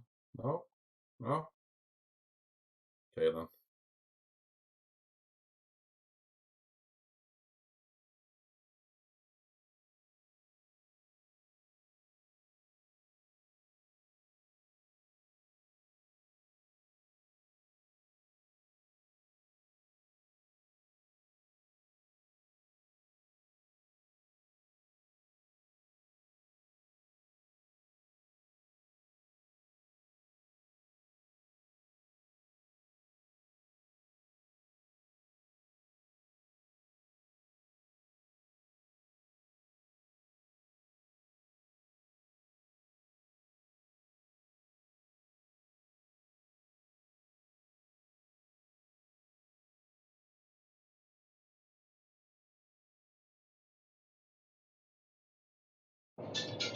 It's been a while since I made a dovetail joint out of wood, but I have made one out of aluminum recently.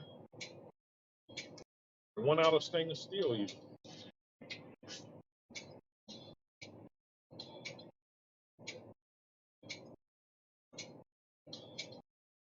It's exactly the same. Sorry, what did you say? You made one out of...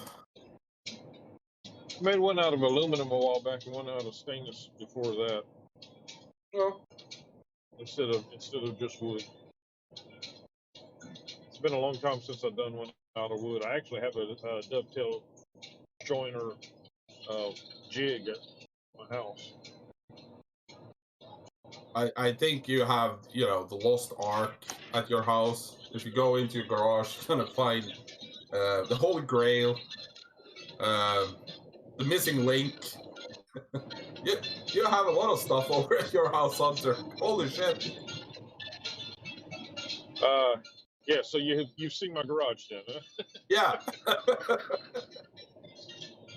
Yeah, I have a lot of stuff in there right now. I need a shop. You do.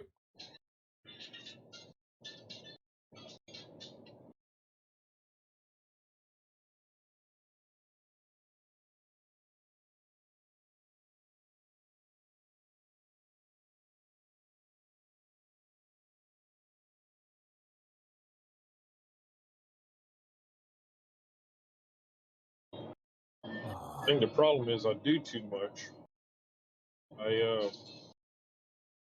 I got tools to do mechanic work, and I got tools to do woodwork. I got tools to do metal work. I got tools to do the welding. I don't see your problem here, Hunter. Yeah, well, you get too many tools in one spot, you can't get to any of them because there's always one in the way. Well, you know, we all know a dodgy lawyer that has some contacts within the Amish. Is it Amish community? And I'm pretty sure they can just come and build your shop in like 5 minutes. Yeah, they have to come a long ways. I once saw them move a barn. They lifted it up and moved it. Yeah, just a bunch of guys just lifted it. Yeah, Yep. I've seen that. I'm like, okay. I used to think of myself as a carpenter or, you know, a woodworker, but when you start lifting barns, you're at a whole other different level.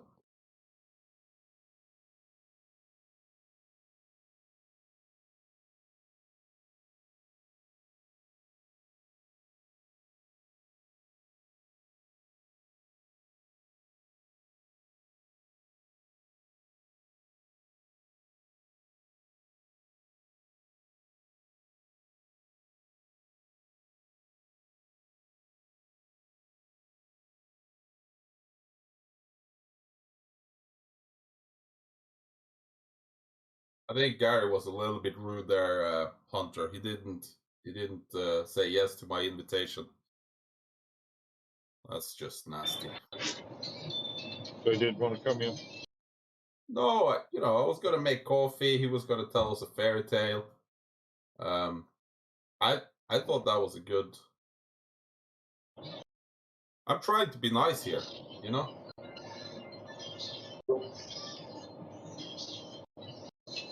Well, I'm kind of curious as to what Gary would think of Flat Sky's channel. Well, there's a video on there that you definitely should watch.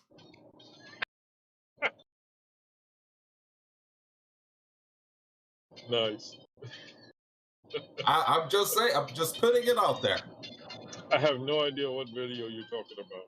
All the flat earthers should go on there and they should watch that video and they should be inspired.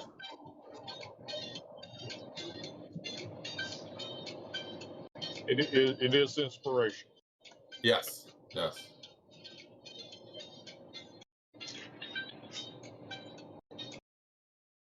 would be awesome.